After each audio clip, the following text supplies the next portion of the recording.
Secret of the Tiger's Eye, Phyllis A. Whitney. 1. Dad's Bombshell. I have always enjoyed reading mystery stories, but I've always thought they belonged in books. Never did I expect to meet one in real life. On the evening when all this began, I had no idea that I was to be plunged into the middle of a mystery adventure that would take me clear to Africa, and would be pretty frightening before it wound up by changing my whole life. Of course, on that evening I had never heard of the man with the blue thumb, nor of old One Eye the tiger until Dad mentioned him. However, if I am to be any sort of writer, and that is what I want to be when I grow up, I'd better start at the beginning and make things clear. As Dad would say, tell 'em who, where, what, when, and why, and do it right away. Of course, Dad is a journalist, and that is a different sort of writing from telling stories, which is what I want to do. Nevertheless, the rule applies to me too. The Gee Hui first. I'm Benita Dustin, and I had just turned 13 when this story began. Lanny, my 8-year-old brother, was there too, and so was my father, Greg Dustin. You may know his name because of his newspaper writing and his books on foreign affairs.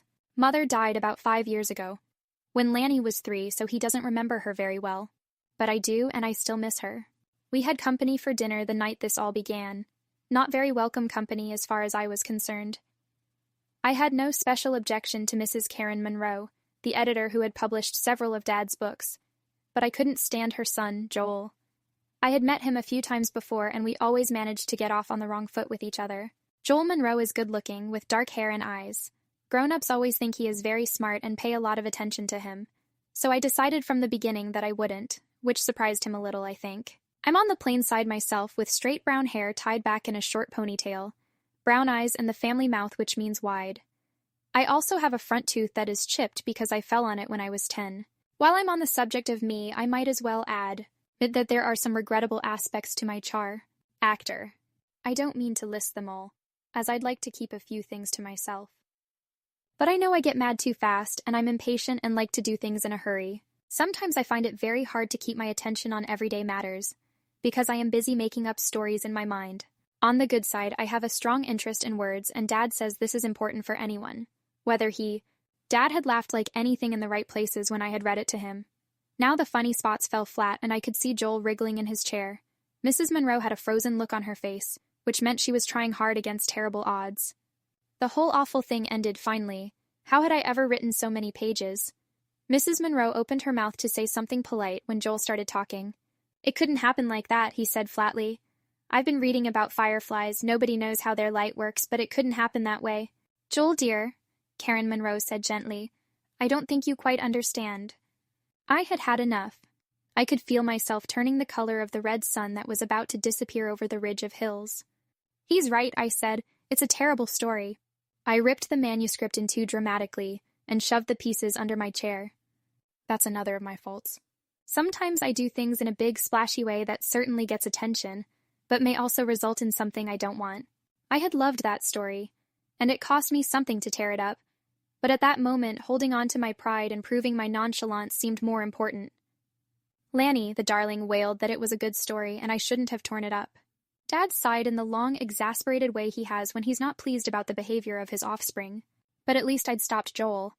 The fireflies were torn up and he didn't have to go on and on showing off. How much he knew that I didn't. Mrs. Monroe looked as though she was the only one who might understand how I felt, but I didn't want kindness from anybody at that moment. I was too unhappy and mad to appreciate it, so I didn't let her catch my eye.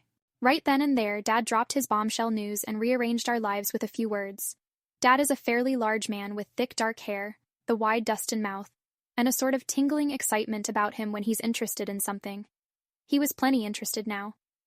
When I leave for South Africa next month, he said, abruptly changing the subject, I'd like to take Benita and Lanny with me, providing, of course, they want to go. I stared at Dad with my mouth open, forgetting all about being mad. Lanny said, You mean go to darkest Africa? He fell out of the tree, mostly on purpose, landing on the grass beside me. Joel's mother seemed as surprised as we were. But Greg, isn't Africa a pretty unsettled place to take the children right now? And what about school? I said.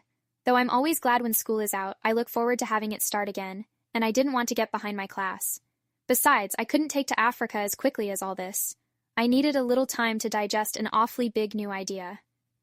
Dad said it wouldn't be darkest Africa we'd be going to, and we would miss only a term or so of school.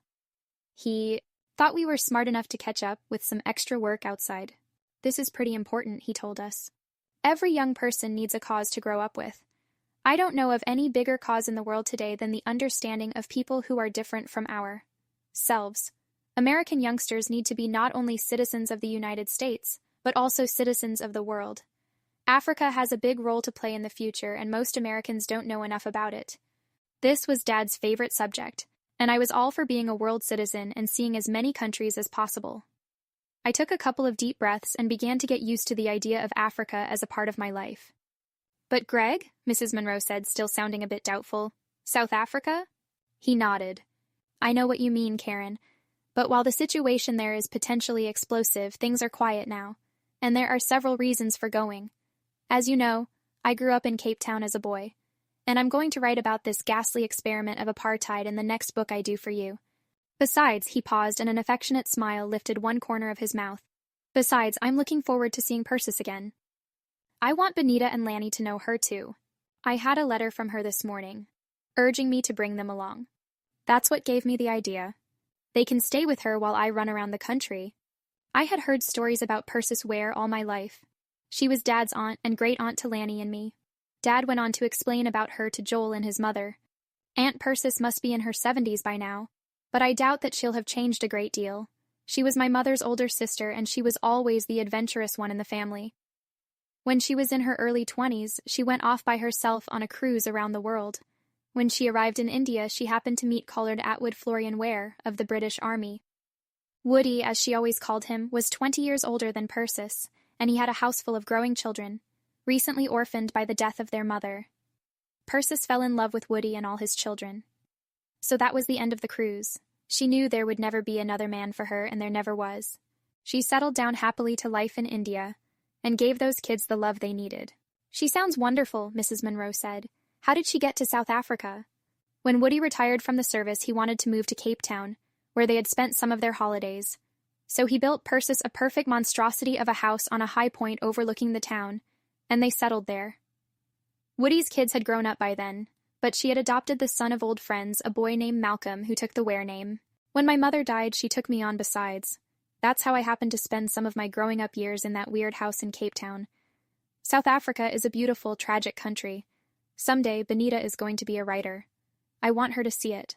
Mrs. Monroe had begun to catch a little of Dad's feeling for this trip, and she nodded, her eyes alight. Believe you're right? She glanced over at Joel thoughtfully. What do you mean about the house being a monstrosity? I asked Dad. Only in an architectural sense, he told me. Persis wanted to give rein to her lively imagination, and she did just that. You'll enjoy it as much as I did. And you'll like the garden too, with a cave in it. I wonder whether the cave is still haunted by that old one-eyed tiger. This was something I hadn't heard about. I started to ask a question, but Joel, who had said nothing at all until now about this African trip, made one of his flat statements. There aren't any tigers in Africa, he said. I don't suppose he meant to be rude. His forehead was creased with puzzlement, and his gray eyes, like his mother's but without their quiet understanding, looked solemn. You're quite right, Dad said, not even smiling. As a matter of fact, this tiger came from India originally. But that's a long story. No time for it now. Joel seemed to accept his explanation and didn't ask any questions, though my imagination was racing ahead a mile a minute. I wanted to know all about the tiger. Why did it have only one eye? How did it get from India to Cape Town? And why was it haunting a cave in Aunt Persis's garden? I wish I were going to Africa, Joel said.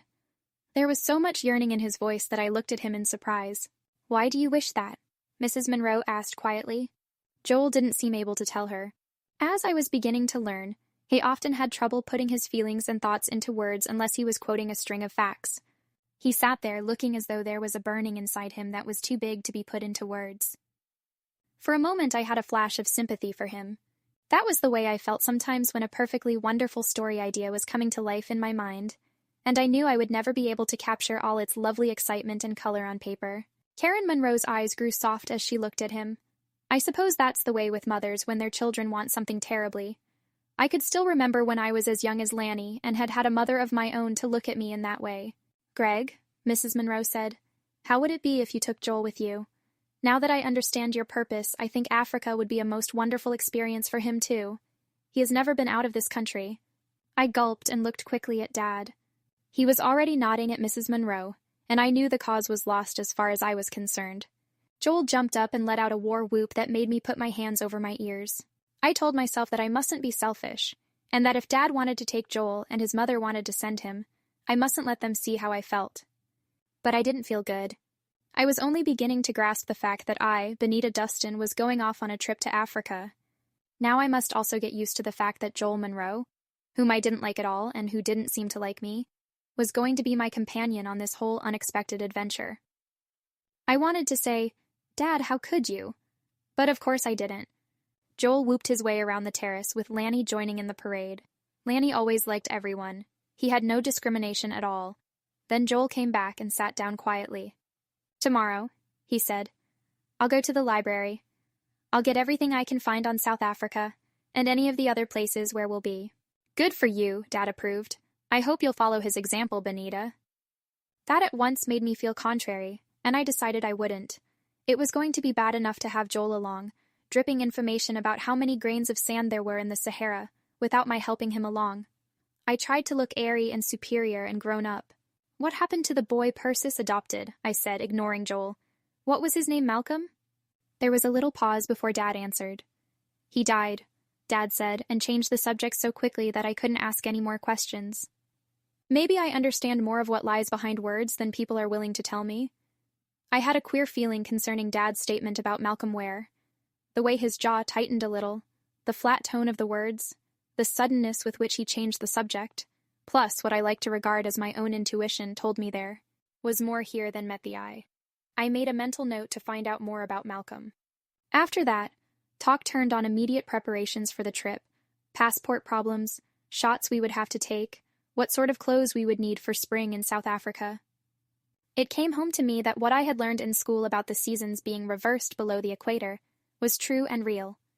With fall not even in sight on Staten Island, except for the goldenrod, here we were going to a country where spring came in September and flowers would be in bloom. When they had settled a few more things, Dad and Mrs. Monroe finally got to the revision of his book, something he had to finish before we could leave, and they went into the house to work. Lanny had taken a scrubby piece of paper out of his pocket and spread it against a smooth stone on the terrace. Lanny is a sweet little boy with a face like a mischievous elf, and he likes to draw the way I like to write. He had stretched himself out full length on his stomach to draw one of his endless pictures of horses. This horse was prancing quite realistically, with its mane and tail flying, and was being offered an apple by a shapeless-looking boy in danger of being brained by a raised hoof. Lanny's knowledge of horses comes from television, and I sometimes suspect that he never sees people at all, because he can never draw them. Joel bent over Lanny to look at the picture. "That's a pretty good horse," he said with his air of knowing all about everything. "But you need to practice drawing people. The boy doesn't look like a boy at all." Lanny never minded criticism. He looked up at Joel with a sunny smile. "I don't like to draw people," he said. "Horses are more interesting than people, don't you think?" I had to laugh out loud, and Joel sensed that I was somehow laughing at him. He scowled at me in that way he has that gives him a dark, rather sinister look. Oh, not exactly sinister. That's a word that fascinates me, and I hardly ever get a chance to use it, though I'm sure it will come in handy later on in this story when I get to Blue Thumb. Joel fixed me with those solemn gray eyes. "The thing I don't understand," he said, "is why anybody would want to write a story about make-believe fire. Flies when real ones are so interesting. Maybe you don't know that." I had had absolutely enough. I jumped up and ran into the house even though Joel was company and I was supposed to be polite to him. It wasn't that I minded about the firefly story so much by that time, but I had a sudden vision of what lay ahead of me. All through Africa, Joel would be right at my elbow. And if I knew him, he wouldn't give me a chance to dream or talk about fanciful things. He'd be there like a dull old professor, pulling out facts to match my every fancy, and I didn't think I could bear it. Africa was going to be the biggest experience of my whole life, and there Joel would be, stuck into every day like a cocklebur and just as irritating. The back door slammed behind me as I went into the house, but that was an accident, I think. 3. The House of Towers. This chapter will be the hardest one to write.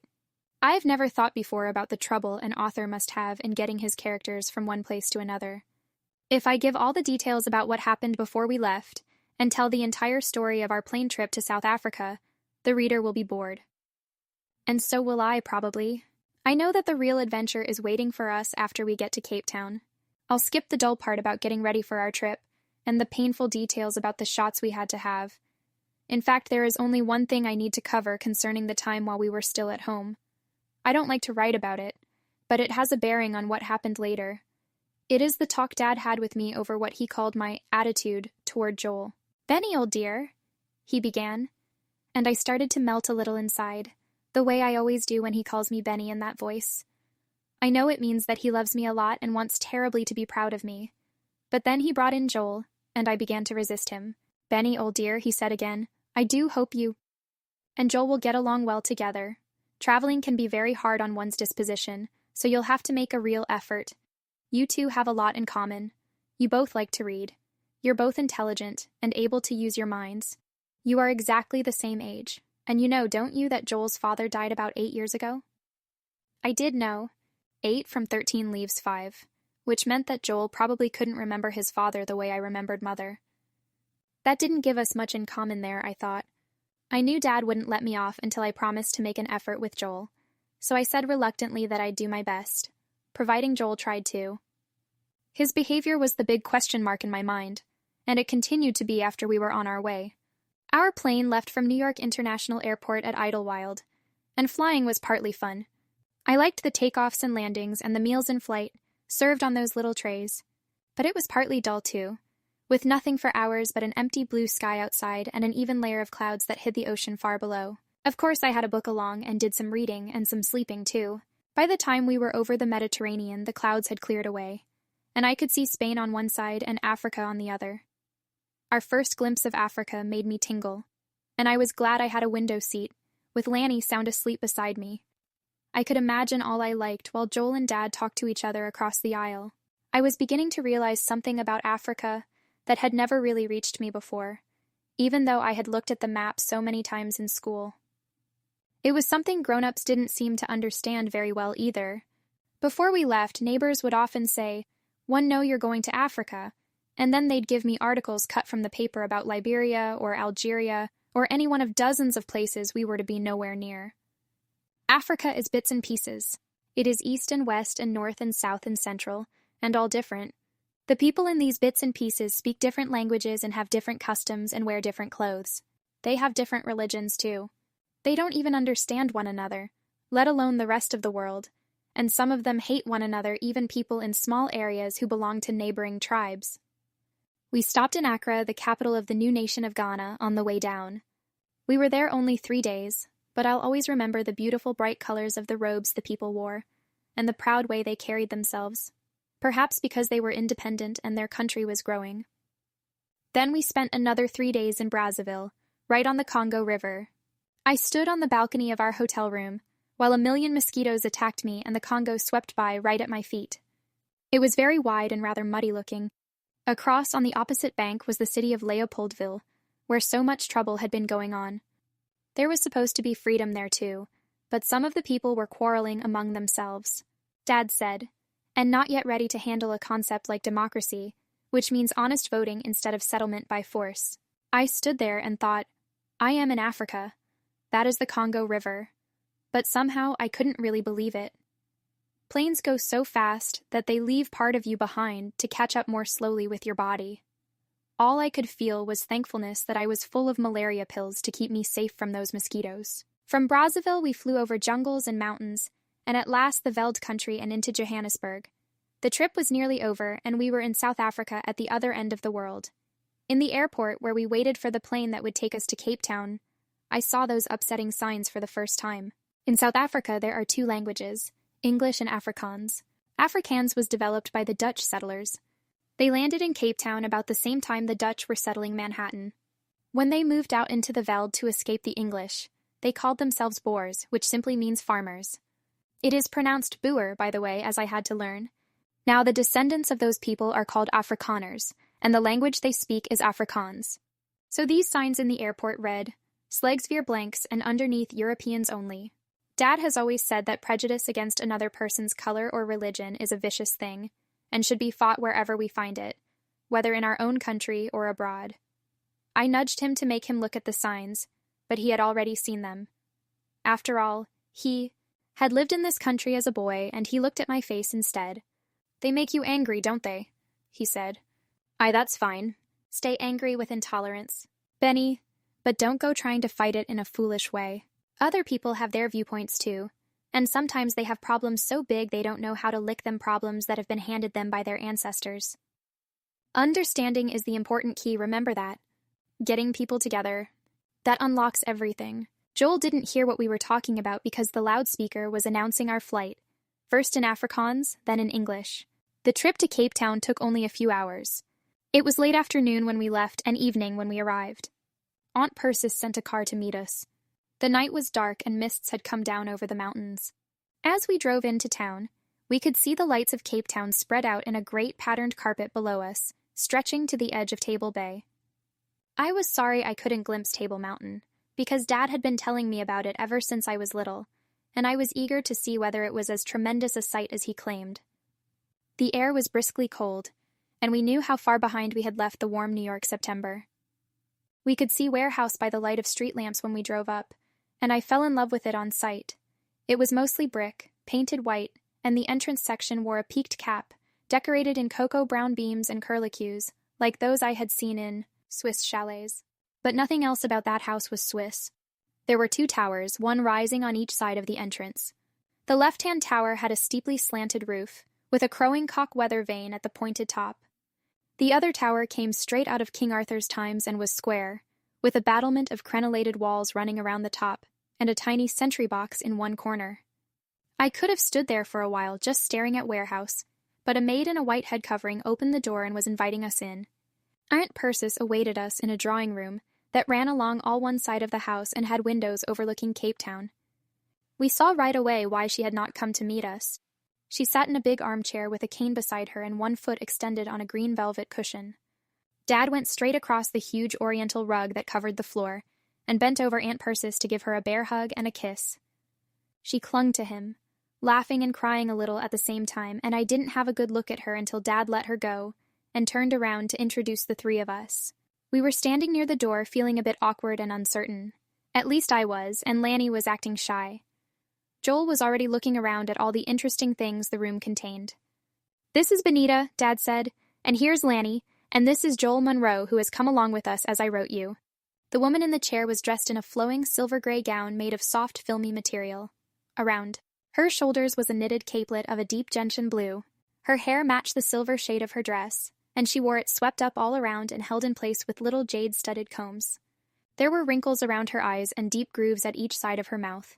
But when she smiled at us, all the lines lifted upward, and I knew she was a person who liked to laugh. "Come over here, please," she said, and held out a hand on which jade glowed green like the combs in her hair. I went first, liking her at once, and Lanny followed. Joel came last, still looking around the room as if it were a museum where he had already begun collecting facts. Aunt Persis's hand felt surprisingly strong, and her blue eyes were bright. "Benita," she said softly. "Greg's daughter. Yes, you look just the way I expected from your pictures." She didn't pull me down for a kiss, and I liked her for waiting. She knew we didn't know each other well enough for kissing yet. But she drew Lanny quietly into the circle of her arm, and he stopped being shy, as if he liked the feeling of her arm about him. Joel, however, she just looked at for a moment, sort of man-to-man. "Those chessmen on the table over there are carved in cinnabar," she said. "It's perfectly all right to pick them up." Joel gave her a surprised grin and reached for a red, dish-brown queen he had been eyeing with a sidelong glance. As quickly as that had Aunt Persis won him. She explained about her foot then, how she had fallen and dislocated her ankle, and had to go about with a cane and not rest her weight on the ankle for very long. But she would be sound again soon, she hoped, and as good as new. She could already manage the stairs if she took them carefully. Then she showed us to our rooms. Jacoba, the friendly little maid, came with us, darting here and there, eager to make us feel welcome. She wore a gray dress and a spotless white kerchief tied around her head in the special South African way. I learned later that the kerchief was called a doek. The man who had driven Aunt Persis's car brought our baggage into the house, and Aunt Persis spoke to him before he went off. "Has Cheris come home from her visit, Joseph? Have you let her know there is company?" He nodded gravely and spoke to her in a language that I knew must be Afrikaans. "Very well," Aunt Persis said. "I understand how she feels. Joseph, please see that the downstairs windows are locked before you leave." Joseph was quite old, But he looked straight and strong, and when he said, "Yes, madam," to Aunt Persis, I had the feeling that he was a trusted friend of long standing. When he had gone, Aunt Persis glanced at Dad. "There's been something rather odd going on. But never mind now, we'll talk about it later." I wondered what she meant and wondered who Cheris was, but Jacoba ducked ahead to open the door of the room I was to have, and I forgot Aunt Persis' words completely. "This room was mine," Aunt Persis said. "I thought you'd like to have it. I'm across the hall now in the room that used to be my husband's. I've put Lanny right next to me, and Joel will have the other tower room at the front of the house. I thought you might like this tower for yourself, Benita." I saw what she meant. Through long French doors at the front end of the room, I could see the square white castle tower I had noted from outside. Aunt Persis smiled, and her bright blue eyes were a dance like those of a young girl. I had the sudden curious impression that she was still a young person inside, and that only her body had grown older. "You see," Aunt Persis said, "as a child I had always wanted to live in a fairy tale castle. So when I had the opportunity to have a house exactly as I wanted it, I couldn't resist adding towers. Woody used to call Joel's the Witch's Tower, and this one Queen Guinevere's." Jacoba went to open the doors for me, and I stepped outside, but Aunt Persis stayed behind. I think she understood that this was something so wonderful I would want to savor it by myself. The balcony had a decorative railing of iron grillwork that ran across the front of the house, to the place where the small white tower rose. Now I could see how high we were up the hill that sloped from the bay. Though the mountains were still hidden by mist, all Cape Town sparkled like clusters and strands of diamonds, rubies, and sapphires in the darkness. The night air smelled wonderful and salty like the sea. At the opposite corner of the house, with the lower peak of the entrance roof between, Joel's tower pitched upward like the pointed hat of a witch, and I saw what Woody had meant. The door to my tower stood ajar, and I pushed it open and looked into blackness. There were slits of windows up there, but only darkness pressed against them, and there was nothing to be seen. It was a little eerie staring up into the smothering dark, and when something fluttered in the tower, I decided to leave my exploring till daylight. I went back into the bedroom, and Aunt Persis was waiting for me. I didn't have to tell her how much I liked having her room. She knew, and her eyes were alight as if she enjoyed my pleasure. "When you're settled, Benita, come downstairs to the dining room. Cookie is fixing us a few snacks. I know they fed you well on the plane, but I thought it might be fun to get together over some hot chocolate before we turn in." That was the first time I had heard the word cookie, which was the way everyone referred to a cook, and I thought it odd at first. Aunt Persis went off. When the door closed, I took a quick, happy whirl about the big room. The bed was enormous, wide enough for the sprawled-out way I sleep. There was a dressing table like something out of a fashion magazine, all curving mirrors and fluffy green flounces. Mainly the room was done in green Argenty fern green with touches of yellow that gave everything a sunny look even at night. There was a bed lamp for reading and a comfortable chair in one corner, with a lamp and small table beside it. This, too, was a place for reading, and for munching as well, I noted. On the table was a small green plate with a rosy apple and several crackers. Biscuits, as I've learned the English call them. I nibbled and continued my inspection of the room. There was a chest of drawers and a wardrobe big enough to crawl inside, but no closets. I opened my suitcase and hung up a couple of dresses to shake out the wrinkles, as Aunt Margaret had warned me to do. The real unpacking could wait until morning. Right now, I simply wanted to get acquainted with this room that was to be mine, for as long as we stayed in South Africa. The floor was bare and polished, with a few throw rugs here and there. In one corner stood a low bookcase well packed with books, and near it a pale green rug with a yellow rose pattern caught my eye. Somehow it seemed an odd place for a rug, off in one corner. I'm not sure what prompted me to pull it away from where it lay, but I did, and thereby uncovered something very strange. The rug was there for a purpose. Underneath it lay hidden a trap door. I could see the hinges, the slits along the sides where it would raise, and the set-in handle. But why in the world would there be a trapdoor in that particular place? It could lead only into a room on the first floor, and what would be the point in that? It wasn't as if the door led to an attic or something of that sort. I wondered why Aunt Persis hadn't mentioned the hidden opening. Of course I couldn't resist kneeling beside it and lifting the handle. My fingers fitted comfortably into the oblong of metal, and I tried lifting gently. The door wasn't heavy, and it came up easily and with scarcely a sound, as though the hinges had been well oiled. The electric light in the bedroom shone a little way into the big opening, and I could see that a small circular stairway dropped down out of sight into the darkness of the room below. Again I had a faintly uneasy feeling, and I knew I didn't want to explore down there too. Night, any more than I had wanted to go up to the tower in darkness. Aunt Percis's words to Joseph about locking the windows and about something odd going on came back to me. I let the trapdoor down into place, covered it with the rug once more, and then hurried to join the others downstairs.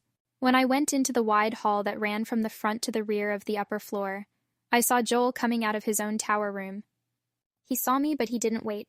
He hurried ahead down the steps with his air of behaving as though I didn't exist. This was a trick he had begun to use about the time we arrived in Accra, and it made him more impossible than ever. I wanted to ask him about his room, and it would have been only natural to tell him about mine, but he didn't give me a chance.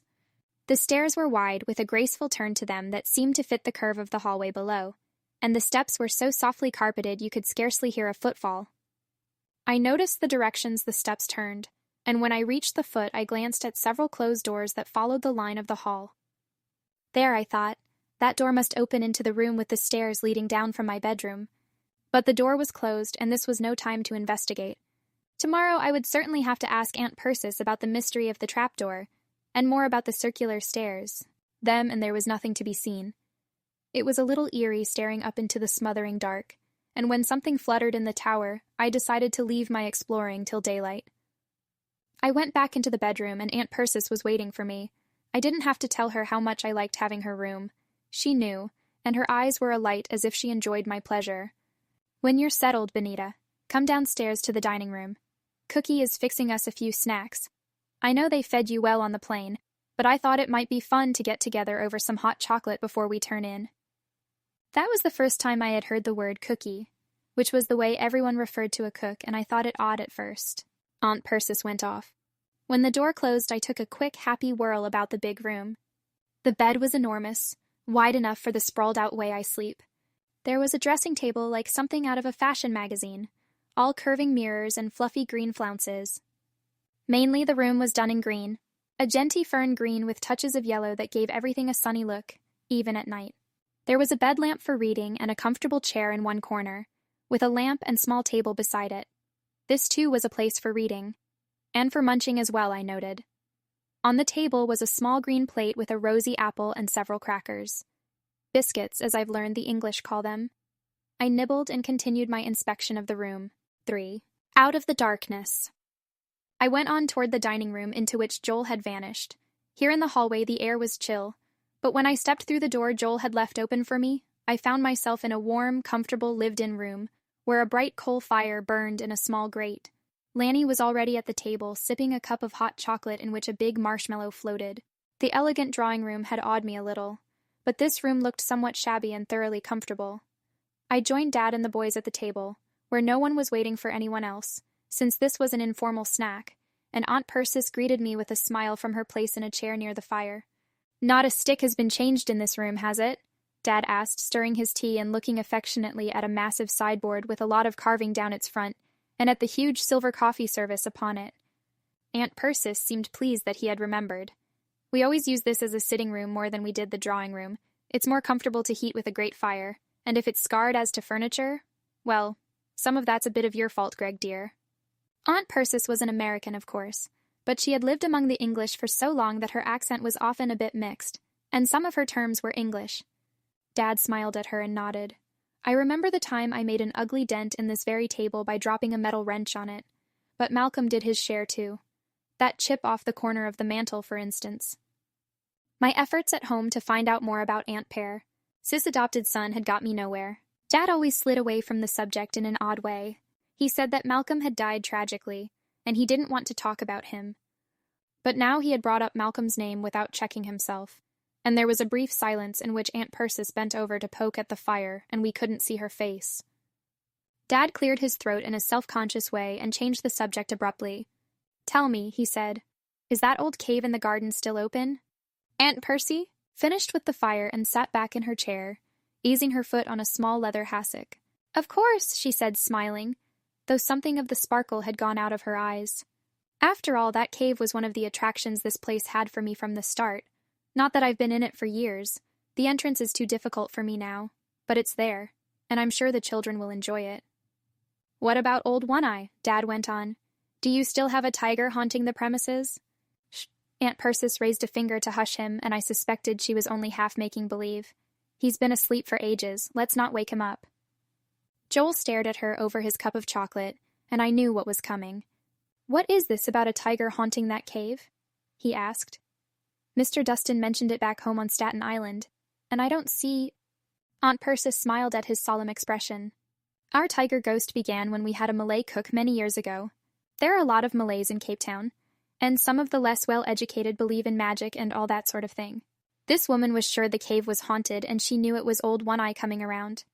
I'm afraid no one else ever saw him, though I'll confess that 2 or 3 times just at sundown when I watched from my tower, I could imagine that striped yellow and black tiger body slithering out from beneath the bushes and heading for the mouth of the cave. Joel plainly regarded all this as nonsense, and he and Lanny attended to eating as though they hadn't already stuffed themselves on the plane. I wanted to ask why there was a one-eyed tiger ghost to begin with. Why had the Slalay cook fastened upon that image instead of some other? But Aunt Persis ended the tiger talk right there. This is no time for tigers. Help yourself to the pea.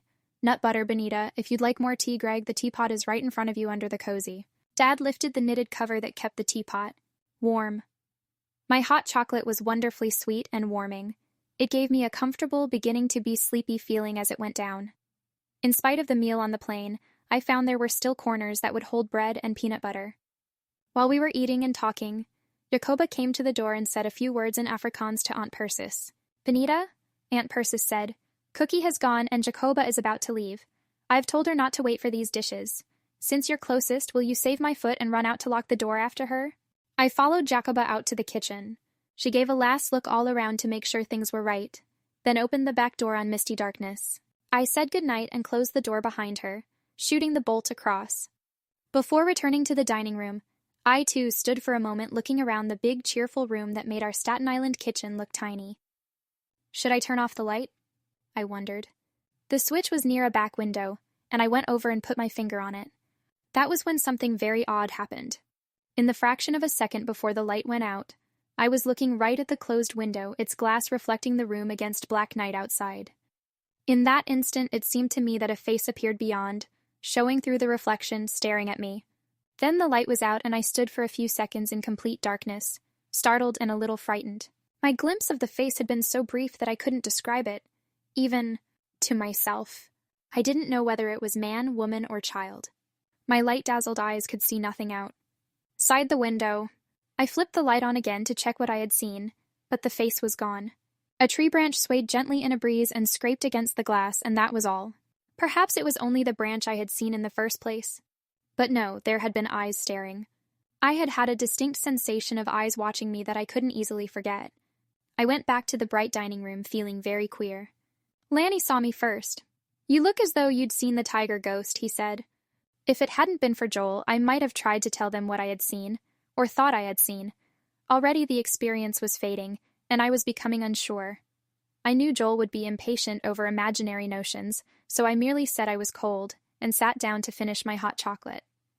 Aunt Persis explained that Jacoba stayed in a room of her own. In the house a room she could enter only from the yard. Apparently in South Africa, there was a custom about servants not staying overnight inside the houses of their employers. Joseph, the gardener, chauffeur on the other hand, had his own cottage a few blocks away where he lived with his daughter, his son-in-law, granddaughter, and grandson. No apartheid? Dad asked. Not yet for Joseph, fortunately, Aunt Persis said. The English influence is still strong in Cape Town, and the English are more liberal than some Afrikaners. But we never know what may happen next. Dad had explained the word apartheid. To all of us on the trip here, though, of course Joel had already looked it up ahead of time. Dad said it was what they called the attempt of the present government of South Africa to separate the races. It was another word for a very stiff kind of segregation. He said the word was mostly mispronounced in America, and that there was an easy way to remember the correct pronunciation. Just say apartheid, he told us. When you run it together, you've got the word. It seemed a very fitting pronunciation, and I never forgot it. In a little while, we all went upstairs, and I'll admit that for once I was ready for bed. It felt good to crawl under the covers of the big, wide bed in my room and find that Jacoba had tucked in a hot water bottle to warm my toes. Before I dozed off, Aunt Persis came tapping at the door. May I come in to say good night? She asked, and I was glad to see her. She turned the light on and moved around the room while I lay listening to the soft rustle of her gray gown and tried to think of a way to describe it. Then I saw what she was doing. Very care. Fully, she was checking the locks on each window that opened onto the balcony, and the locks on the French doors. I watched her uneasily, remembering something. "Is there a lock to the trap door?" I asked when she came back to my bed. She looked surprised. "So you found it already? I meant to surprise you with it tomorrow. It's one of the things I like best about this room. I had it built for a special reason, and I think it's something you'll appreciate. But there's no need to lock it. It opens into the house." I was too drowsy to be terribly curious, but there was something I had to rouse myself to say, now that she was here alone. "When I went into the kitchen tonight, Aunt Persis, I thought I saw a face looking in the window at me. It happened just as I turned off the light, and when I turned it on again, there wasn't anything there." Aunt Persis. Breath caught in a soft gasp, but she merely said that I had probably imagined it. "I wish we had a good watchdog," she added. "We ought to have one around, but I suppose that's impossible." What an odd thing to say. Why should it be impossible to have a watchdog? She touched my cheek lightly with her fingers, and I caught the faint scent of tea. "I'm glad you're here," Aunt Persis said, and went away quietly. That was better than if she had kissed me or hugged me the way she had Lanny. I had the warm, drowsy feeling inside that Aunt Persis might fill the place that had been lonely in my life for such a long time, but she would move slowly, and I was content to have it that way. The sun shining in the front windows woke me in the morning. I opened my eyes and knew that this was a wonderful day. I love waking up to a day that seems to promise everything right from the start. This day promised me Cape Town and the queer old house I was living in. It promised me a cave and a tower and a trapdoor with a secret. I felt lying there that I loved everybody and that I would never be cross or impatient again. Even Joel was someone I might learn to like on such a day, and I promised myself that I would go out of my way to be nice to him and please my father. It was no day for lying in bed. I jumped up and put my coat on over my pajamas so I could go out on my own balcony even before I had dressed. The cold spring air made me gasp. Everything was damp from night mists, but the sky was blue, and it was going to be a beautiful, bright day. Stretched out at my feet, Cape Town sparkled in the early morning sun that was rising over a pyramid-like mountain on my right, which I knew must be Devil's Peak. Most of the houses were white, and a good many of the roofs were red. It looked like a clean, cheerful, orderly town. Lion's Head and Devil's Peak stretched out on each side of me, like two arms reaching toward the bay. Dad had shown me pictures of these mountains, so I recognized them. The lion raised its bald, knobby head in an odd pinnacle of stone on my left, but from where I was standing I still couldn't see what Dad always called the mountain. The door of my small white tower still waited ajar, and this morning I was brave and ready to venture. No one was in sight over at Joel's tower, though I noticed something I hadn't seen the night before. Running bee, behind the peaked roof of the entryway connecting Joel's tower with mine, was a narrow catwalk. I was a little disappointed over the discovery because I had wanted to feel that this balcony and tower were wholly mine and unapproachable from anywhere except my room. Now it seemed that Joel could walk right over here if he chose. Since I was ready to explore Guinevere's tower, I pushed the door wide and looked up the iron stairs that curled around toward the battlements above. This morning the slits of windows threw a shadowy daylight into the tower. Clutching my coat with one hand and the stair rail with the other, I went round and round till I came out a little dizzy in the square small room at the top. Here the narrow bowman's windows were on every side, and a straight ladder went up the rest of the way. There was a closed trapdoor at the top. Another trapdoor. This one was not so easy to open as the one in the floor of my bedroom. I climbed up and pushed at it with one shoulder until it creaked upward and I was out in the open at last. Cold wind whipped at me and caught away my breath, but I turned up my coat collar, put my hands in my pockets, and stood my ground. From here I could see over warehouse roof from the mountains to the bay. I faced right about and closed my eyes as I did so. Somehow I wanted my first look at Table Mountain to be like a curtain going up. When I knew I was facing the mountain, I opened my eyes, and there it was. Imagine a black line against the sky, ruled parallel with the earth. That was the top of the mountain. A line so long that it stretched from side to side behind an entire city. It looked absolutely flat and level across the top, with a steep rock face plunging downward from that ruled line of the table. At the foot of the rock cliffs, the hillside became less steep, turning into the gentle slope on which Cape Town was built, enfolded on three sides by mountains. There were no houses up there on Table Mountain, only black rock shining now in the morning sun, and the scrubby growth that stopped where the cliffs began. Dad had said there was a cable car running up the mountain. I could see two small white blocks, one on the far right tip of the precipice, the other below where the slopes began to steepen. These must be the cable houses. My feet were getting cold, and I noticed that it was a bit soupy here on the roof of the tower, with dead leaves spongy wet under my bedroom slippers. The leaves could all be swept up and the lookout tower made neat and clean, however. I would get started on the job later today, I decided. Before I went down the ladder, I took a closer look at the area below the house. The street wound up to the dead end that was warehouse, and tall, slim trees screened the house from the road. They were eucalyptus trees, as I found out later, or blue gums as they were called in South Africa. On my left, stone steps ran down into the bed of an old stream that now made a sunken garden along one side of the house. The cave entrance must be down there somewhere, though I couldn't make it out because of all the bushes and trees. I went back to my room feeling pleased with all I had seen, and dressed as quickly as I could. This was no day to miss anything. When I went down to the dining room, Dad and Aunt Persis were already having breakfast. Dad wanted to get started early and see about renting a car so that he could drive around South Africa, getting his material for a book. Aunt Persis offered to take him downtown, with Joseph driving. A short trip shouldn't hurt her foot too much. The boys eventually came down, and after breakfast, Joel and Lanny and I saw Dad and Aunt Persis off in the car. Before they left, she told us we could go anywhere we liked in the garden, even into the cave if we wanted to. "Mildred is taken care of," Aunt Persis said, "so she wanted to bother you. I'll introduce you to her later." And off they went, leaving us wondering who Mildred was and why she might bother us. But I had things of my own to do, and I didn't wonder for long. I borrowed a broom from Jacoba and climbed up my tower to sweep out the soggy leaves. Cape Town was waking up now. I could see traffic flowing along some of the main streets. Cars and buses and people on foot were all heading toward the clump of tall office buildings that stood near the edge of the bay. That undoubtedly was downtown. The sky was already turning a warm, bright blue, not the thin white color of other skies I had seen over Africa, and the sun was drinking up the dew. Woven through the sounds of a city beginning its day, I could hear a soft liquid bubbling that I knew must be made by birds, though I had never heard anything quite like it. I worked at the carpet of old damp leaves and got most of them swept to the floor of the tower. When I was about to go down and scoop the soggy mess into the box Jacoba had given me, I heard voices and looked over the battlement to see Joel and Lanny coming across the catwalk onto my balcony. "Hey," Lanny called. "Do you care if we come up to your tower? Joel's has a roof for its top, and we can't get outside." I was already sorry about the presence of that catwalk. I had been thinking of this tower as a place where I could get off by myself to think and dream and read. Maybe to write a story if I felt like it. I was about to say no, but I remembered my new resolutions concerning Joel. Here was my chance to get a sort of working truce arranged between us.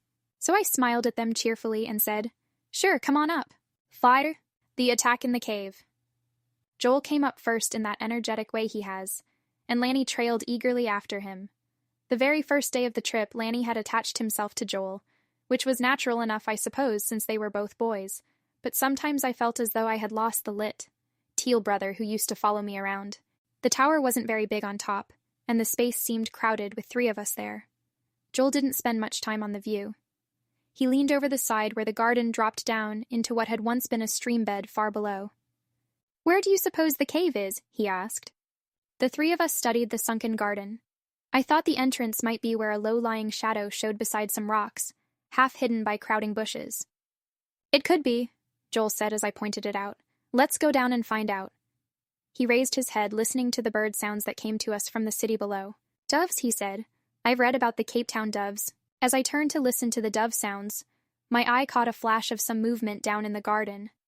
I whipped around in time to get a fleeting glimpse of something at the entrance to the cave. It disappeared as quickly as that face had at the window the night before, and I couldn't be sure what I had seen. "There's something down there," I told the boys. "I think it disappeared into the cave." Joel and Lanny stared in the direction I was pointing. But the shadow of the cave mouth was black and empty, and nothing moved.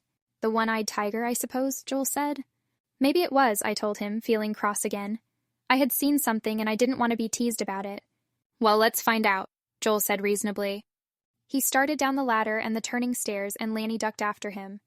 I followed more slowly. When I reached them on the balcony, Joel had paused for another look. Lanny, leaning on the iron rail beside him, laughed out loud at some special discovery. Before I could so much as gasp, my brother was over the iron railing and into the branches of a tree that grew very close to the house. While I held my breath, he went downward from branch to branch and dropped the last few feet to the ground. He was still laughing and not even out of breath when he raised his head and looked up at us. "Come on down my way," he called, "and it's lots quicker." His way was not for me, but I watched Joel, wondering if he would try. He looked at the slender, swaying branch nearest the balcony rail and then down at Lanny. "I'm not part monkey like you," he said, and turned from the railing. I couldn't resist a little dig. "I'd be scared of climbing down that tree," I admitted. "And I bet you are too." Joel merely stared at me for a moment, and I was aware of his good looks, of the tilted, measuring sort of way he held his head, and of the way his gray eyes examined me as if I were a bug under a microscope. "I'm not scared," he said, "but it doesn't seem sensible to try it just to show off. Where I live in the city, there aren't any trees to climb. I think I'll practice on a small one before I tackle one as high as this." He went past me toward the door that led into the hall and headed for his room. As I started down the stairs, he joined me, carrying the flashlight he had had sense enough to fetch. I felt a trifle sheepish. Joel had given me the answer I deserved, and I couldn't help feeling a grudging respect that he had not taken a foolish dare or been ashamed to admit that he was no tree climber. Downstairs we found a side door that opened onto a landing from which steep stone steps pitched down to the sunken area of the garden. This was a wonderful place left almost wild. Where earthen pathways grew steep, steps had been carved and rimmed with logs. Here and there benches of unpeeled logs fitted into the surroundings. As we came around a curve, through thick woods, still dropping down toward the place where we had seen what might be the cave entrance, a most surprising sight came into view. Standing on a small marble pedestal in a grove of flat-topped pines was a graceful figure of Diana, the huntress. Her hair was a mass of marble curls, and the curve of her cheek looked so soft it didn't seem possible that it was of marble too. One arm was curved grace, fully back as she plucked an arrow from the quiver hung from her shoulder. She wore Grecian dress, short to leave her legs bare for swift running, and her small sandals were tied with small loops of marble. Against one white leg a furry black caterpillar crawled, and somehow I felt that Diana, living in the woods as she did, would not mind. I took a long, deep breath of the pine-scented air, and looked up through the treetops to where the massive black mountain made a wall behind Cape Town. And suddenly I knew why I had lingered beside Diana. I was a little afraid of that cave near which I had seen something move, and I was trying to delay as long as possible before reaching it. But Joel hadn't stopped to meet Diana, and I could hear him calling to Lanny, so I followed more slowly. A mountain mimosa dripped yellow petals in my path, and the wild olives reached twisted, gnarled limbs to wave me back. I didn't know the names of these, or of the Hottentot cherry trees then, but I learned them all later. "Hey, Benita, come on, hurry!" Lanny on ahead called to me. "It is the cave."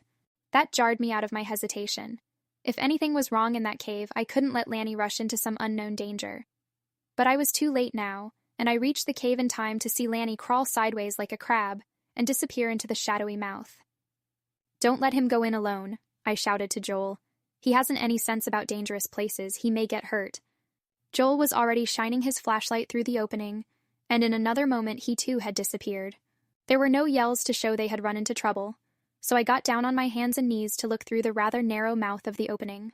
Joel's light was moving around, sliding across rock walls, but I couldn't see the boys because the opening seemed to drop off into emptiness at the end. Their voices came to me, echoing eerily in hollow rock, and somewhere behind me toward the rear of the house I could hear a dog barking furiously. I wished it would stop. There was too much din. Head first was not for me. I crawled backward onto the ledge that made an entrance to the cave, feeling with my legs and feet for the way down to solid ground. The drop beyond the entrance wasn't very great, and in a moment I was standing beside the boys in the center of a fairly large room. The rock ceiling arched over.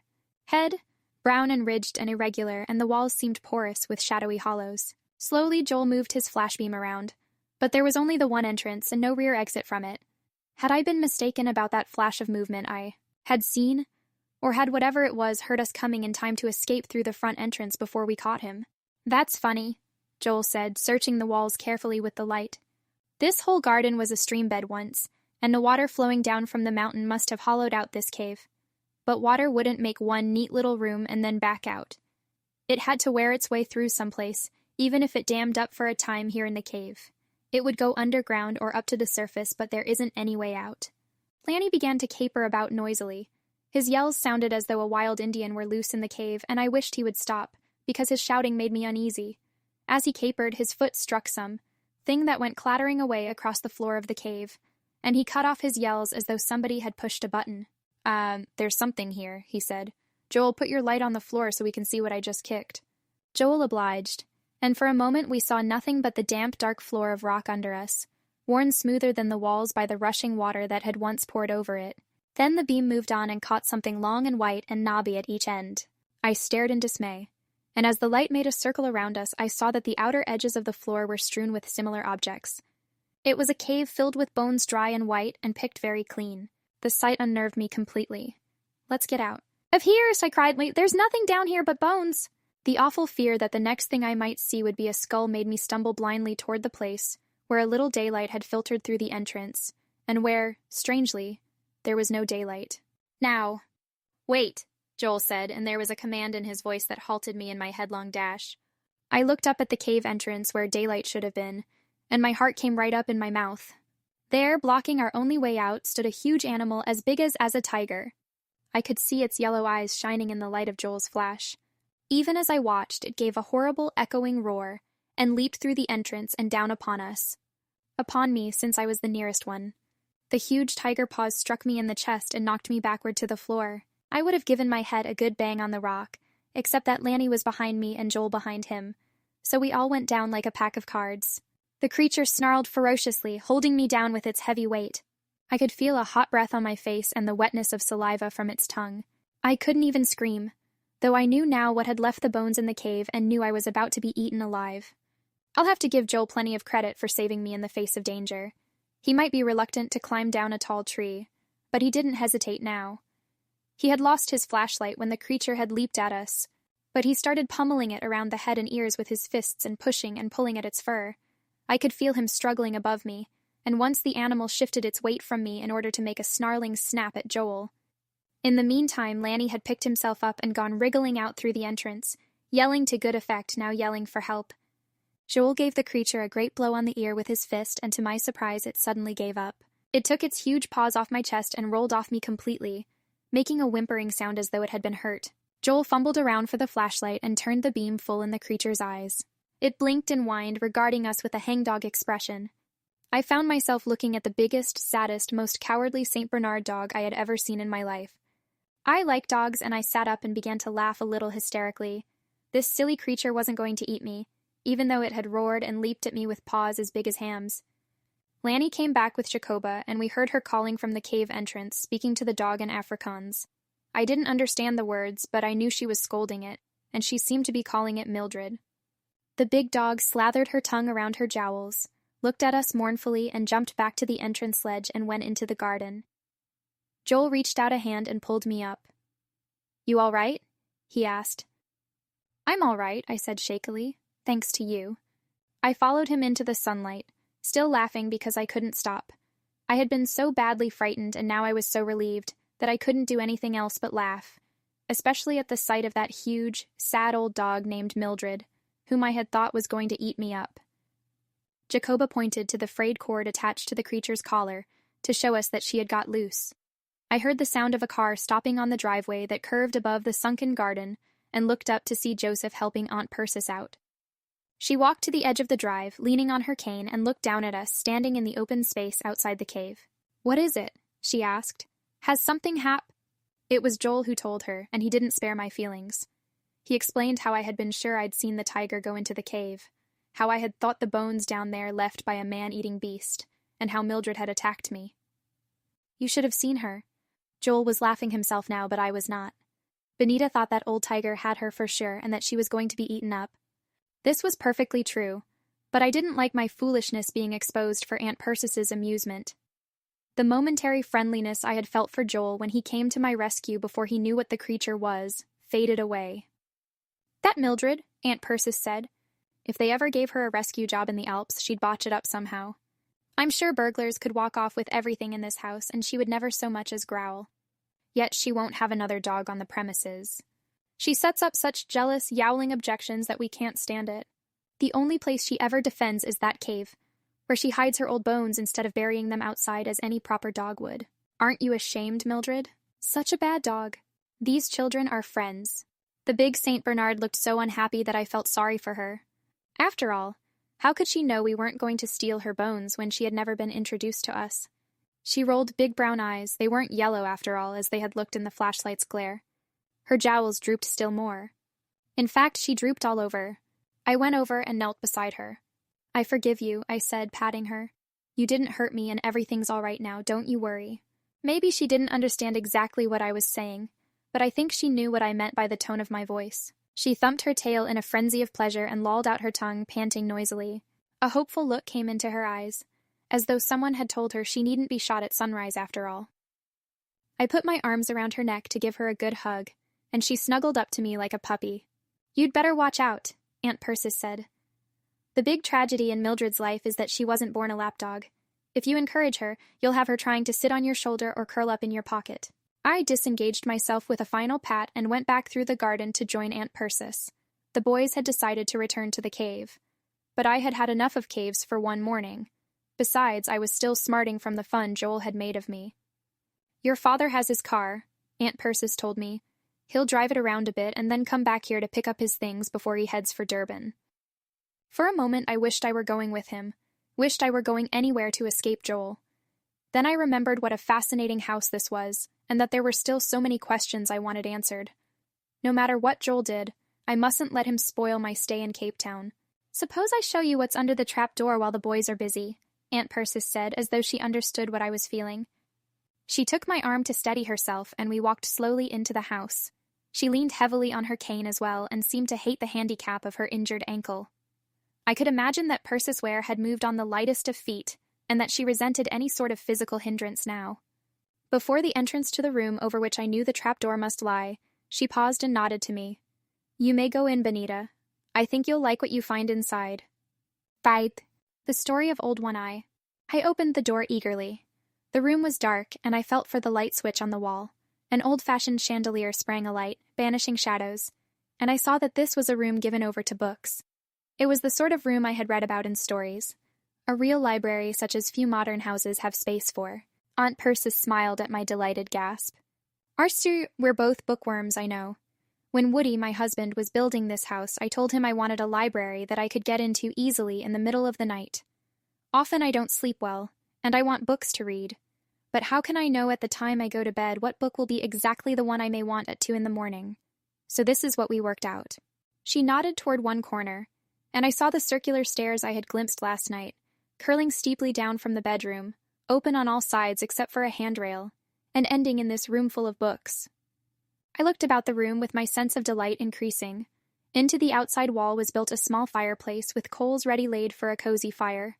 In the center, of the mantel of pinkish marble, which was carved in delicate scallops around the edge, a little gilt clock ticked away the minutes. I gave these things no more than a glance, because the portrait above the mantel commanded my immediate attention. It was the full-length painting of a girl in an emerald green ball gown with a graceful, old-fashioned train. The artist had painted the most tiffle face that I had ever seen. He had caught the kindness of the eyes, the gentleness of a mouth that would surely never speak ugly words. Yet he had also indicated a chin that was firm and full of character. The girl's brown hair waved back in a high pompadour, and resting in the soft tresses was a shining golden diadem, a little half-crown, with gleaming green stones set all around it. I knew at once who the girl was. This was Persis as she had looked when she was young and first married to Cole Atwood Florian Ware. I glanced quickly at my aunt because I couldn't help comparing the two, and I discovered something curious. Of course Aunt Persis wasn't the young girl of the portrait anymore, yet the look of the picture, a look that was loving and proud, determined and giving, all in the same breath, had grown in her face to something more than beauty. Her eyes were still as blue as the skies of South Africa, but there was understanding in them now, as well as kindness, and I had a feeling that the girl in the picture would approve of the Persis she had become. She must have known I was comparing the two, for she smiled a little sadly, and I knew the portrait must remind her of many things that would never come again. "It was painted in India," she said. "As you can see, I was very young, younger than I would ever want to be again." I didn't understand what she meant, since I couldn't imagine anyone not wanting to be young. She turned away from the picture, dismissing it for the moment, and held out her hands to the room, almost as if it were a friend she loved. How many times I've had the fun of waking up at night to come down those tricky stairs for a book. I love to read in bed, don't you? I certainly did, though at home this wasn't always permitted. Aunt Persis smiled. "Not for too long, and always with a very good light, Benita dear. You're on a holiday now, so we can be a little indulgent, Besides, you'll fall asleep anyway. I always did. How could you bear to give up your room? I asked, thinking that if I had a room with a trapdoor, a circular staircase, and a library waiting beneath, nothing would ever make me move out. I was lonely, Aunt Persis said simply. I could feel closer to Woody when I was in his room. Besides, the stairs are too difficult for me now. They were built for younger legs. But you must be careful. If you fell, you might hurt yourself badly. I was beginning to understand Dad's feeling about Aunt Persis and what he meant when he said there was no one else like her. One of her most wonderful traits was the way she seemed to enjoy the enjoyment of others. While she waited and watched me, I looked around the rest of the library, at the bookshelves packed with plump, full volumes, waiting to be pulled down and dipped into. On a long library table with a few magazines and papers upon it, stood a great bouquet of flowers in a Chinese vase. They were strange flowers, like nothing I had ever seen before, a bright assortment of large pink and yellow blooms, all with numerous thick petals growing upward around a big, sticky center. Those are proteas, Aunt Persis said, South Africa's national flower. They're blooming now because it's spring. We'll have to visit Kirstenbosch soon and see them at their peak. I was still getting acquainted with the room, and I went on examining it. Before the fireplace was a big leather chair with a handy footstool, another place made for curling up and reading. And against one wall was set a small ivory-painted desk that drew me to it at once. Looking at it, I felt like sharpening pencils and getting out a tablet so I could start writing a story. The corner next to the desk had been turned into a sort of picture gallery. All sorts of snapshots and old photographs had been tacked up, practically covering the walls in that corner. Here, too, was an interesting spot where I would want to spend some time. The room had 2 windows, both on the same side, overlooking the sunken garden. When I glanced out, I saw that the sun had disappeared and it was starting to rain. As I watched, I saw the boys come out of the cave to make a dash across the garden. Lion's Head had lost itself in mist, and our blue and beautiful day was gone. What a shame, Aunt Persis said. Now Greg will have a wet start for his trip. Dad came home later, and we put on raincoats so we could help him carry his things out to the little English car he had rented. Durban was a long way, and he wanted to get started as soon as possible. While we had Elevenses, that nice English custom of a morning snack, he spread out a map of South Africa on the dining room table. At home, when we had looked at a map of all Africa in our atlas, the tip of the continent where the Union of South Africa lies seemed very small. But now we saw that what looked to be a tiny distance between Cape Town on the Atlantic and Durban on the Indian Ocean was a matter of 1,000 miles. Dad showed us the native reservations he meant to visit, Basutoland, Zululand, and Swaziland. Before he left, he reminded us that we were here to learn about Africa, and that the best place to start was where we were in Cape Town. He expected us to observe and report. This would help make up for being out of school. We waved him off and then watched the rain for a while in disappointment. After lunch, Aunt Persis made a suggestion. There's no attic in this house such as the ones you have at home, but we do have a big trunk room where we've stored all sorts of articles for years. Some of Woody's things are there, Joel, and you might enjoy going through them. Old hunting gear, sun helmets from our Indian days, and so on. At another time, I might have been interested. What I was learning of the Colonel fascinated me. I even liked to roll out the sound of his name, Cole Atwood Florian Marrere. But my feelings still smarted from Joel's ridicule that morning. Besides, I was eager to try the circular staircase and dip into some of the books in the library. A rainy day seemed right for this purpose. The afternoon passed slowly, but with lots of lazy, interesting things to do as far as I was concerned. Once, when I'd lost myself in reading an old-fashioned mystery called The Moonstone, Joel and Lanny burst into the library wearing white shorts and shirts that were too big for them, and huge white pith helmets. I escaped the elephant hunters by going up my circular stairs and closing the trapdoor, a little to their surprise. On and off during that long rainy day we seemed to eat, and I had no objection to that. Elevenses, lunch, and tea at 4 o'clock, all buttery crumpets and delicious jam, with dinner still to look forward to at night. This was a program the boys enjoyed too. After tea, when it was beginning to get dark, the rain lessened to a drizzle. I put on a raincoat and hood and went out to climb my white tower. For a long time I stood there behind the battlements with misty rain blowing about me, while I looked all around at the tremendous view, and at the garden in particular, wet and dripping and green. I couldn't see the marble Diana from where I was, but I could imagine her standing in her green bower, white and gleaming against the wet foliage. There would be raindrops on her marble curls, and the black caterpillar would have taken shelter elsewhere. I knew now where to look for the mouth of the cave. in the open space beyond the woods that hid Diana. My thoughts went back to that odd movement I had seen before we went outdoors to explore. It couldn't have been Mildred I had glimpsed because the dog had been tied up at the time. If it had been something else, it would have had to come back through the garden, since there was no second way out of the cave, and risk meeting us face to face. Yet we had seen nothing. I should have asked Aunt Persis to tell me more about Old One-Eye and what his story was. A voice broke into my puzzling, and I looked down to see Joel grinning at me from the open French door of his room. "Watching for the one-eyed tiger?" he asked. Lanny popped his head out beside Joel's and shouted, "Benny's afraid of tigers! Benny's afraid of tigers!" There was no use letting myself get angry, I thought, beginning to get angry. I managed to look down at them both with my haughtiest air. "Of course I'm watching for the tiger," I said. "I mean to come up here at sundown every day and see whether he really haunts Aunt Percis's garden." With that, I ducked back down the ladder and ran across the balcony to my own room. The boys didn't say a thing, and I decided with satisfaction that I had found a way to shut them up. If I admitted that I was going to watch for that tiger, there wasn't a thing they could say. It's hard to tease a person who admits he's doing what you accuse him of.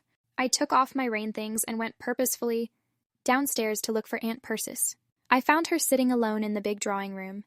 A fire had been lighted in the grate, and though it didn't warm that big chilly room, it made a little circle of cheer around the hearth where she was sitting. She wore a lavender stole about her shoulders, and she was knitting a sweater of gay rose-colored yarn that made a splash of color against her gray skirt. "Hello," she said.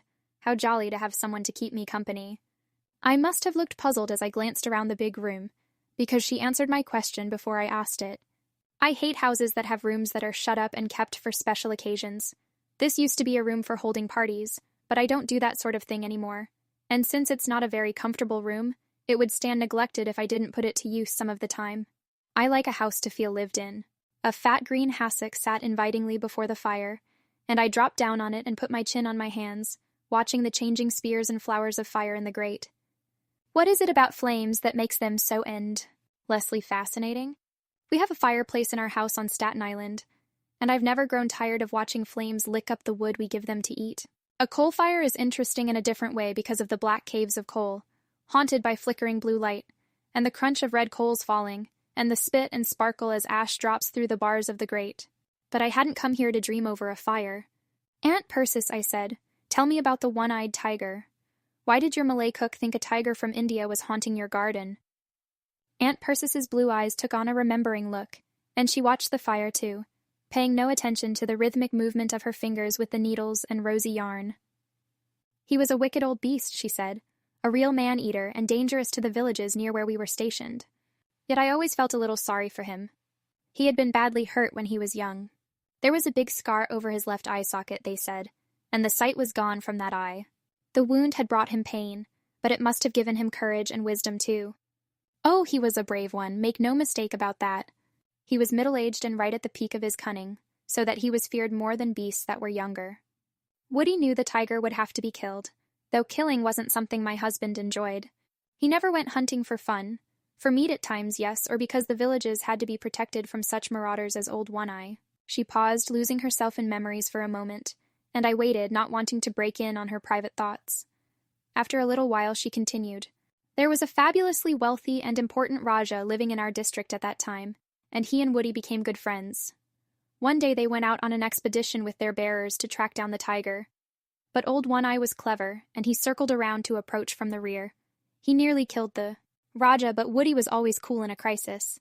He stood his ground and brought the beast down with one clean shot, so One-Eye's killing days were over. The Rajah must have been very grateful, I said. Ah, he was. There was something a little odd in Aunt Persis's voice, and I waited for her to explain. But her story seemed to have come to an end, though I was still puzzled about several things. I don't understand, I said. If the tiger was shot so many years before in India, why would anyone think the ghost of it was haunting a house here in Cape Town? Aunt Persis twinkled at me. Benita, dear, I don't think it is. Or that it ever did. This is only a whimsical notion, and pleasant to frighten oneself with on rainy nights. No, it's not a long-dead tiger I'm worried about these days. The rain had started up again, and wind sent a spatter of drops against the windows on the other side of the room. Aunt Persis jumped nervously and tried to laugh. I'm not sure why I'm so nervous lately, she said. It's not like me, but I have a feeling that something is going on. Whether it's the racial situation or not, I don't know. Surely the people around here know I'm their friend, though of course there might be strangers who don't know this. You've heard about the trouble we're having, dear? I knew something about it because Dad had talked to us several times on the trip, trying to make us understand what was occurring in South Africa. The present. Government, in trying to separate the races, had worked all sorts of injustices. People who are held down and given no rights always rebel in time, Dad said. When things get so bad, there is nothing to live for. What can they lose? South Africa seemed to be going backward in matters of prejudice instead of keeping up with the progress in the rest of the world. That face you saw the other night, Benita, Aunt Persis said suddenly. Could you tell what sort of person it was who looked in the window? I tried hard to recall the quick glimpse I had had, but the details wouldn't come. I remembered only a sense of eyes staring. I didn't even know what color they were, only that they were eyes that seemed evil somehow and intended those in the house no good. The face had been no more than a blur, and I couldn't for the life of me have told Aunt Persis anything about it, whether it was white or black or in between. Macau, why anyone should be watching this house white or dark, I can't imagine, Aunt Persis said. I looked around the big drawing room with its carved ivory, its jade and brass and cinnabar. Do you suppose it could be because somebody wanted to rob you? I asked. Aunt Persis dropped her knitting to her lap and stared at me for a moment, frowning. She looked as though I had somehow shocked her, and I couldn't see why. I should have thought the first thing anyone might suspect was robbery when there were so many treasures around. No, she said, not that, not ever again. I must have looked my bewilderment because she moved her head from side to side as if to shake away unhappy memories, and then tried to smile at me. Many years ago we were robbed. Some of the most valuable things in this room were taken away, but we recovered them later when the thieves were caught. That was such an unhappy experience that somehow I felt it could never happen again. Once in a lifetime seems to be enough. Besides, I used to be more careless in those days than I am now. She was about to say more, but at that moment Jacoba rang several notes on the bell chimes that hung in the dining room door. Hurry and freshen up for dinner, Aunt Persis said. And Benita, suppose we say nothing to the boys about this. I don't want to worry them over nothing. I ran upstairs feeling a little flattered that Aunt Persis regarded me as someone to whom she could talk about matters that disturbed her. As if she didn't expect me to be worried or frightened. I wasn't sure how, ever, that her confidence was justified. I was fine all evening. But later that night, after I was once more snuggled into my big bed, with the hot water bottle warming my toes, I began to listen to the old house creaking, and to wonder if what I heard was the lifting of the trap door. I fell asleep in the middle of wondering. As far as I know, nothing touched the trap door all night long. So, the man with the blue thumb. The next few days were mostly rainy, and all of us began to long for the outdoors, even though the house was so big that there was plenty to occupy us inside. Aunt Persis brought out an old Halma set and taught us to play. The game was a lot like Chinese checkers, and it helped us to pass the time. I read several books in the library and started writing a story, sitting at the little ivory-painted desk. I didn't get very far, however, because I always ended up studying the fascinating picture gallery in that corner of the library. There was no television in South Africa, since the government was against introducing it, so Lanny had stopped drawing horses and was now drawing dogs instead, mostly St. Bernards with a look of Mildred about them. I made friends with Mildred too, and grew quite fond of her, even though she was lazy and not very brave unless it came to protecting her cache of bones. Every evening I made a big show of going up to my tower to watch for One Eye, the tiger. I never saw him, of course, and didn't expect to. On the first bright morning, Aunt Persis suggested that we might go out and explore Cape Town. We had already been studying a map and were learning our way about. She thought the avenue and the public gardens would be a good place to start. Then we could walk about downtown a bit, visit the flower market, and come home by any route we pleased. Joseph drove us as far as the beginning of the avenue and dropped us off. For the first time we were on our own in Cape Town, and had a chance to get acquainted with South Africa as Dad wanted us to do. Of course, we didn't know that this was the morning we were to meet the man with the blue thumb. Government Avenue is my favorite road in all Cape Town. It starts about where the hilly slopes end and cuts downtown in a straight line of reddish earth, with young oak trees growing on either side and reaching their green branches overhead. No motor traffic is all load here, and people use the avenue for a pleasant walk to and from downtown. Saw museums and art galleries, the University Theater, and the wonderful gardens that were once the site of the vegetable garden that Jan van Riebeeck, commander of the first Dutch settlement, had planted 300 years ago. Behind us, the mountains stood up black and strong against the sky, and at our feet beyond the downtown section stretched the bay. This area, as we quickly discovered, was where most of the dove sounds were coming from.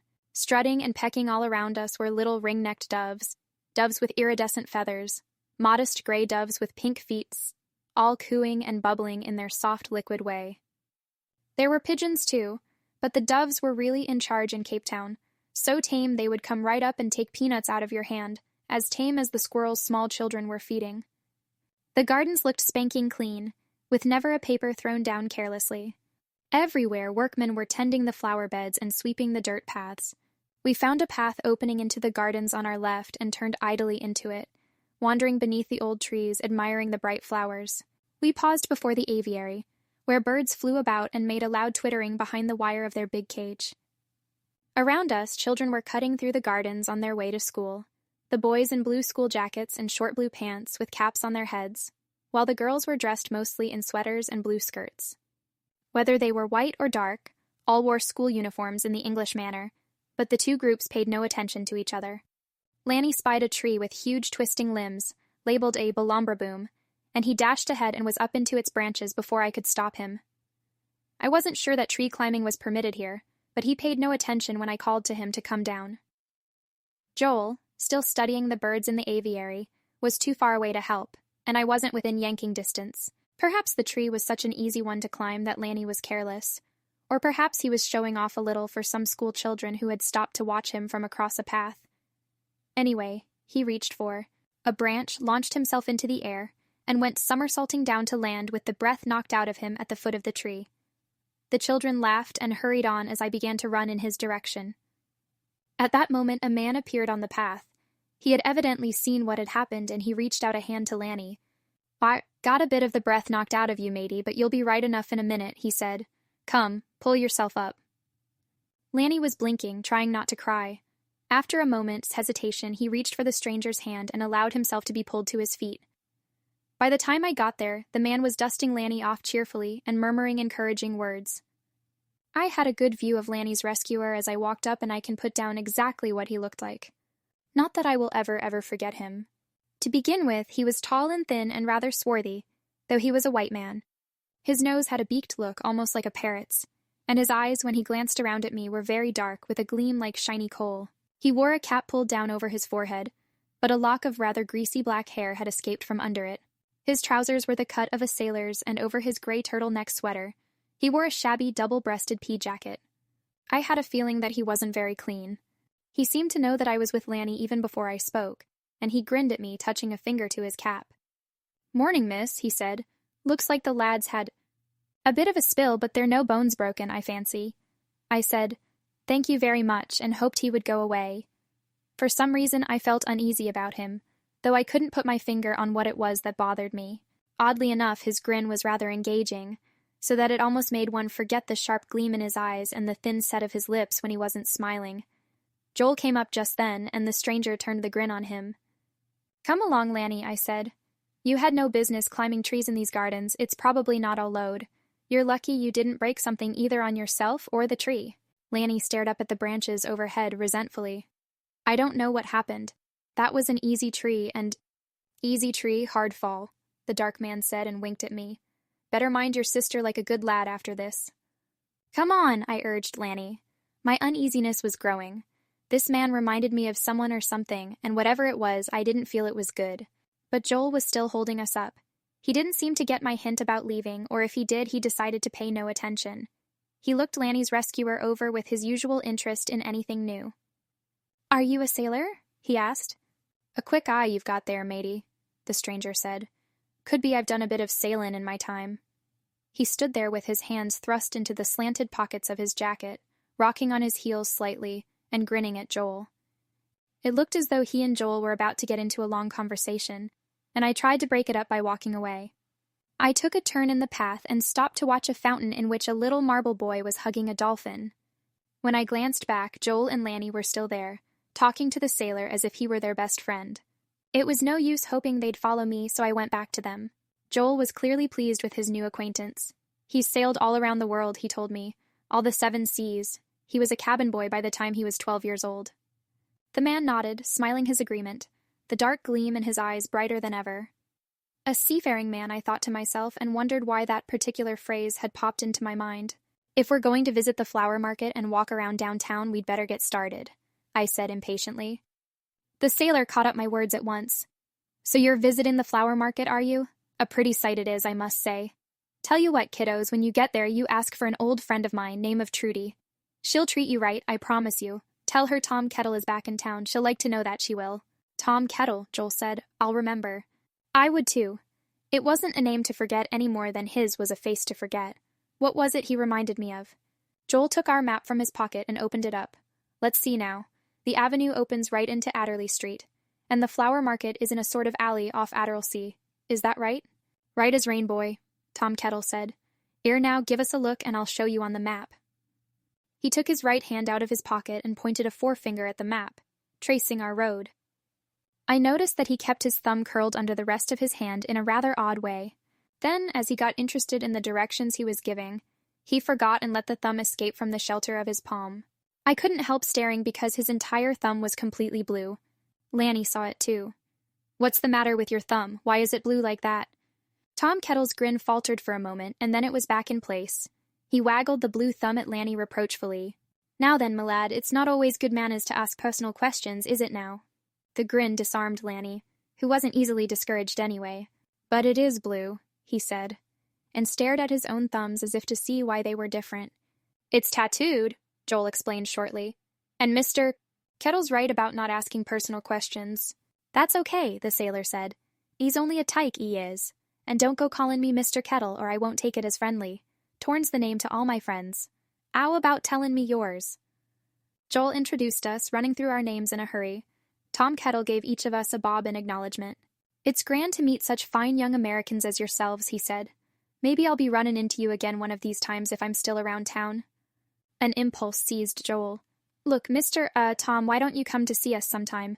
We're staying at Warehouse up the hill. I'd like to hear more about the sea. How it was when you were a boy, and...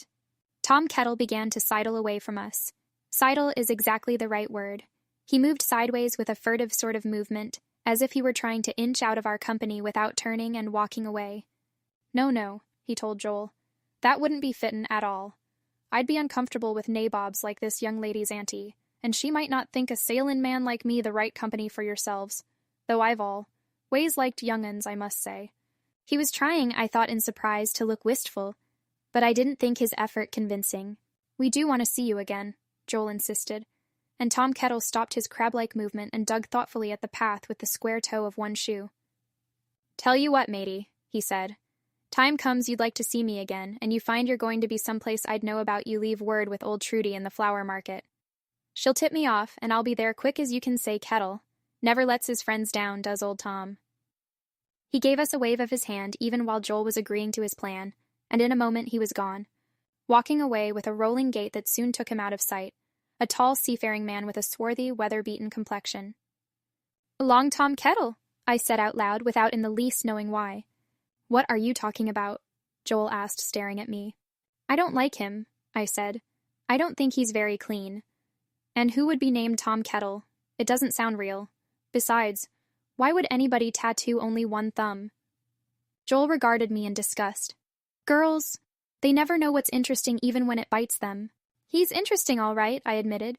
So are snakes and tigers and things like that, but you don't go making friends with them. Joel fairly snorted. Now I suppose you'll run home to tell your Aunt Persis what you think about Tom Kettle, so we won't get to see him again. You could be wrong, you know. That stung a little, but I wasn't ready to give up my stand. I had thought of something else that seemed very odd. How did he know I had an aunt? I asked. I certainly didn't tell him. Joel started off through the gardens in the direction of downtown, leaving us to follow or not as we pleased. He spoke over his shoulder as he walked.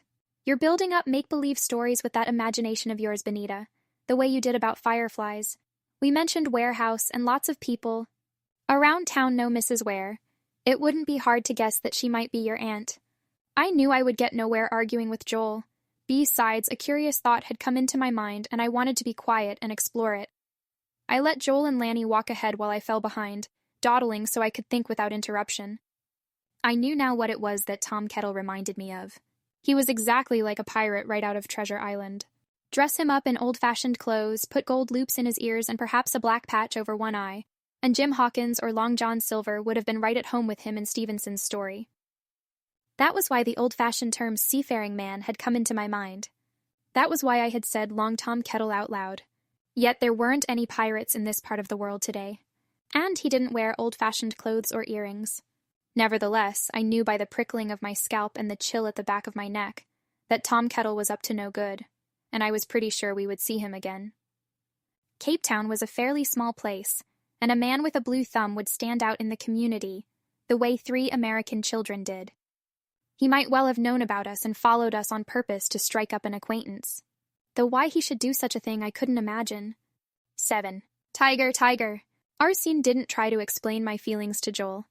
I walked through the gardens behind the 2 boys, admiring the bright flowers, purple, yellow, white, pink, noticing the palms and the strange trees from other countries that had been brought here from time to time.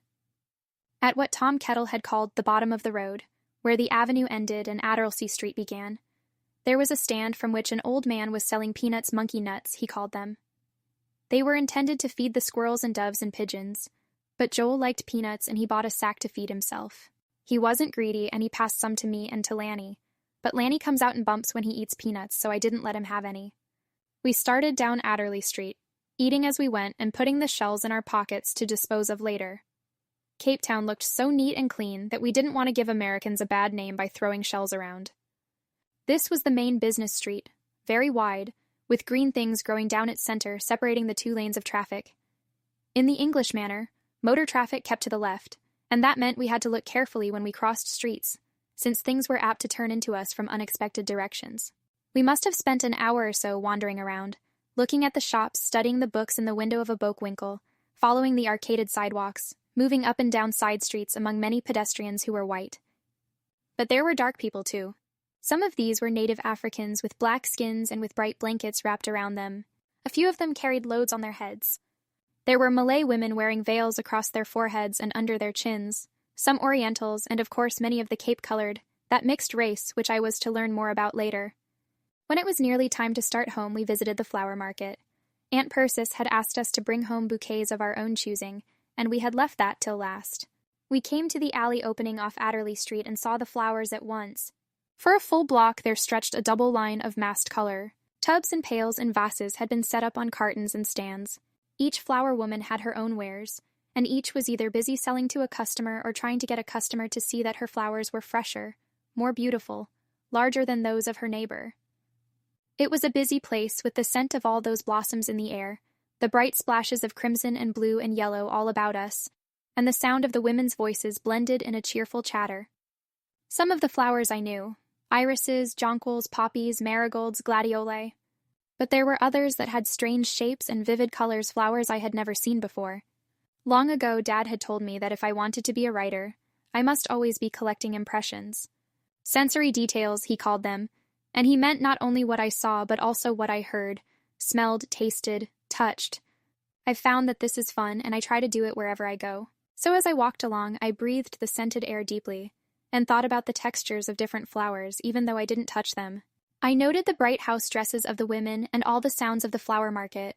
Joel hadn't forgotten Tom Kettle, and he asked at once if there was a flower woman named Trudy. A girl pointed her out to us down the line, and it was toward her stall that we made our way.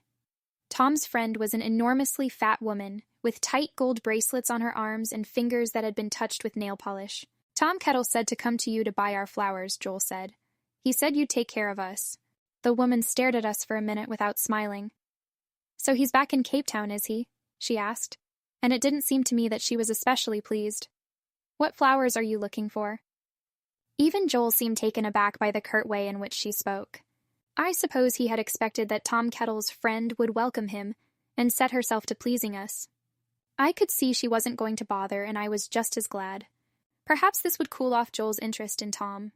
I turned my back on Trudy and wandered down the alley until I came to a tall vase of strange green shafts that had white flowers opening at the very end and little green buds all down the stalks.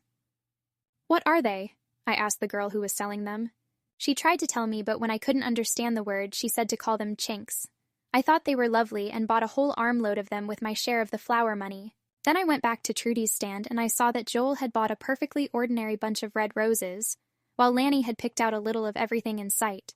Trudy had apparently warmed to Lanny and was wrapping his flowers with extra care in a big paper cornucopia that would make for easier carrying. She glanced at my chinks and sniffed a little, as though she thought them beneath her notice.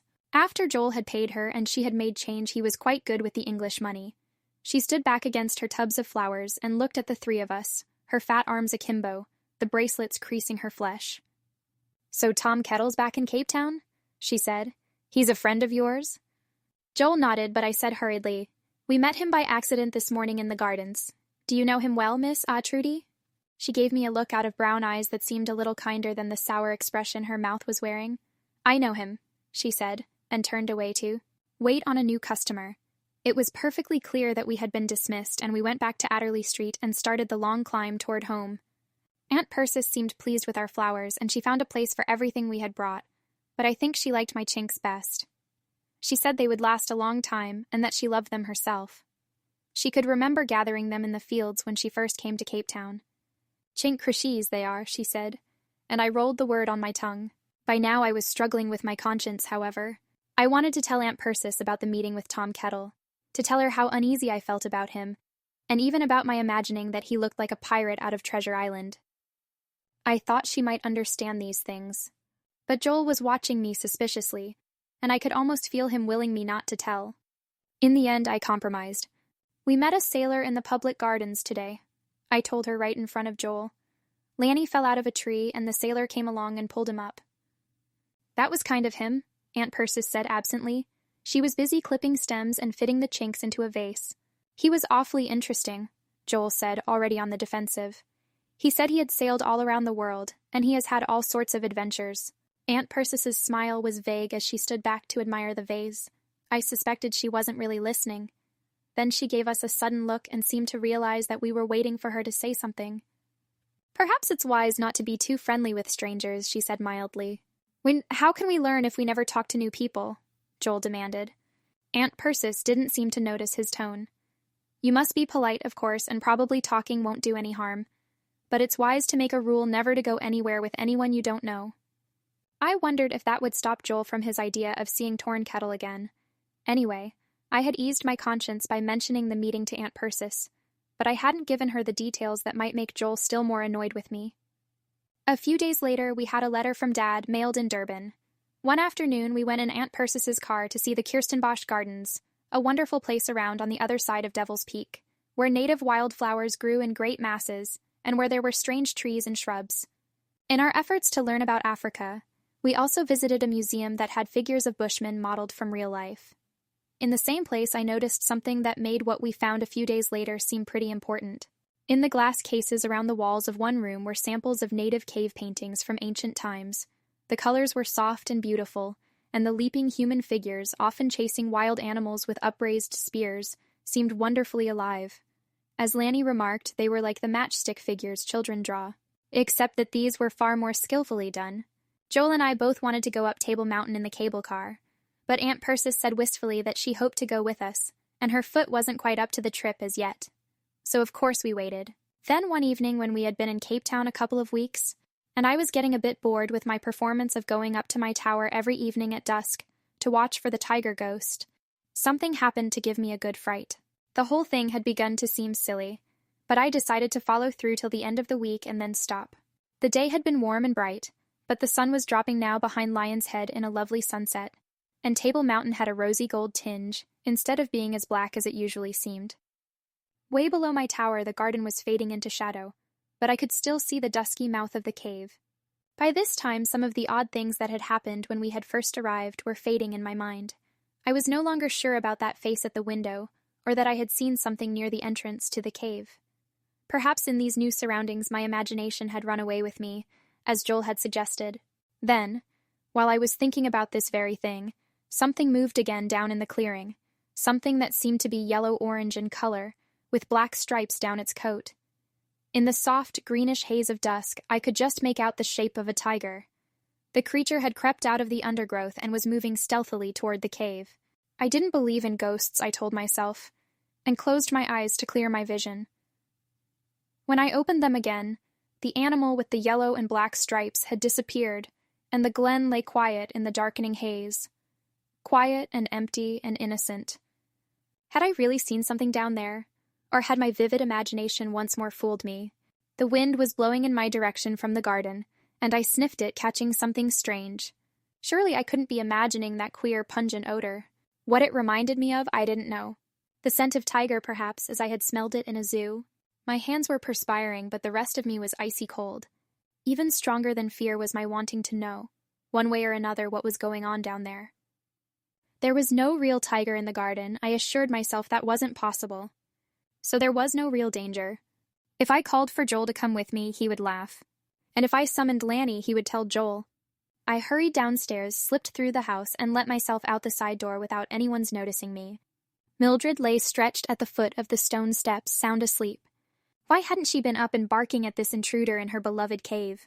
I wondered. Was it because she had become quite accustomed to the tiger ghost? I took hold of her collar and gave her a good shake to wake her up. She yawned and stretched and then looked pleased to see me.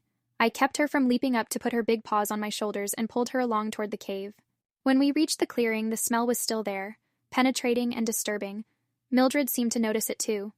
She put her nose in the air, sniffing as if she disliked the odor, and sneezed and whined a little, refusing to go any farther. The opening to the cave was dark and empty. No gleaming eyes, not even one gleaming eye shone at me from its black mouth, and there was no sound any. Where? Except for the wind sighing high in the parasol pines. I had overcome my fear enough to get that far, but I didn't have the courage to go poking into that cave all by myself, and I hadn't thought to bring a flashlight. All I could do was try to urge Mildred into action.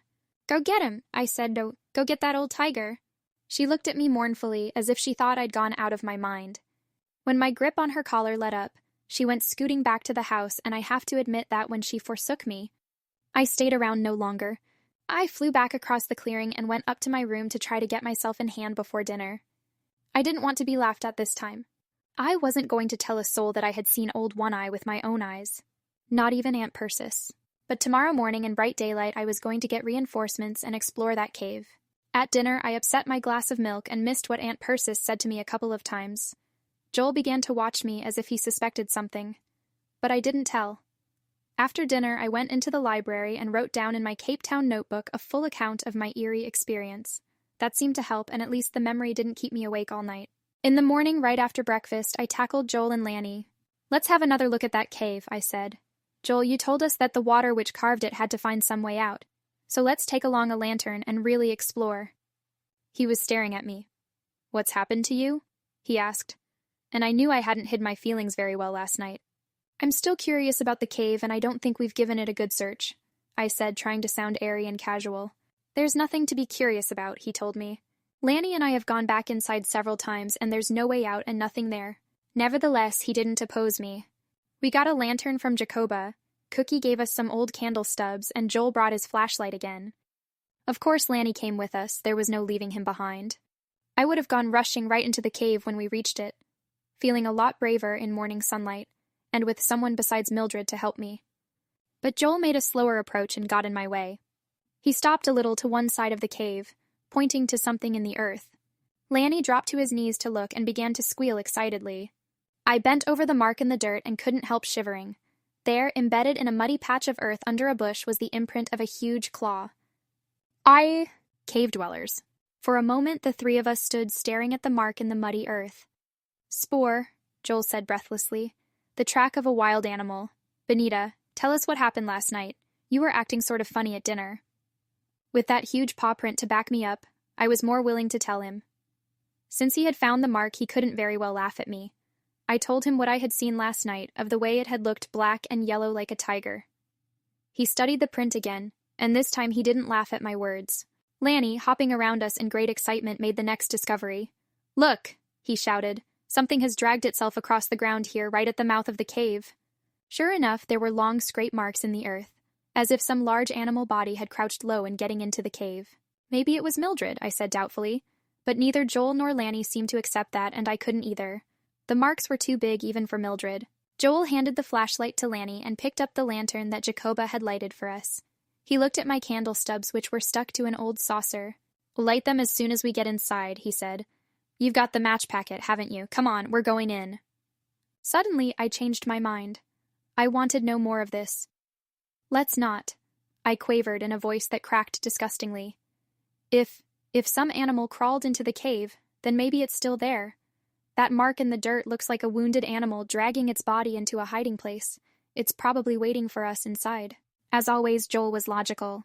If it's your ghost tiger, then he isn't crawling anyplace wounded. Besides, you can't tell whether that mark is going into or out of the cave. Never mind about ghosts, I said. What if it was a real live tiger? In Africa? Joel asked scornfully. Maybe it got out of a zoo, Lanny put in, and I picked up this notion at once. That's it, Joel. It could very well be a real tiger from Rhodes Zoo. Maybe it's hiding inside the cave this very minute. Let's go tell Aunt Persis and... Joel snorted in that superior way of his. You go tell her, he said. The way you had to tell her about Tom Kettle. I'm going into the cave. He was either terribly brave, I thought, or terribly foolhardy. Anyway, he got down, pushing the lantern ahead of him, crawled through the entrance, jumped from the ledge into the cave, and disappeared. I expected to hear snarls and roars and Joel screaming, but nothing happened. Lanny was after him before I could pull him back. The cave entrance no longer looked pitch black. Now there were lights moving around inside, and since nothing had happened, I thrust my candle saucer onto the ledge and crawled backward through the opening myself. The cave room was empty except for Mildred's collection of bones. The hard rock floor told us nothing of any visitor of the night before. Once more Joel paced around the entire cave. With our additional light, we could see it all pretty well. I took several deep breaths trying to catch any lingering trace of that odd smell I'd noticed last night, but I couldn't smell anything except the natural cave odors, a little damp and earthen. Oddly enough, the air didn't seem to be stuffy and stale, as it should have been in this pocket which had only one entrance. I took the matches out of my sweater pocket and lighted the 3 candle stubs stuck on the saucer. Their flickering light made the cave still brighter, and now I noticed something odd. My candle flames did not burn straight up as they should have done in a windless place. They bent and wavered as if a ghostly breeze touched them. Carefully I stood on tiptoe and held them higher, noticing that they did not dip and dance away from the cave entrance as they should have done if the breeze had come from that direction. I moved slowly around the cave, holding the saucer high, while Joel and Lanny watched me. Joel caught on to what I was doing at once. There's a wind coming from somewhere, he said. But it doesn't look as though there was anything up there but a solid rock wall. Lanny thrust his flashlight into Joel's hand. Hold this a minute, he said, and went scrambling up the sheer wall of rock, finding toe and finger holds as if he were part monkey. Clinging to the wall with one hand, he patted all around him with the other, and suddenly one hand, one arm vanished into a deep pocket of shadow. Throw the flash beam up here, he called excitedly to Joel. Joel stepped close to the wall and turned his light on a great slab of rock that rose to the ceiling of the cave. Now we could see that this rocky wing was not set flat against the wall as it looked from the cave floor. It stood out a little way, almost like a screen set before a doorway. There's a way through behind it, Lanny called, but you have to climb up here to get past. Even as we watched him, he edged his body through the narrow space and disappeared from our sight. A moment later, we heard him calling from the other side. Hey, it's dark in here. Bring a light quick, will you? He didn't sound quite so brave now, and Joel put the lantern on the floor, stuck the lighted flash in his jacket pocket, and went up the wall after Lanny. This time, I didn't mean to be left behind, and I set down my candles and scrambled after him. It wasn't hard, I found. There were plenty of rough ledges to step on and cling to, almost like steps up the wall, and I wondered if someone had carved them there long ago. The rock was cold and rough under my hands, and the passage behind the rock screen seemed black and narrow after Joel disappeared through it with his light. Up here I could feel the draft of air sucking through the cave. Since I preferred company to being left alone, I wriggled between the 2 close walls of the narrow passage, feeling something like filling in a sandwich and in danger of being squashed flat at any moment. Then I was out on a ledge that seemed to run along one side of a much larger underground room. There were rocky crevices leading down to the floor, and I went down them backward to stand beside the 2 boys in the middle of a vast cold cavern, through which air was drifting gently. Why didn't you bring the lantern? Joel asked, as if I hadn't had enough to do getting myself through that rock sandwich. I'll go back for it, Lanny offered. Joel said, never mind, the flash will do for a minute. He was moving the light slowly in a wide circle about us. He let it slide over a great expanse of wall and up to the high, distant ceiling, then on around. In this big room its beam seemed as feeble as one of my candles would have been. and I felt creepy watching the light move on and the darkness swallow up each place it had touched. The beam hesitated, pointing. "I think that's the way out," Joel said. "We'll take a look in a minute." A passageway yawned ahead of us in the farther wall, high enough for a man to walk through, but turning quickly out of sight. If I had seen something enter the cave that first night, it could easily have escaped us if there was a back way out, just as the tiger could have done last night had it chosen. Joel's flashlight beam moved away from the exit pass, sage and across the floor. There were no bones in this cave. The rock under our feet was bare and rough and empty. The beam hovered upon a wall that had been worn remarkably smooth and flat. Suddenly, I caught my breath and reached for the flashlight before Joel turned it away. I had seen something strange up above my head. I stepped closer and focused the light in one place, holding it there in surprise and wonder. Against the rock wall, painted in soft colors, were the same sort of little matchstick figures we had seen in the museum the other day. Men with spears and upraised fists, leaping through the air as if they had a life of their own and were not bound to the rock they were drawn upon. Some sort of native antelopes with curved horns were springing gracefully away, as the hunters dashed in pursuit. The drawings were so beautiful and alive, so very right against the primitive rock wall that I held my breath and stared at them in delight. For how many hundreds of years had these ancient cave-dwellers been conducting their spirited chase? "Cave paintings," I whispered. "Maybe we've found something valuable." Joel squashed my idea with his usual logic. "I expect your Aunt Persis will know about them. She used to come into this cave when she first moved to Cape Town, and your father must have played in here as a boy. If we found the way through so quickly, others would have too." I liked my own notion better, but Joel wasn't given to that sort of dreaming. "I wonder why your aunt hasn't said anything about the drawings," he went on, "or about this inner room." "Let's look for the way out," Lanny urged, eager for action and not as interested in the cave paintings as I was. Joel took back the flashlight and turned its beam upon the opening he had found earlier. "It looks easy enough," he said, and walked through it. Lanny and I followed right on his heels and found a narrow, twisting way that led farther into the earth. It ended in a small circular place where we seemed to be at the bottom of a well. A little daylight filtered through the rocks overhead. Joel turned off his flash, light and pointed with it. "That's the way out up there." The well wasn't very deep, it wasn't a real one, of course, and the sides were irregular and easy to climb. We all went up at once and crawled out at various places under the lip of sheltering rocks. In a moment we were out in the garden again, in a wilder part where bushes grew thick and there were no flower beds, only a cluster of tumbled rocks that hid the second way into the cave. I was the one who thought of searching the earth here for further tiger tracks, but nothing of interest turned up. We walked around above the ground to retrieve the lantern and candles from the first cave, and found Mildred lumbering into it ahead of us with a large bone in her mouth. She knew us now, and she made no objection when Joel and Lanny went inside to bring out the lantern and candles. Mildred didn't seem at all nervous about the cave as she had been last evening. I waited outside at the entrance and stared at that odd claw mark in the dirt. Why was there only one mark? Though when I examined the ground, this didn't seem unreasonable. There was grass around the edge of the clearing, and it was only in a bare place that the paw print showed. Had ghosts ever been known to leave prints behind them? I wondered. It seemed unlikely, but by now I was ready to accept Al. Most anything. Last night I had seen something very much like a tiger down here, and I still didn't know what had become of it. I could only feel that we were lucky it hadn't been hiding in there to pounce on us when we went in. For all I knew, it might be lurking under the bushes somewhere, watching us with one cold yellow eye. I was glad enough to get safely back to the house.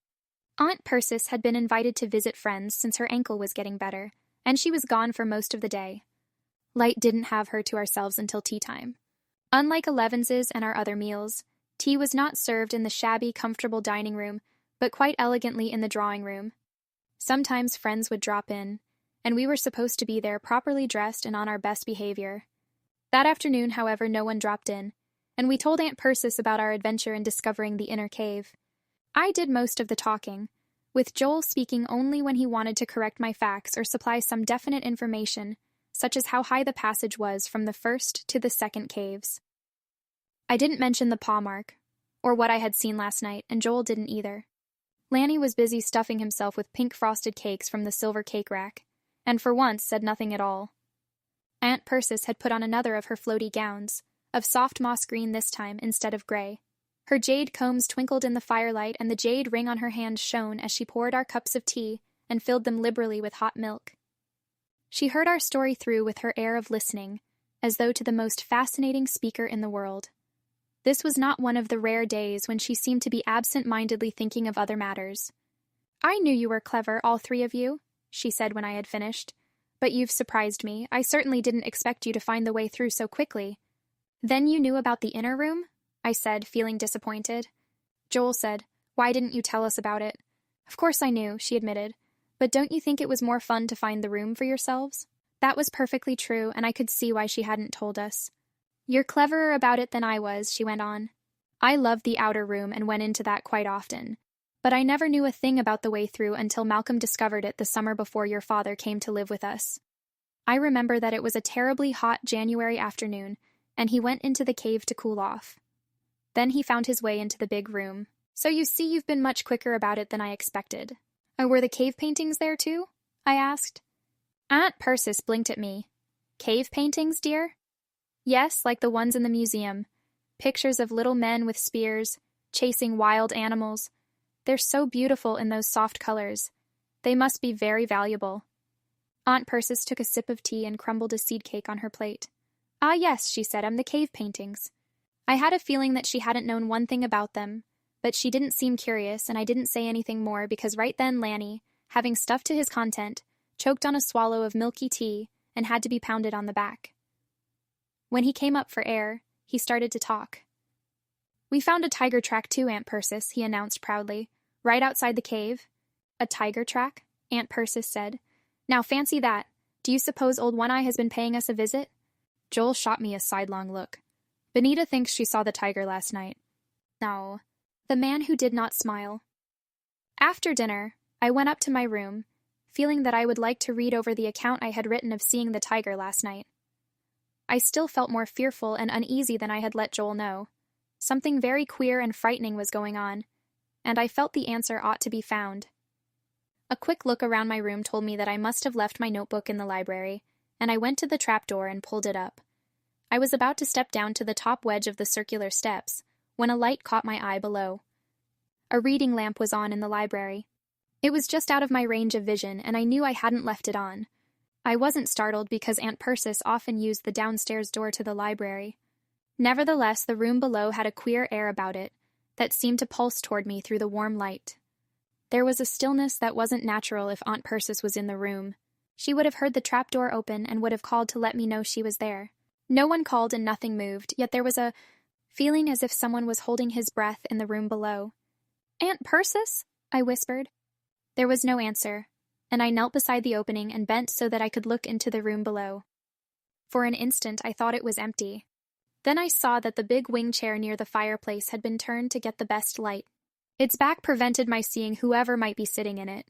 Only the corner of a book was visible, and on the chair arm rested a hand, very still as if it did not want to attract my attention by moving. For an instant I was frightened again. Then I saw that the hand was small no larger than my own, and I found that reassuring. Besides, anyone who had come into the library to read a book couldn't be very alarming. "I can see you," I said, and started resolutely down the circular stairs. By the time I had reached the bottom, the occupant of the chair had dropped the book, scattering several sheets of paper on the floor, and stood up to face me. The visitor was a girl no older than myself. I noticed first the warm, light golden color of her face. Then her enormous brown eyes set wide in a watchful stare, as though she was waiting to see how I would act. Her black hair was brushed back into two fat braided pigtails that hung down her back, and she was dressed in a navy blue skirt and white blouse like other schoolgirls I had seen around town. Her uncertainty seemed greater than my own, so I smiled at her. "Hello," I said. "Who are you?" The expression of her mouth had been solemn, but now a dimple showed at one corner and laughter lighted her eyes. "I'm Cheris Van Cleef," she said, and I noticed her attractive English accent at once.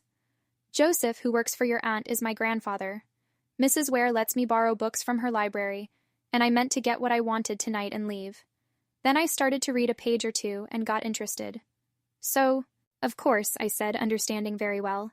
"Sampling an interesting book is like starting on a package of popcorn. You can't stop nibbling." The dimple deepened, and I saw what a pretty girl she was. "I'll go now," she said. I took a quick step toward her, too pleased to have found a girl my own age to let her get away so quickly. "Must you?" I said. "Can't you stay a while and talk to me? I'm Benita Dustin." "I know."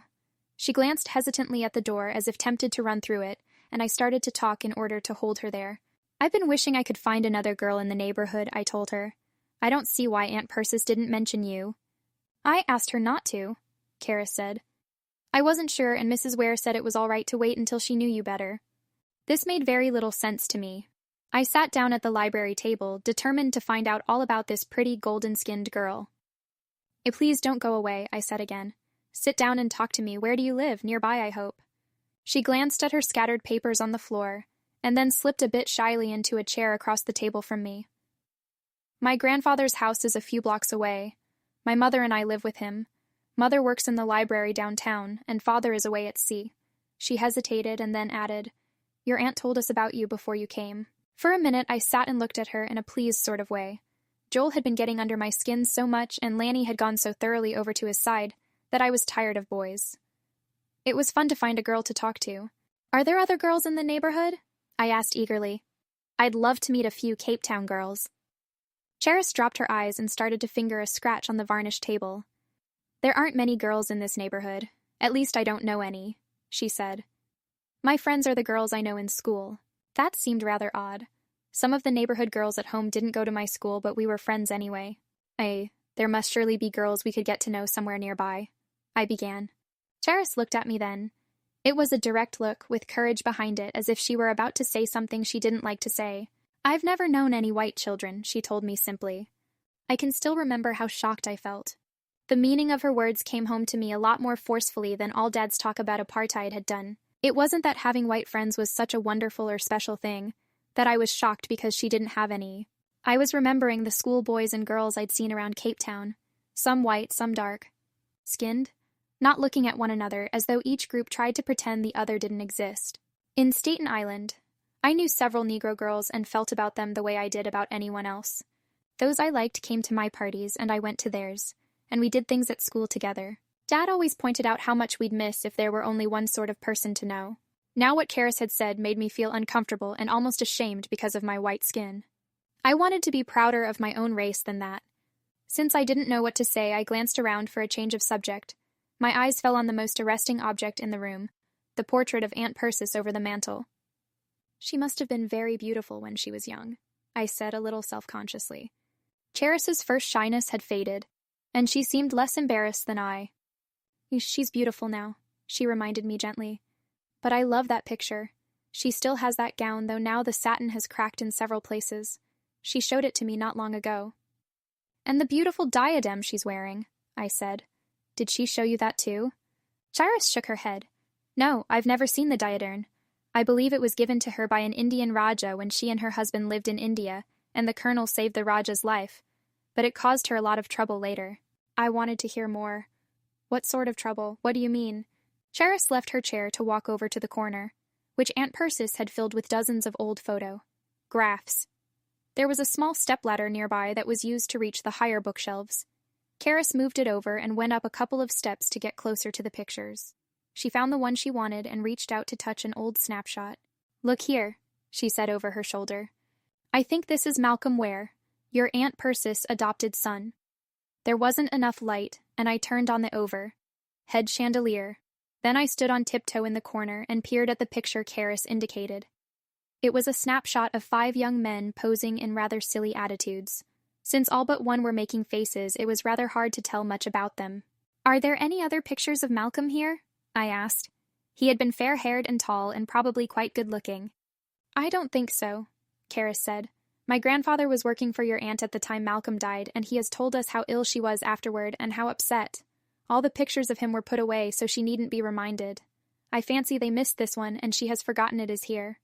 Charis came down from the ladder, and I went up, in her stead to have another look at the snapshot. It certainly wasn't a very good picture of the adopted Malcolm. I peered also at the unsmiling face in the picture, the only one not contorted in a foolish way, and leaned closer to examine it more carefully. This man seemed older than the others, and he looked as Joel's friend Blue Thumb might have when a young man. But the picture was tiny, and I couldn't be sure. It seemed unlikely anyway. Tom Kettle wouldn't have moved in the same social circles as Malcolm Kerr. Charis had gone to pick up her scattered papers, and when I came down from the ladder I saw that she held a sheaf of drawings. May I see? I asked, and after a moment's hesitation, she held them out. I could tell that Charis had a real talent for drawing. I recognized her sketch of Mildred with those mournfully drooping jowls and a portrait of Joseph that was quite good. There was a sketch of Warehouse, too, with its towers and turrets, and the beginning of a head of Aunt Persis. "These are wonderful," I cried. "Are you going to be an artist?" She took the drawings back, her small golden-skinned face alight with pleasure. "I don't know. I think I'd like to be a teacher. Teachers are needed so badly in South Africa. Perhaps I might teach an art class in school." As I watched her stacking the drawings, a sudden notion came into my head. This might be the answer to something. "You know about the cave in the garden, don't you?" I asked. "Were you the one who was there ahead of us the first time the boys and I went down to explore? I saw something move in the garden and then disappear. It could have been you." Once again, mischief came alive in Charis's dark eyes. She countered with a statement of her own. "Mrs. Ware says you found the inner room yesterday." I had the answer now to Aunt Persis. Strange behavior when I had told her about the cave drawings. She had seemed surprised at first, and then not at all surprised, and I knew why. "You painted those figures on the cave wall, didn't you?" I said. Charis bent her head to hide bubbling laughter. "I wasn't trying to fool anyone, but I'm glad you were fooled. That means my copies must be good. That big flat wall always coaxed me to paint something on it. And a few weeks ago I got down to the job. We laughed together, and I decided to try her out still further. I told her about seeing the tiger one night at dusk and about the paw print Joel had found near the cave's entrance. Would she, I wondered, know something about these too? The laughter went out of her at once. She stared at me uneasily, and I couldn't doubt her sincerity when she spoke. "I'm beginning to be afraid of the cave," she admitted, "though I never was before. Something queer is going on down there, and I don't know what it is." She picked up her book and pictures then, and said she had better be getting home. Her grandfather was staying late tonight, and she would walk home with him. "I'll see you soon again, won't I?" I asked, hating to let her out of my sight. "When I'm not in school. That is, if you want to," she added, growing shy again. "I want to very much," I told her, and walked with her to the library door. As she was about to leave, something came back to my mind, an odd, unfinished thread that she had left hanging. "Tell me," I said, "when you were looking at the portrait of Aunt Persis and talking about the diadem just now, you suddenly went over to the corner to search for the snapshot of Malcolm. Why? What was the connection?" She hesitated for a moment before she spoke. Then she seemed to choose her words carefully. "I don't know the whole story, but I think it was the emerald diadem that caused his death." She said goodnight quickly before I could ask more questions and slipped away to join her grandfather. Completely puzzled, I turned back to the room and stood before the portrait of Aunt Persis. The little diadem, all Atwinkle with great emeralds and sparkling white stones set between diamonds perhaps, rested proudly on her brown tresses. The gift of an Indian Raja. How could it have caused Malcolm's death? I was drawn again to the snapshot of the young men. Again the sober face beside Malcolm held my attention. There was no telling, of course, but that could very well be how Tom Kettle had looked when he was younger. Then, from the tower, we had another spell of rainy weather, and I didn't see Charis for several days. I asked Joseph about her, but he said she was busy in school and usually had a lot of homework. I rang her up to ask her to come over on Saturday, and we talked a little on the phone. She asked me if I had seen anything more that was queer going on around the cave.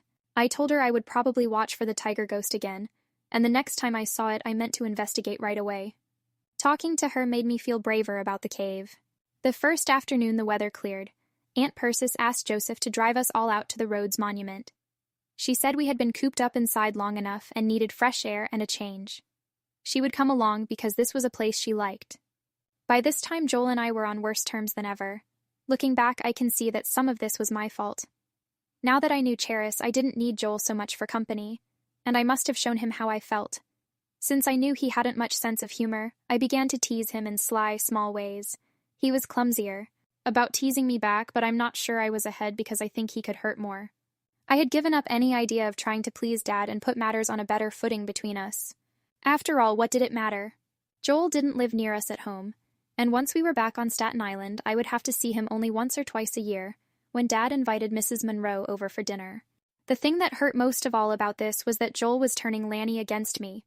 My little brother was quick to make fun of me now, copying Joel. And though he was so much younger, this new Lanny could upset me more than he knew. He had always been a warm, affectionate small boy, and I had loved him ever since Mother had held him in her arms when he was a baby to show him to me. I had never been jealous because I knew how much she loved me too. After she had died, I had tried to make it up to Lanny by mothering him. But now Joel, who wasn't even a relative, was his hero. And when I set myself against Joel, I had to be against Lanny too. Lanny was still drawing animal pictures, but now they were all tigers. And since he had no real tigers to draw from, he wasn't doing so well as he had with horses and dogs. I tried to coax him away from this new and scary subject, but Lanny was still excited about the tiger. I think he was watching for him some of the time himself. That afternoon, when we went for our ride, I beat Joel to the front seat of the car because I knew he liked to ride beside Josephale, and Lanny had to get in the back seat with Aunt Persis, where I really wanted to be. I wonder what it is that makes us hurt ourselves sometimes in order to hurt other people.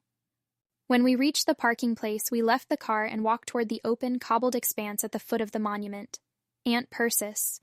Foot was improving, and she got along quite well with her cane. Lanny and Joel ran ahead to the low wall that made a half circle at the base of the monument, but I walked more slowly at Aunt Persis's side.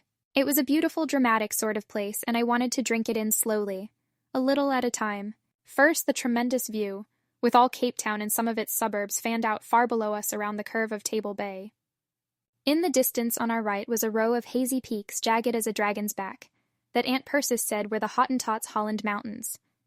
She said they had been given that name by the early Dutch settlers, who realized that the Hottentots longed for those distant mountains the way they themselves longed for Holland.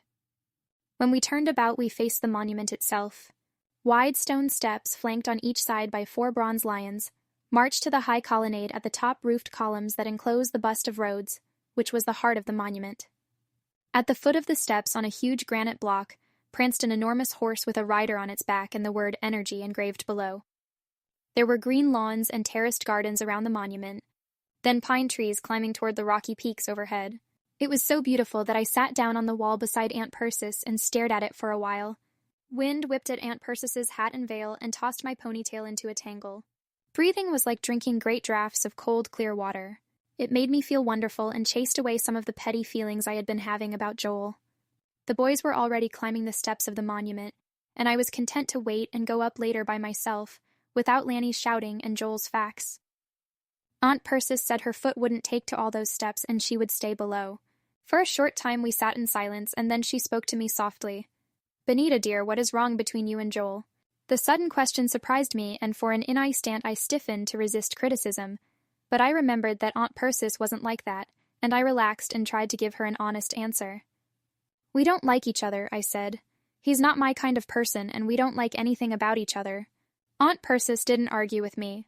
She nodded thoughtfully, not so much as if she agreed, but as if she were thinking about my words and reserving judgment. I didn't want to waste this wonderful afternoon talking about Joel. "Tell me about Caris," I said.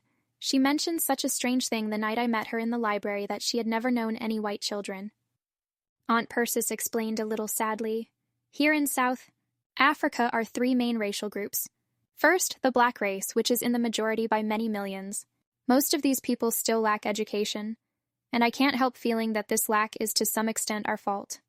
It's a big problem, but we haven't worked at giving them an education as hard as we've worked at other things.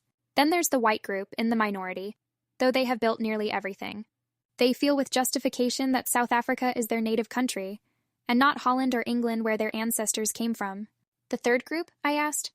"It's what we call the Cape Coloreds," Aunt Persis said.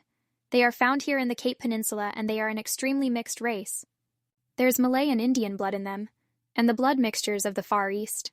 Dutch and English, too, and traces of the Hottentot natives who were here originally.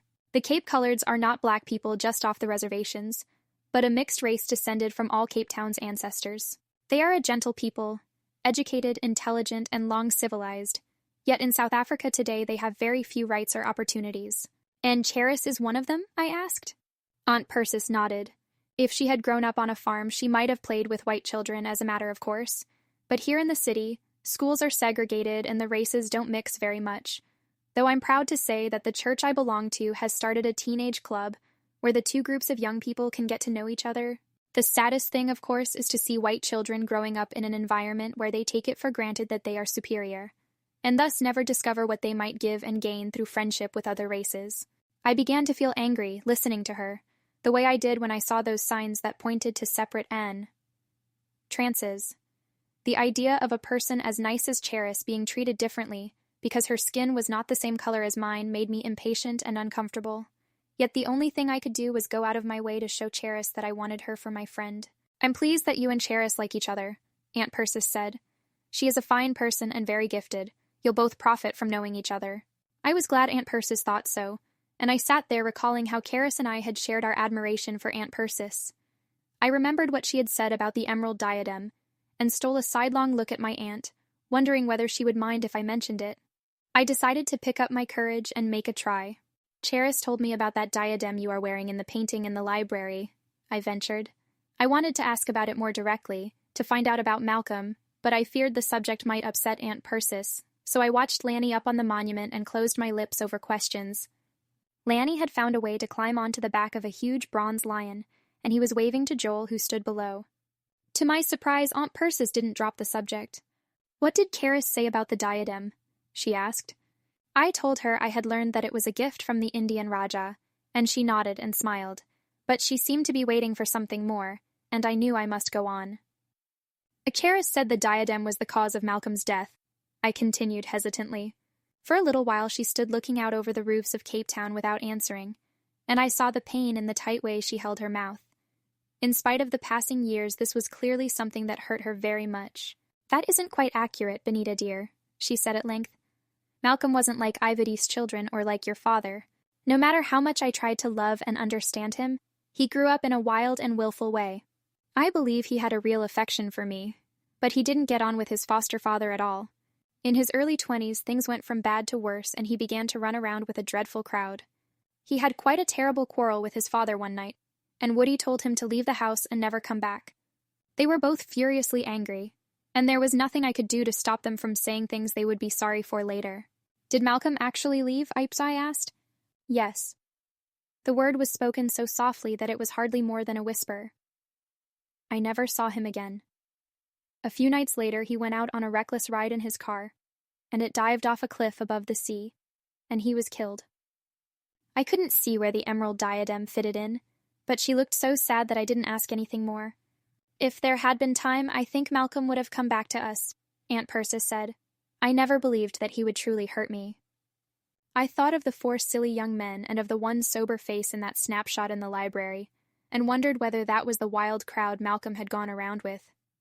Could the unsmiling fellow in the picture really have been Blue Thumb? "This wind is a little cool," Aunt Persis said.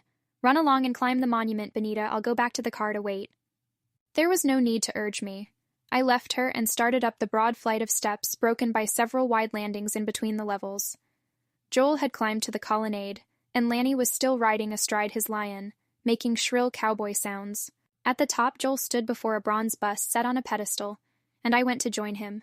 Together we looked up at the solemn, brooding face of Cecil John Rhodes, the Englishman who had done so much to build South Africa. It was not so windy up here, and there was a warm smell of pine trees in the sun and a sense of quiet and peace except for Lanny's whooping, which I ignored. "I wish I'd known ahead of time that we were coming here," Joel said. "I could have got word to Tom Kettle and talked to him again." "You'd better stay away from him," I said. "I wouldn't be surprised if he were some sort of—" I was still searching for the right word when Joel spoke. "Pirate," he said and grinned at me. So the war between us was on again. We couldn't be in each other's company for 5 minutes without one making the other mad. "Why not?" I snapped, though pirate wasn't the word I'd been searching for. "You were so sure I was imagining that tiger, and yet you saw the paw print in the garden yourself. Maybe I'm right about Blue Thumb, too." Joel turned his back on Mr. Rhodes and stared at me in an appraising sort of way, as if he were measuring me and finding me lacking. "I'm still not sure you saw a tiger," he told me. "Maybe that print in the garden was some sort of freak, not the real thing. Anyway, I notice you've stopped watching for ghosts at dusk. You're afraid, aren't you?" He was deliberately baiting me, and I knew it, but I rose to the bait anyway. "I'm not the least bit afraid. I'll be watching for it again when I feel like it. Maybe tonight." He laughed right in my face, and I turned around and went down the steps and back to the car to join Aunt Persis. Joel had spoiled that beautiful place for me, and I didn't want to spend any more time in his company. Things were boiling up between us in a way that I didn't seem able to control. I didn't know quite what would happen if the cap blew off. Now I was caught again by that ridiculous business of climbing up my tower at dusk and watching for the apparition in the garden, something I hoped I'd never see again, even though I had boasted about investigating to Cheris. One thing I was determined upon if I did see it again, I was going to get Joel and anyone else I could find to go down to the garden after it right away.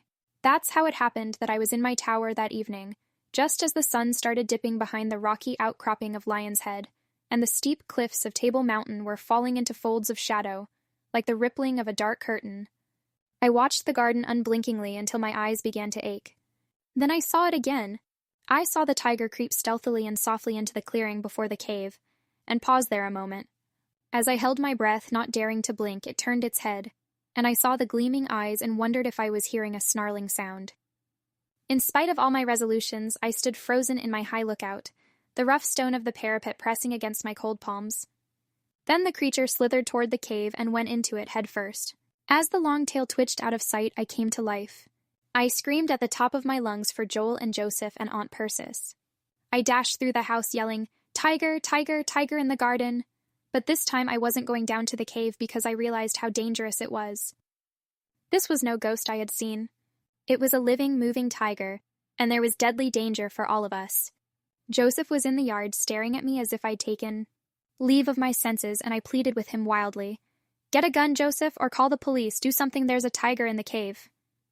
That was when the screaming began. Someone down in the direction of the cave was screaming in fright, calling for help.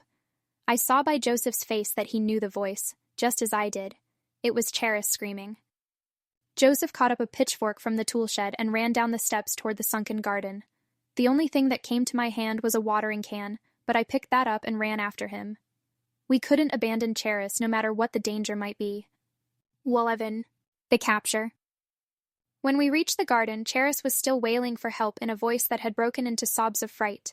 The sounds came from the rear entrance of the cave, and because I could run faster than Joseph, I got there first, with my foolish watering can in hand.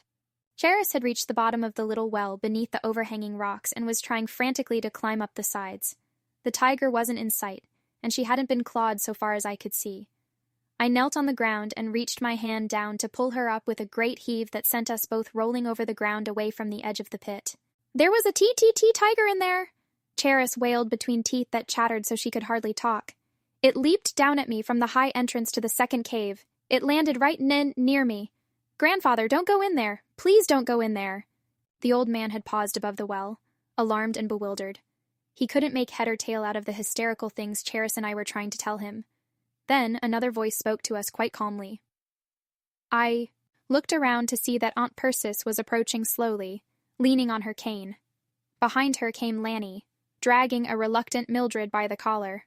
Aunt Persis stepped to the edge of the rocky well while Cheris and I watched in fear, expecting the tiger to leap out upon her at any minute. "Sick 'em, Mildred!" Lanny shouted. Mildred only winced and sneezed again, and I realized that the same queer smell was once more in the air. Aunt Persis quietly took command of the situation. "Come out," she said. "Come out of there at once." For all that the words were spoken quietly, there was an authority in them that surprised me. She sounded as if she were perfectly sure that the tiger hiding in the cave would obey her and come meekly out. We heard something scrabbling around below the lip of rocks. Then, while Cheris and I watched in horror, the head of the tiger came up over the edge. "Hurry!" Aunt Persis said as if she were accustomed to ordering tigers about every day of her life. The great tawny body rolled over at her feet as obediently as Mildred might have done, and the smell was overpowering. Suddenly, I knew what that smell was. It was the stifling, pungent odor of mothballs. As we watched, a hand and a human head came out from beneath the folds of tiger skin, and Joel stood up sheepishly before us. Cheris began to tremble in reaction, and Joel gave her an embarrassed look. "You'd better explain," Aunt Persis said sternly. "I don't mind pranks, but I won't have people frightened as badly as you seem to have frightened Cheris." Joel was pink clear to his ears, and the part of me that wasn't shaking with anger was happy to see him in such a predicament. "I didn't mean to scare her," he said. "I didn't know anyone was in the cave. When you let us look through the trunk room that time, I found the tiger rug packed away in a box. I took it to my room and hid it. Benita was watching for ghosts, so I thought it would be fun to let her see a tiger in the garden." He paused, looking anywhere but at Aunt Persis, Cheris, or me. "And then?" Aunt Persis said, unrelenting. Well, Joel went on reluctantly. "I knew Benita would be watching tonight, so I smuggled the tiger rug out to the garden, and I had her see me crawling toward the cave. I meant to go through the cave and out the back way. I planned to leave the skin under some rocks and come out to join the excitement if Benita started yelling. I remembered how loudly I had yelled, and it was my turn to grow pink. I would never forgive Joel for this, never. So that's how it happened, Joel finished. I jumped down from that inner ledge before I saw the lantern and Cheris in there painting. Cheris stared at him wide-eyed for a moment. Then she got to her feet and I stood up beside her. I was getting ready to tell Joel off ahead of anyone else and let him know exactly what I thought of his cheating. Ricks, when Cheris surprised me. She began to laugh softly, not hysterically, but as if she had seen a very good joke, even though it had been played on her. It's all right, she choked. It was certainly silly of me to think you were a real tiger. If I had used my eyes, I'd have seen that it was only a tiger skin thrown over a boy. Aunt Persis' expression softened a little. You're being forgiven very generously, she said to Joel. But I think we need to talk about this privately later on. Joel further disentangled himself from the tiger skin and tossed it away from him. The head thumped down close to my foot and I leaped as though I were about to be bitten. I didn't want that snarling head to touch me. In spite of Aunt Persis, Joel laughed right out loud. You're still scared of it, Benita. It's only an old rug and you're scared of it. This was too much for my pride. I am not afraid of it, now that I know what it is, I said haughtily. To prove my courage, I made myself sit down on the skin and even reach out to put my hand on the short fur that covered the head. I didn't feel at all comfortable doing it, but I wasn't going to be teased anymore by Joel. While I was stroking that horrible head, I noticed that where the legs should have been, the rug ended in extensions of opened-out skin, and there were no claws. How did that paw print get in the garden? I asked Joel coldly. He threw Aunt Persis a quick look and didn't laugh, out loud again, but he had stopped feeling abashed. I drew it in a muddy place in the earth, he said.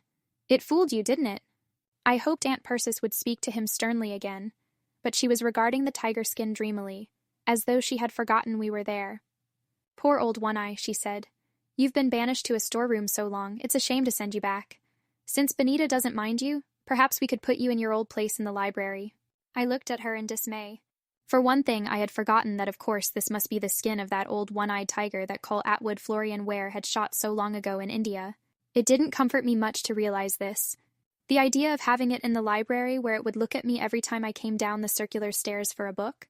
Well, that was more than I could bear. Oh, not in the library, I cried earnestly. Joel gave me a look in which there was a good sprinkling of malice. Benita wants it in her bedroom, he said. Aunt Persis had gone into one of her vague moods, dreaming perhaps of old days in India.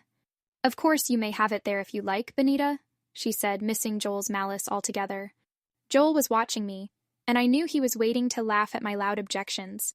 Again I had a feeling that pride was everything, and that I would never give him another opportunity to laugh at me. That is how it happened that Joel was assigned the task of carrying the tiger rug up to my bedroom then and there. I caught Cheris by the hand and whispered to her to come with me, and together we followed the trail of the smelly old thing. When we reached my room, I chose a place as far from my bed as possible. I pulled away the small rug in the corner and told Joel to drape the skin as a covering over the closed trap door. He was enjoying himself, and he set the head where it would face the rest of the room, then stood there watching to see if I would grimace or squirm. Thanks for bringing it up, I told him stiffly. I do hope you're ashamed of yourself for playing such a childish trick. But I was not Aunt Persis, and my words only made him grin knowingly. When he finally went away, Cheris knelt on the rug and began to smooth the glowing black and yellow coat. Ours, poor One-Eye, she said, and touched the place where the fur was scarred above the left eye. What a shame that you had to go disfigured most of your life, but now you have two beautiful glass eyes, one as good as the other. I knew what Cheris was doing. She was trying in her own sympathetic way to make me feel better about the rug and less uncomfortable with it. But I could only stare at that snarling tiger mask with repugnance and wonder how I was ever going to sleep again with this thing in the room. My feelings must have shown in my face because Cheris smiled at me reassuringly. I know how you can stop worrying about it, she said. Why don't you write a story about it? If you put One-Eye into a made-up story, you can have him do and be whatever you like. After that, he will be only a story character to you and nothing to be afraid of. That's a wonderful idea, I agreed. I'll do it, Cheris, if you'll draw the pictures for the story. Then we can make it a collaboration. She was happy and willing, and by the time the bell chimes rang for dinner, we had both agreed to think about how old One-Eye might best fit into a story. Now I had something to concentrate on before I went to sleep that night, something that would keep my tiger roommate from stirring up frightening dreams. I went to sleep without any trouble, and if I dreamed, it wasn't about anything to disturb me. But I spoiled it all by waking up long before dawn. I could hear a clock striking 4, deep in the house, and suddenly I was wide awake. All I could think of was that tiger crouching in the corner of my room, waiting and watching. Lines of an old poem began to run through my head. Tiger, tiger, burning bright, in the forests of the night. Moonlight glowed in the windows and flung pale yellow patterns across the floor. Iveth my eyes. I followed the moon path across the room to the corner where One Eye lay, and I could see his yellow eyes gleaming at me, burning bright. I sat up and turned on the lamp beside my bed. The eyes stopped shining, but now I could see the long, fierce teeth with the lips drawn back in a snarl. I turned over and hid my face in my pillow, hating Joel more than I had ever hated him before. He was mean and cruel, and I didn't see how I could stand living in the same house with him until Dad was ready to go home. How I wished my father were here in Cape Town. I wanted to tell him how Joel had behaved, and have his warm, loving encouragement behind me to make me strong again and brave. It was no use trying to think of make-believe tiger stories, now nothing would come. At last I slid out of bed into the cold air of early morning and put on my coat and socks and slippers. Then I went to the locked French door and opened it to the balcony. A moment later I was outside, climbing my tower. The dark stairs didn't worry me anymore. I knew them too well, and they weren't as scary as my room. When I pushed up the trapdoor and stepped out onto the little rooftop, I found a wonderfully peaceful moonlit world waiting for me. Cape Town lay sleeping and quiet. The doves were silent, even the wind was still. Table Mountain hung like a great backdrop behind the town, its massive face golden ebony in the light of a serene moon. Only silly old Mildred was whining and whimpering in her sleep, down where she was tied up in her kennel. The scene was so beautiful that I didn't mind the cold. I turned up my coat collar and thrust my hands deep into my pockets. Words were singing through my mind, lovely words that I wanted to put down on paper. Some of the words I've just used, gold and ebony and serene. I tried to think of words for the bracing drafts of air I drew in, but they were hard to describe. I could think more quickly of words for the sunken garden down there beneath the parasol pines. The garden's darkness was soft as black velvet, and the moonlight scarcely touched it with light, except in one place. In the direction of the cave, a light glowed briefly and was gone. In fact, it was gone so swiftly that I could not be quite sure I had seen it. I moved about the tower to get a better view of the garden, and something crunched beneath my feet. I bent down and felt around to find several small brittle objects strewn around the roof. I brought them up and held them out in the moonlight, a handful of peanut shells. I thought no more about the beautiful night, or the will-o'-the-wisp light I had seen in the garden, because now I was growing angry all over again. This was my tower, and peanuts meant Joel. He was always eating them, and he had no right to come up here without asking me. He certainly had no right to leave peanut shells all over my nice clean roof. Somehow I must find a way to get even with Joel, to upset him as much as he had upset me, to show him that he couldn't get away with the sort of things he had been doing to Benita Dustin. When I went back to my room and got into bed, I was no longer worried about the tiger. My imagination was working a mile a minute on plans to settle with Joel, but when I looked these ideas over in the morning, I knew they were all pretty silly, and that I'd have to figure out something more practical and workable. After breakfast, I asked Lanny, in front of Joel, if he had been eating peanuts up in my tower. Lanny said, "Are you crazy?" And I looked at Joel. I knew it hadn't been Lanny, who broke out in bumps whenever he ate peanuts. This was only an excuse to turn the attack where it belonged. "So it was you?" I said to Joel. "Since when do you have permission to go up in my tower?" He stared at me in great disgust. "Oh, stow it," he said, having picked up the phrase from some Cape Town boys in the neighborhood. He turned his back on me and walked off without admitting a thing. I returned to brooding over some spectacular way in which I could pay him back for that tiger skin trick and everything else. On Saturday, Cheris came over in the morning, bringing a sketch pad, and I invited her up to my room, where we went to work planning our story. For a while, I managed to put Joel out of my mind. "We ought to make our tiger a friendly sort of creature, don't you think?" Cheris suggested. I liked that, and a title popped into my mind. We decided to call the story The Kindly Tiger. One bith that to start us off the ideas began to come easily. Our tiger, his name was going to be Buttercup because that was so unsuitable, had been brought up as a cub by people, and he loved humans dearly. But when he grew too big to keep as a pet, his owners sent him back to the jungle where he had a very hard time. His tiger friends didn't like people at all, and Buttercup's problem, a story always has to have a problem, was to make them understand that human beings were interesting and kind and if you didn't try to eat them, they wouldn't shoot at you. We can have him save the life of a little girl in the climax of the story, I said. I don't mean he must attack another tiger. He can persuade his tiger friends in some special way. This was hard to work out, and we both sat quietly thinking. I was doodling on a notebook page, making ugly faces of Joel. Joel with big ears, which he didn't have. Joel with a black eye, which I pretended I had given him. "You're not thinking about tigers," Cheris said, coming over to look at my scribblings. I flipped over the page because I didn't want to mention how I felt about Joel. Cheris had thought his trick funny, and I was afraid this was one thing she might not understand. "Have you ever hated anybody?" I asked her curiously. Somehow I didn't think it possible that she had. She picked up her pad and pencil and sat down beside the tiger skin to continue the sketch she had started of One Eye. For a few minutes she didn't look at me, and I wondered whether she didn't mean to answer. When she looked up, there was a sparkle in her eyes of something that wasn't humor. "Yes, I have," she said softly. "I don't mind telling you. My brother Peter is younger than I am, a little younger than Lanny. Grandfather's house where we live is in a white neighborhood. We haven't lived completely separated in Cape Town, though with apartheid we don't know what may happen to us now. Anyway, though I've grown up in a white neighborhood, I've never had any trouble. I don't have any friends there, but no one has ever bothered me. Perhaps because I'm a girl. But a year or so ago..." She paused to draw a deep breath, as though it was hard to put these things into words. All the gentleness had gone from her face. I waited, and after a moment she went on. "Peter was out playing one day, and some bigger boys in the neighborhood, white boys, began to tease him. He was too small to stand up to them, and he started to run away. They chased him, as if he'd been an animal of some sort. They were carrying sticks, and they might have hurt him if I hadn't come along."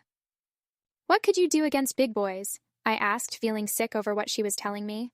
"I don't suppose I could have done anything," Cheris said. "All I could do was stand between those boys and Peter, to give him a chance to get away. Don't think I wasn't scared. I was spoiling their fun, and they didn't like it. I told them what cowards I thought they were. But at least they wouldn't hit a girl. After a few minutes they lost interest and gave up. Peter hasn't had any trouble since, but it was hard for him to get over. How do you tell a little boy that because of ancestors he had no choice about, he isn't considered as good as other people? I did some pretty hard hating then, Benita. My own quarrel with Joel seemed suddenly petty and unimportant.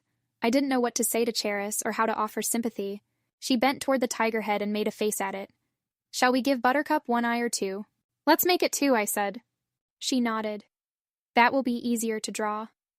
She reached out and touched the glass eye in the left socket, the one that had been blind when One Eye was alive. Her finger wobbled around on the glass. "It's loose," she said. "Maybe it ought to be glued back in place." Then she forgot the tiger and looked at me again. "How do people like us get along in America?" she asked. I tried to tell her how much better it was at home than the way things were in South Africa. And that was true, because no matter what prejudice might exist in America, the federal law was on the side of minority groups. Prejudice was going out of style, especially among America's young people. I had heard Dad talk about these matters a good many times. In South Africa, the national government was for even greater segregation, not less, and only the white people could vote. Cheris listened as though she didn't quite believe what I was saying, and when I had finished she asked, "But what about Little Rock?" I couldn't help sighing. That was the name we had heard over and over again wherever we had stopped in Africa. We had talked to people on the streets of Accra and in other places, and they had always brought up Little Rock. Dad had been in Little Rock, and he tried to tell them that there were many citizens of that city who hated what had happened in the schools there. He said part of the trouble was that the wise and generous and educated people in the South, the ones who sincerely wanted to work out the problem, didn't make as much noise as the others, and that they didn't get their actions spread across the newspapers of the world. As I warmed to the subject, I told her about the valedictorian in our last year's senior class who was a Negro, and one of the best-liked boys in school. I reminded her of Jackie Robinson and Roy Campanella, of Marian Anderson and Lena Horne, and so many, many others in every field, who had risen to the top and were respected everywhere in America. Talking about these things, I felt pretty proud of America, as you might have a long way to go for everything to be right and equal, but we were moving. "Don't forget," I said, "that when we are having those sit-in demonstrations and picketing, lots of white boys and girls go right in and line themselves up beside the Negroes." Cheris's eyes were shining as she listened. We don't hear enough about that side. You're giving me something to tell my friends. I'd like to visit the United States someday. Things aren't as bad here in Cape Town as they are in Johannesburg. In the Transvaal, I couldn't even walk down the street with you in a friendly way without our both getting into trouble. But what you said about the generous people is true here too. There are lots of Afrikaners as well as English-speaking South Africans who don't agree with the government. We can only hope they will grow strong enough to change things in time. Karis was good for me. By the time we stopped our story session, though the story hadn't gone very far, I felt much better. I wasn't so angry with Joel, and I decided not to waste any more time thinking up ways to get even with him. But I still didn't like him, and I couldn't forgive him. Something unexpected would come my way, a chance to show him a thing or two. All I had to do was wait. Twice the world caves in. Something unexpected happened that very day, but it had nothing to do with showing Joel. My father came home. I was out in the yard trying to teach lazy old Mildred to retrieve a stick, when his car turned into the driveway and he waved at me from behind the wheel. Having him back seemed the most wonderful thing possible just then. I felt as though my urgent wishing had brought him. He got out of the car and caught me up in a hug. I hugged him back, calling for Lanny, who came tearing out of the house. Then we all hugged one another at the same time. Aunt Persis came smiling to the door, and even Joel, who, like my father, came eagerly to greet him. By that time I felt so amiable and agreeable that I was ready to call a truce even with Joel. However, he was still peeved about the way I had told him not to go up into my tower and scatter peanut shells around, and he wouldn't talk to me at all. So soon we were back in a state where we were taking sly digs at each other, and never missing a chance to show the other fellow up. This time I considered it thoroughly Joel's fault, and I felt badly misused. Even Dad noticed that something was wrong. He asked me about it, but I only shrugged. He had to be off again the next day, he told me, driving down the peninsula, and I felt that the time of his stay was too short for me to waste it talking about Joel. Now I know that Dad had discussed the matter that afternoon with Aunt Persis, wondering what was wrong. But before dinner he sprang a most wonderful surprise on me. "Benny," he said, "how would you like to come with me tomorrow?" I was practically delirious with joy when he said it was to be just me. Not Joel, not Lanny, only me. I did an Indian dance around the room as though I were Lanny's age. Then Dad spoiled it by speaking to me rather soberly. "I've been wanting to have a good visit with you alone, dear," he said. "There are some things we need to talk about." That sounded ominous, and I sensed the trouble with Joel in the background. But I recovered quickly enough. Let Dad talk if he liked. If he opened up the subject, I would give him an earful concerning Joel. Then we'd see who was to blame about what had been happening. Besides, Joel didn't really matter. If necessary, I would even promise to get along with him by ignoring him if I had to, for the remainder of our time in Africa. We started out early the next morning. Dad planned to drive down the Atlantic side of the Cape Peninsula and part way back up the opposite side. There was a man he wanted to interview, a famous writer on South African affairs who was visiting at a house down the peninsula. We had a date there for lunch. We drove up through a part of Cape Town where many of the houses had gabled Dutch fronts, and where we saw a lot of the old-fashioned iron lacework on balconies that Dad said had very much the look of New Orleans. Between the bald, rocky top of Lion's Head and Table Mountain was a cleft, the Kloof Neck, where the road went through. Here there was a choice of roads, one by way of the wine valleys and False Bay, the other along the ocean road. Dad chose the latter, and we dropped down toward the sea and the little towns clustered along wide silver beaches. This was the cold South Atlantic, and no one was in swimming yet. On our left rose the series of leaning peaks called the 12 Apostles, and again there were pine woods on lower slopes and carpets of white arum lilies. I was so happy and contented that I sat back in the front seat, as close to Dad as I could get without interfering with his driving, and soaked everything up, more with my senses than with my mind. Once when Dad reached over and patted my knee, happiness was something that brimmed in my throat and made my eyes misty. To have most of this day with my father to myself, and no Joel around to spoil things, no wonder I was happy. I hoped our talk, whatever it was about, could be postponed for as long as possible. In some places below the road early morning, mist still hugged the water and tucked itself into coves and indentations. Everywhere there were gulls, soaring and diving, perching on the cliffs. When we came to a lookout point where there was a place to park, we got out of the car and climbed to a stony balcony overlooking the ocean. Now the surf pounded in far below, marbling the water with green and white patterns like a lace trim along the land. "It wasn't far from here that Malcolm Ware was killed," Dad said, his eyes following the rough, steep coastline around the point. "Aunt Persis told me a little about the accident," I said. "His car went off the road, didn't it?" Dad nodded gravely. It had been raining, and there was a slippery place where the car went out of control. Of course, they were undoubtedly driving too fast. Malcolm must have been killed outright. One of the men who was injured died in the hospital later, and one got completely away to the ship that was waiting for them in a cove on ahead. Got away? I asked, puzzled. She didn't tell you about the robbery then? Dad said. I don't suppose it matters whether you know.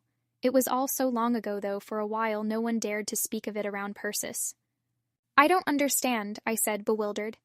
They were able to get most of the story from the man in the hospital before he died. Uncle Woody had had a rip-roaring breakup with Malcolm because of the crowd he was running around with. He threw the boy out of the house bodily, told him never to come back, even though Persis was right there pleading with them both. Malcolm had a nasty temper. I felt the brunt of it a few times when I lived here as a boy. He determined to get even with his foster father. Pay him back. So he agreed to the other's proposal of a robbery. I remembered the time Aunt Persis had reacted so strangely when I had suggested that some burglar might be trying to break in. She had said, "Not ever again," in such a strange way. Dad told me how Malcolm had let his two friends into the house himself, so they could collect various objects of jade and ivory and the drawing-room curios of some value. But he took the job of making the top haul himself. In a wall safe in her room, Aunt Persis kept the emerald and diamond diadem that the Indian Rajah had given her, after Woody had saved his life from the tiger. It was in a special leather box, and Malcolm had seen it many times, knew exactly where it was. He knew how careless Persis was about locking the safe. She and Woody had gone out to dinner that night, and she had worn a few of her less valuable jewels. As Malcolm had known she would, she left the safe open, and it was he who went up to get the emerald piece himself. When he came downstairs, he opened the leather box and showed it to his accomplices. Then the three went out to Malcolm's car and set off down the peninsula, to the place where the ship was waiting to pick them up. Two of them never reached it, of course. The things taken from the drawing room were still in the smashed-up car. The man who escaped couldn't have carried all that loot. But he pocketed the most valuable thing, the diadem, and got away to the ship. The man who was hurt saw him take it from Malcolm's body. Of course the diadem was never recovered. The stones would have been taken out and sold separately. Years later, the man who had escaped was killed in a brawl in Australia, and the trail ended. What a strange, terrible story, I thought, feeling increasingly sorry for Aunt Persis. After a moment, Dad went on. Malcolm's death under disgraceful circumstances and the fact that he had deliberately betrayed Persis, who felt as close to him as a real mother, was what made her sick with grief. It was a blow she never completely recovered from. That's why one seldom mentions Malcolm's name in her house. We returned soberly to the car and drove on down the peninsula. It didn't seem fair that Aunt Persis should have given out so much warm, generous love, only to have it thrown back in her face by the ungrateful Malcolm. To cheer me up, Dad talked about the road we were following as we neared its southern end. "Don't forget where you are, Benita," he reminded me. "This is the Cape of Good Hope, around which the schooners had to sail in the old days. The Cape of Storms, as Diaz called it. I did my best to appreciate the strange fact of my being here at the very tip of Africa. Though, as Dad explained, this wasn't the farthest point of the continent, oddly enough. There was another cape across False Bay, still a little lower than our peninsula. But since the warmer currents of the Indian Ocean met the Atlantic around the point, this was the important cape. Now the road turned inland and took a central course down the narrowing peninsula. We stopped at a guard station to check into the game reserve, and then we were driving through a wild, low stretch of country where any pile of rocks might harbor baboons or some of the antelope varieties that were common in South Africa. In one place, an old grandfather baboon sat beside the road and stared as though he thought us as oddly interesting as we thought him. I rolled up the window on my side in a hurry and waved at him through the glass as we went by. Sometimes baboons could be very unfriendly. Except for him, we saw nothing but daisies, the little South African rock rabbits, sunning themselves on piles of rock and watching us from a safe distance. When we reached the high promontory that was Cape Point, we left the car and followed a low path along the Indian Ocean side. Here we were sheltered from the winds of the South Atlantic that beat against the old lighthouse high above. Dad found a flat rock where we could sit in the warming sun, and I watched the morning creep lazily by. I still felt only satisfaction in being with him. It seemed as though there must be 1,000 things I ought to use this opportunity for saying, but I was content just to be.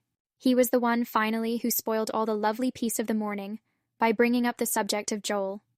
"Benny," he said, "what is the trouble between you two? I had hoped you would get to know each other on this trip and make friends." I didn't mean to be blamed for things that were Joel's doing, and I was on the defensive right away. Know each other by now, I said, and we dislike each other thoroughly. But why? Dad persisted. You are both likable and intelligent young people. Why should you let this unfortunate antipathy develop between you? I don't understand it. I decided to tell him the whole thing then and hold nothing back. First, about that miserable prank with the tiger rug, which was a perfect example of Joel's mean nature. But before I had said more than a few words, Dad reached out and held my hand, stopping me.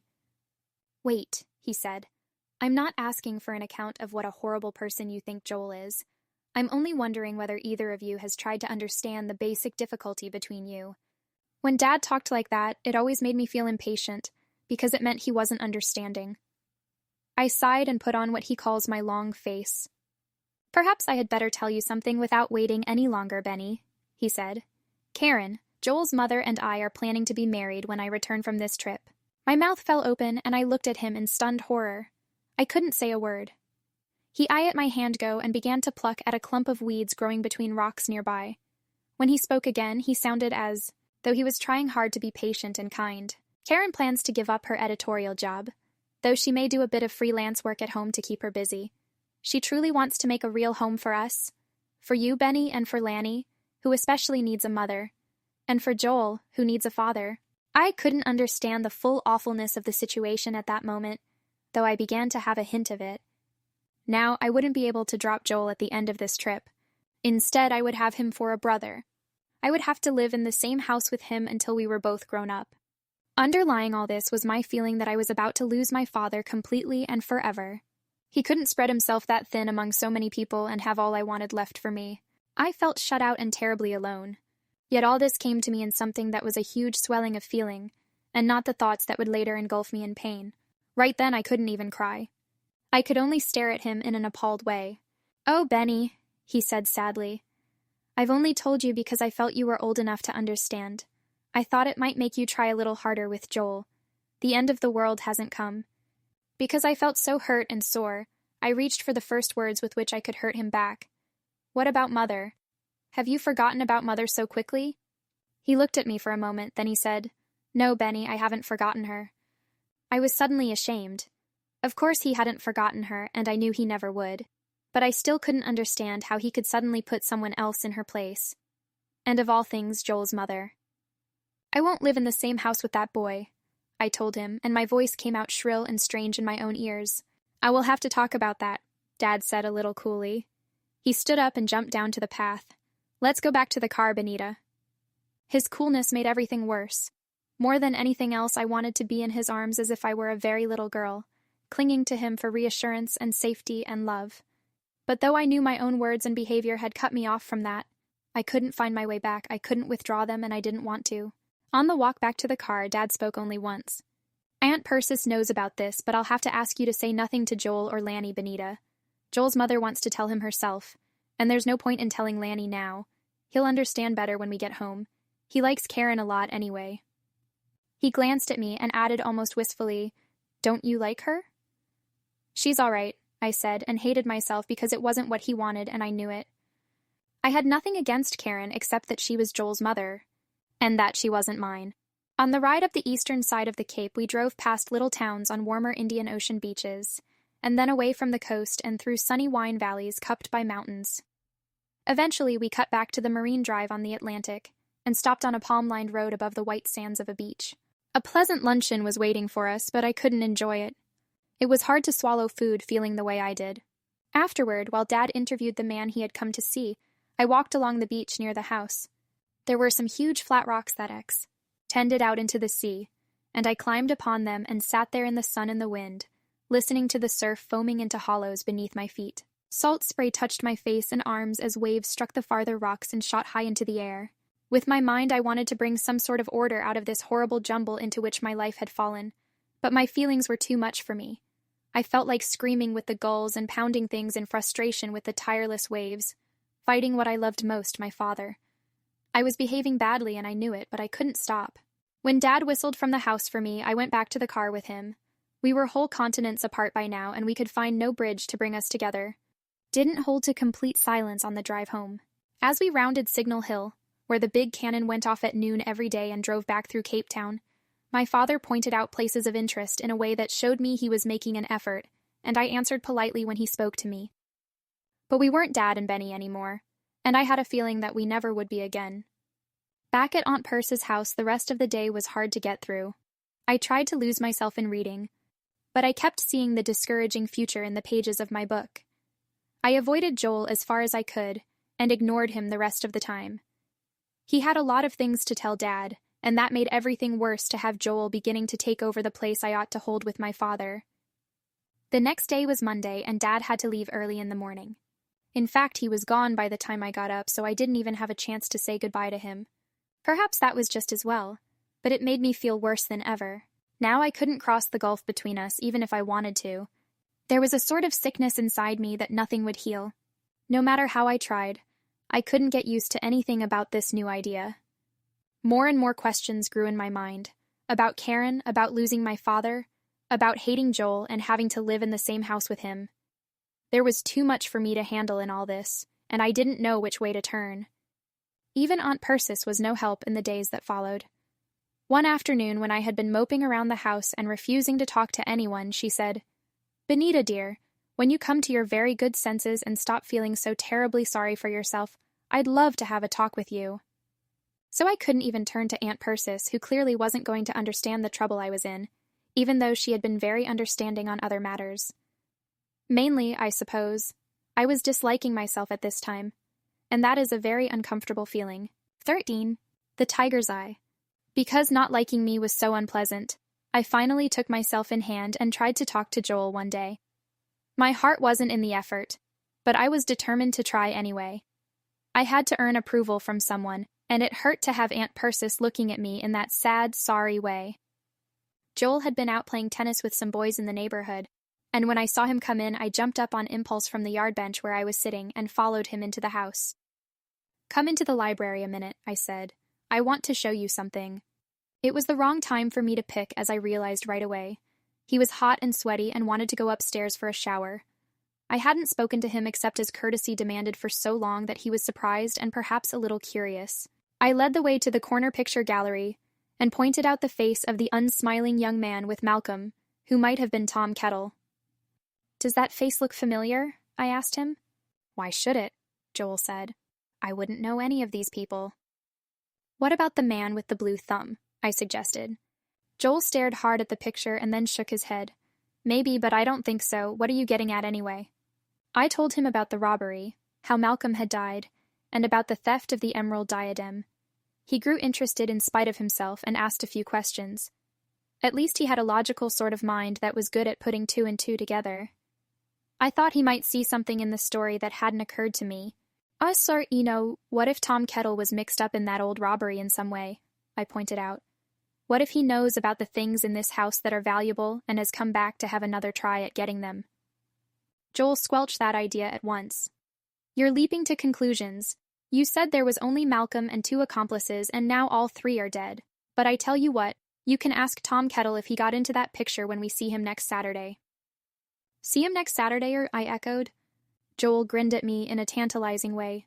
"Now don't go tattling to your aunt right away. She said this morning that her foot felt fine, and she plans to take us up Table Mountain in the cable car Saturday morning." So I went down to the flower market and left word for Tom Kettle with Trudy. The chances are he'll come up there to meet us. I think he wants to see us again. I stared helplessly at Joel. More and more I was growing convinced, not by Joel's sort of logical reasoning, but by my instincts, that Blue Thumb was someone unsavory out of Malcolm Ware's past. I felt that Aunt Persis ought to know about this, though I didn't want to tattle. Besides, Aunt Persis would be with us Saturday, so everything would surely be all right. Joel picked up the tennis racket he had tossed onto a chair and started for the door. Then he turned back and looked at me curiously. "Did you ever find out who had been eating peanuts up in your tower?" he asked. "I thought it was you," I said. Joel's voice was dry. "You made that pretty plain, and since you were so sure I didn't argue with you, but I haven't been up in your tower at all, with or without peanuts." He went out of the room, leaving me gaping. If it hadn't been Joel, who could it have been? Then I remembered the thing that had almost slipped my mind. The morning I had left my bed and climbed the tower and found telltale peanut shells. I had thought for a moment I'd seen a light down in the garden. I felt more uneasy than ever and began to wonder if I could say something to Tom Kettle when we saw him Saturday. Something clever that would cause him to betray himself, providing he had anything to betray. Anyway, my feeble effort to get on better terms with Joel hadn't worked out very well. It took 2 people to ease a quarrel, and he didn't mean to help. For a while I mooned about the house and wished that Karis would come home from school. Perhaps she could go up the mountain with us on Saturday. We hadn't been able to push our tiger story very far, because I hadn't worked on it. She couldn't very well illustrate a story that hadn't been written. Perhaps I might get my mind back to it today and have something for her the next time she came over. I had to do something constructive instead of worrying. Perhaps the tiger would furnish me with a little inspiration if I gave him a chance. Since the trapdoor was closed and the heavy tiger skin over it, I had to go up the stairs and into my bedroom the regular way. Old One Eye no longer frightened me. There were too many other frightening things in my life to think about. A few airings on the balcony had toned down the mothball smell, and now I went over and sat down cross-legged to look right into his snarling face. "I wish you could talk," I said. "I'm sure you've lived a terribly exciting life and that you know all sorts of secrets." Perhaps that was the main trouble. I couldn't believe in One Eye's being a dear little loving tiger cub. The character he had been didn't fit the story I was trying to put him into. If I started making up a story about his brave, strong youth, when he had been wounded and had escaped with his life, but with the loss of one eye, I would have a story I'd be more interested in writing. I bent over the fanged, snarling head and touched the scar above the left eye where the hair had never grown back. Then I touched the yellow glass eye with its glittering black pupil, and remembered that Charis had said it was loose. Sure enough, it rolled about under my finger. Perhaps if I took it out, I could see how it ought to be fastened in place. If it needed glue, I could make the repair myself. The eye came out quite easily and looked very queer staring at me from my palm. Gingerly, I put a finger into the deep socket in which it had rested and felt some sort of obstruction there. Something else that was loose. Curious now, I poked until I brought it out. A tiny packet of tissue paper. Perhaps it had been put there as padding to hold the eye in place. But the packet felt hard, as though there was something inside it. I opened the tissue and saw the thing that had been hidden in the tiger's eye. It was a tiny key, a delicately fashioned silver key, dull now with tarnish. I felt prickly with excitement. A key so carefully hidden must mean something important. But what? I wished Karis were there to share my discovery and to consult with me as to what I had better do. Since she wasn't, I took the key and the glass eye and went to the big upper corridor of warehouse. Aunt Persis usually had a nap in the afternoon. I listened at her door and heard the rustling of pages, so I knew that she was awake. Hen, I tapped. She called to me to come in. Ever since Dad had left, I had kept to myself and had not sought Aunt Persis's company as I'd done before. Now I felt shy about approaching her. She was sitting up against a big pillow, with her bed light on, wearing a quilted bed jacket and blue-rimmed glasses that made her look elegant, even in bed. When she saw me, she took off the glasses and smiled at me warmly. I was afraid she thought I had come for that talk she wanted to have with me, and that made me still more self-conscious. I went to the bed and held out the glass eye for her to see. "This is the tiger's blind eye," I said. "The one under the scar. Karis found it was loose, and today I touched it and it came right out. Aunt Persis took the eye from me. Dear me, we can't have that. It was bad enough that he had to do without an eye when he was alive. In the old days we used to give him a twice-a-year thorough cleaning, and then we would have discovered this sooner. Thank you, Benita. We must see that it is put back properly." There was something in the hollow behind the eye, I told her and held out my other hand. This was tucked into the socket, wrapped in a bit of tissue paper. Aunt Persis took the key and held it in one hand, the eye in the other, looking in bewilderment from one to the other. It was perfectly clear that she didn't have the slightest idea how the key had come to be hidden in the tiger's eye. "This is very strange," she said. "It must have been there for years, since before the rug was stored away. I wonder what it means." She turned the key over and tried to rub away a bit of the black tarnish. "It's a silver key," she murmured. "Now what around here takes a silver key, and why should it have been hidden in such a secret place? I believe we have a mystery here, Benita." I curled up on the end of her bed, as I used to do in the early days of our visit. From a high bureau, a photograph of the Colonel looked jauntily down on us. Aunt Persis had shown me this picture with a great deal of loving pride. He had been a very handsome man, with a dashing mustache and a look of courage and daring about him. I could easily imagine him saving the Rajah's life by shooting an attacking tiger. Aunt Persis continued to puzzle over the key, trying to decide what it might fit. This seemed as good a time as any for me to bring up another subject. I could do it easily without betraying Joel's plans. "Did you ever know a man named Tom Kettle?" I asked. The name seemed to mean nothing to her. She shook her head vaguely and continued to stare at the key. "Are you sure he wasn't one of the men who helped to rob the house that time?" I persisted. I had her attention then. "Oh no," she cried. "I'd recognize their names at once." "The man we met in the public gardens said his name was Tom Kettle," I told her. "Man you met? Oh yes, the sailor, but of course, he could hardly be one of the two accomplices since they are both long dead. What made you ask such an odd question?" "There's a snapshot of Malcolm and some of his friends in a corner of the library," I said. "Cherish showed it to me. I thought one man in the picture looked as though he might have been this Tom Kettle when he was young." Aunt Persis slid out of bed and flung a brocaded Chinese robe around her. She handed the key and the glass eye back to me and started for the door. "Keep them for now, Benita, and come along. I'd like to see the picture." The boys were not in sight, and I was glad of that. We went straight down to the library, and I showed Aunt Persis the snapshot. She stared at it for quite a while. "Yes," she said sadly, "that is Malcolm and some of the friends his father didn't approve of. The boy right next to him is the one who died in the hospital. I haven't seen this picture in years. I had forgotten about it." "But that man?" I questioned, pointing to the sober-faced one. "You don't recognize him at all?"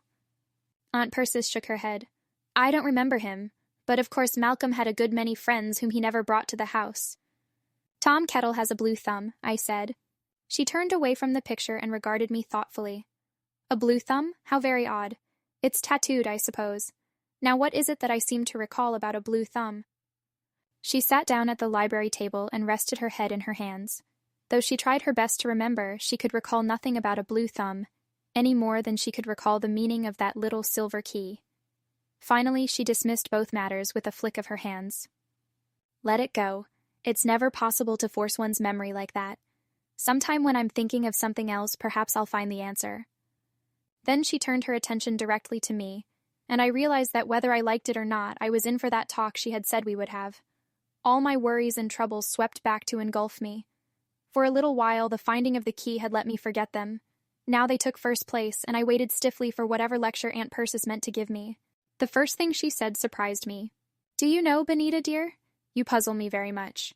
You seem to enjoy Cheris, and I'm delighted to see the friendship between you growing. Your father likes to talk in a big way of your learning about Africa, the way Joel is learning about it. But I have a feeling that you're doing it in a way that is equally important." I didn't understand what she meant, so I said nothing. She picked up an ivory paper knife from the table and began to toy with it, not looking at me. "Because of your friendship with Karis, I find it very hard to understand how you can be one of the most intolerant and prejudiced young people that I've ever met." Her statement so astonished and shocked me that I could only stare at her dumbfounded. Then, since she said nothing more, I tried to find my tongue. "If there's anything I'm not," I cried indignantly, "it's intolerant and prejudiced. Dad has always taught us that we must make an effort to understand people who are different from us." "Joel is different from you," Aunt Persis said quietly. "Joel," I echoed. Jail, I could only sputter over such an unreasonable remark. "I don't mean that he's a boy," Aunt Persis went on, "though I'm sure there are times when boys and girls go through periods of being prejudiced against each other. But Joel is totally unlike you in a number of ways. He has the same skin color, and he goes to the same church, and he's an American like yourself. But he has a scientific, step-by-step kind of mind. His sense of humor is different from yours. It's a very good sense of humor, but not the whimsical sort that you and I enjoy. He likes facts, and you like fancies. And somehow you have added all this up to a total of prejudice and intolerance against him that is just as serious, just as corroding and dangerous a thing, as prejudices against the race or religion of other people. I couldn't accept this at all. But that trick with the tiger skin. He's mean and cruel and horrid." "No," said Aunt Persis firmly. "He isn't any of those things. He has a mischievous streak in him, and like a good many boys, he enjoys playing jokes and teasing. I'll grant you that the tiger rug trick was going too far. He sees that himself now. But he didn't expect it to turn out the way it did, and he feels that you asked for it from the first." "Asked for it?" I could feel the color flaming in my cheeks, and angry words were crowding up in my throat, almost choking me. "I don't think I'm giving any confidences of Joel's away if I tell you this," Aunt Persis said. "In fact, he's likely to tell you himself one of these days.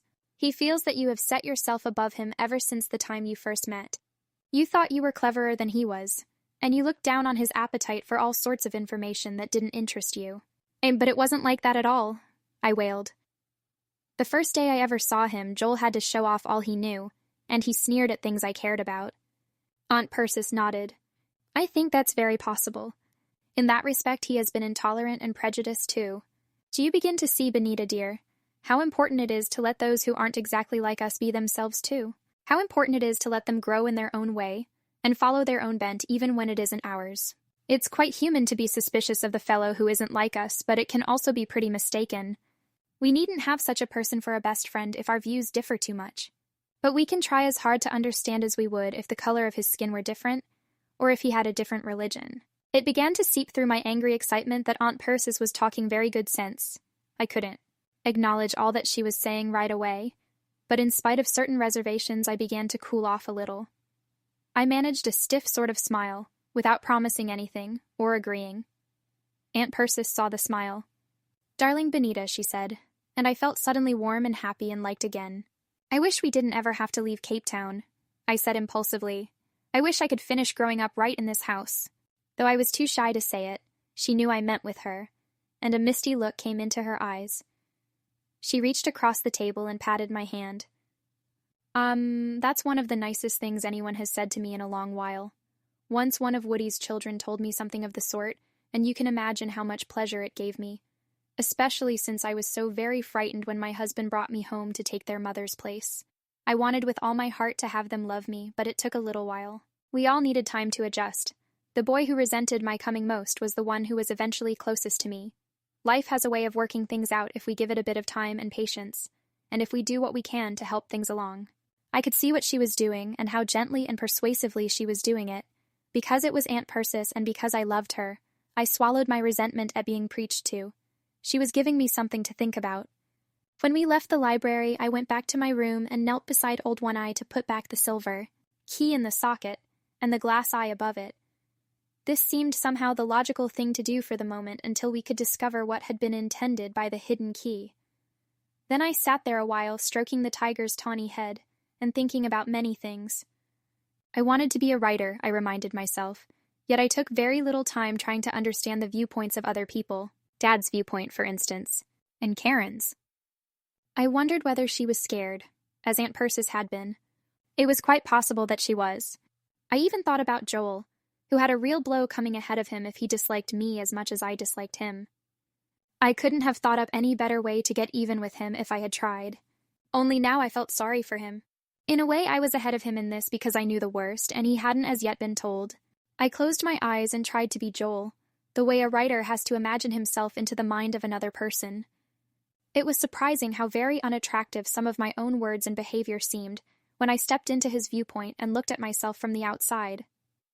I began to wonder whether it might be possible to use a different approach with Joel and get him to like me. If I could do that, then the blow that was coming wouldn't hit him quite so hard. All at once I felt pleasantly noble and generous and understanding. Even though I had sense enough to laugh at myself, it was a very good feeling. Up the mountain. Saturday couldn't have been a better day for our trip up Table Mountain. The sun had more warmth in it than we had felt for days, and the air was still and calm. When the wind rose to a certain velocity, the cars couldn't run up the mountain, and if there were people up there, they had to come down. We were talking about plans as we finished breakfast. Karis was coming over to go with us, and Aunt Persis suggested that we leave as soon as she arrived. Then we could spend several hours on top and still be home in time for lunch. Ark, could we invite Karis to lunch here when we get back? I asked. Aunt Persis thought this a splendid idea, and I could see that Joel approved. At least Joel and I agreed about Charis, and I smiled at him because I felt like it, which made him look at me in surprise. All the same, I was worried about our trip up the mountain, because I knew Joel was hoping to meet Blue Thumb, and I didn't know what might happen. As soon as Charis arrived, we went out to the car. Aunt Persis was dressed in a brown tweed skirt and brown sweater, a short coat and walking shoes. Her ankle was feeling fine, and she decided to leave her cane at home. It was one of the few times I had seen her when she wasn't wearing one of her floaty dresses, and she looked different, not quite herself. Her blue eyes were bright with anticipation this morning, and I knew she was looking forward to showing us the top of her favorite mountain. I sensed very quickly that Karis was disturbed about something. Her grandfather, too, seemed subdued when we got into the car, but we didn't find out what was worrying them until later. As we drove up toward the road that branched from the kloof neck and cut horizontally along the lower face of the mountain, I could see that the cable cars were already running. They moved like shining beads on an invisible thread, swinging up over the steepening rock cliffs beneath. I began to feel excited about going up there to the very top. Joseph left us at the entrance to the white cable house, which was visible from all over Cape Town. We were to phone him at home when we were ready to go back. Aunt Persis bought tickets, and as we stood waiting in line to board, she asked Charis if something was wrong. She, too, had noticed that Joseph was very quiet this morning, and that Charis seemed worried. Charis's dark eyes lighted with indignation. There's a rumor that our house is going to be taken away from us. We'll be paid something, of course, though it has to be whatever the government decides. Then we'll have to move to a location down on the Cape Flats where we won't even... She broke off, and there was a choke in her voice that I hated to hear. So apartheid was going to catch up with people as nice as the Van Cleefs and take away the house that had belonged to Joseph for so many years. By now, of course, I had visited Charis in her home, and I knew how she felt about it. It was a small white cottage with Dutch gables and enough rooms to be comfortable, and a garden at the back where Joseph grew prize proteas. I had met Charis's mother, who worked as a librarian downtown, a pretty woman, a little darker-skinned than Charis, with the same warm brown eyes. In the library, at least, there was no segregation in Cape Town, and book borrowers mixed regardless of race. And it will be hard to have a garden with the poor soil in some of those places, Charis went on. Grandfather will miss his flowers terribly. Except for that one time the boys teased my brother. We've had no trouble with our neighbors. No one seems to mind our living where we do. 2 pink spots burned high in Aunt Percy's cheeks. I don't suppose I can do a thing, but I have some good friends in this town, among both Afrikaners and the English group. At least I can try, Charis. I promise you that. Charis nodded, and there was a misty shine in her eyes. When we went through the gate to board the cable car, I slipped my hand through the crook of her elbow and gave her arm a squeeze to tell her the things I couldn't say. Joel was trying to help too, and when we got into the little car, he drew Charis over to the best place beside a window. There was quite a crowd, and we were packed in, all standing up. With a purring of the cable machinery, the car moved away from the platform and started slowly up the heavy overhead cables. The windows were open so we could look down. On the lower slopes of the mountain, the stubby growth fell away and the ground steepened. We hung over space now, moving up and up with sheer cliffs beneath us dropping away to a great depth as we mounted. I felt a little giddy but exhilarated too. The small shadow of the car moved up the mountainside beneath us, and soon even Lion's Head was lower than we were, and it was possible to see beyond to the gray Atlantic, where Dad and I had driven that day around the peninsula. The other car coming down passed us, and we waved to the people in it. Then we were high above the whole world, and the car was sliding into the platform in the white block of a house at the top of the mountain. When we left the car, we walked about outside on the observation platforms for a while, enjoying the wonderful views. We could see all Cape Town and the entire stretch of the peninsula clear to Cape Point, where Dad and I had our unhappy talk some days before. A sign near the cable house warned us to return if the hooter sounded. I always loved that word. South African cars never blew their horns, they hooted in the English way. And this was so here on the mountain too. The air was still, with no breeze blowing, and it was a perfect day to be on top. We turned from the path that led to the tea house door, and climbed to a place where we were truly on top of the mountain. From the city, the table looked like a flat top ruled against the sky. But now we saw that this was an illusion. The top was an enormous rough plain, stretching so far on either side that from where we stood in the middle, the drop-off places weren't visible, but only the tops of nearby mountains. On every side were huge black boulders, rough and porous with scant patches of sandy earth showing between. Yet even up here there was low, scrubby growth among the rocks, and the colorful wildflowers we saw everywhere in South Africa. For a while the 5 of us stayed together and followed a sort of path that seemed to run along the top of the mountain between rough boulders. Before long this vanished, and we had to pick our way between rocks or clamber up and down over boulders. Aunt Persis soon found that this was more than her ankle could stand. She called to us, giving up cheerfully, though I think she wished she could go on. I don't think I can manage any farther. I was younger the last time I was up here, and the going didn't seem so hard. Suppose I sit down on this rock in the sun and rest my foot, while you young people go ahead and explore. Since she seemed content, we left her there and load our own bent. After that, it wasn't long before we began to scatter. Joel, I suspected, was looking eagerly for some sign of Blue Thumb, and he went ahead at a great rate. Lanny was having a wonderful time on his own, climbing up rocks and leaping down from rocks, jumping from boulder to boulder in a hair-raising manner. Cheris's interest had been caught by the wild flowers, and she paused to make a drawing of a flower in the sketchbook she had brought along. I wanted to stay with her, but I knew I had better follow Lanny. I called to him to be careful, but he paid no attention, and since he was a better climber than I was, it seemed no time at all before I had lost sight of him. It was then that the strange feeling I was always to have about the mountain began to possess me. The huge plain was big enough to swallow us all and leave scarcely a trace. The others who had come up in our car at the same time, and those who were already on top, had scattered in all directions. I could hear distant voices.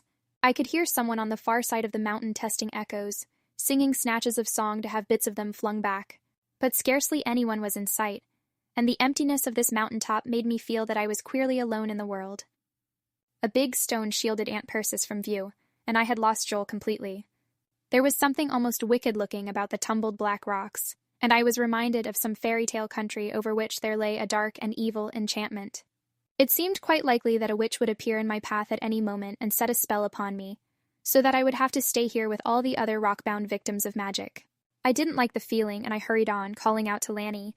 He didn't answer, and I climbed up on a high boulder nearby to get a better look at the mountaintop. Now I could see Joel on ahead, and I shouted to him, cupping my hands about my mouth. "Where's Lanny?" I called. "Joel, wait for Lanny." He heard me and turned back. Satisfied that he would find Lanny, I jumped down the far side of the rock and got the fright of my life. True, there was no evil witch waiting for me, but there was someone who did equally well. I had dropped right at the feet of the seafaring man with the blue thumb. He gave me a thin-lipped grin, and as usual his hands were hidden in the slanting pockets of his pea-jacket. "Morning, miss," Tom Kettle said, and touched his cap with his left hand. "I thought maybe you'd be about these parts sooner or later. I saw the young'un go leaping overhead a minute ago, but he didn't hear me call." "I'm looking for him," I said hastily, and would have gone on, not wanting to talk to Tom Kettle at all. But he wanted to keep me there, and he reached into a pocket, took out a paper bag, and held it out to me. "You like peanuts, miss?" he asked. I didn't want his peanuts, but I stared at the bag as if it had hypnotized me. Peanuts. Suddenly I remembered those cracked shells I had found on my tower that time when Joel had said he hadn't been up there, and that light I had seen down in the garden in the darkness. I remembered the face I had glimpsed at the kitchen window my first night at Warehouse, and suddenly everything began to add up to a strong conviction. I didn't stop to think. I just knew, and I began to blurt out my thoughts. "You knew Malcolm Ware, didn't you?" I said. "You posed in a picture with him one time when you were young." His eyes that reminded me of dark coals seemed to narrow, so that their gleam was almost hidden, and the grin vanished from his mouth. "I don't know what you're talking about, miss. Far as I can recollect, I never knew anybody by that name." There was another way in which I could test him, and I went on, following my headlong impulse. "I found the silver key hidden behind the tiger's eye," I said. "You know about the key, don't you?" But this time my guess must have been wrong. His startled, eager look warned me that he hadn't known about the key, but that he was enormously interested. And I didn't want that. "We know about you," I told him boldly, "and if we have any more trouble around the house, we're going to call the police." Then, because I didn't like the ugly look on his face, I jumped up on a rock and began to shout for Joel and Lanny to come quickly. As it happened, Joel wasn't far away, and he had found Lanny. Together they came around a boulder to the hollow where Torn Kettle stood, and Joel's look brightened when he saw the sailor. But before Joel could speak, Blue Thumb burst into indignant words. "Now I like that," he cried, pointing a finger at me.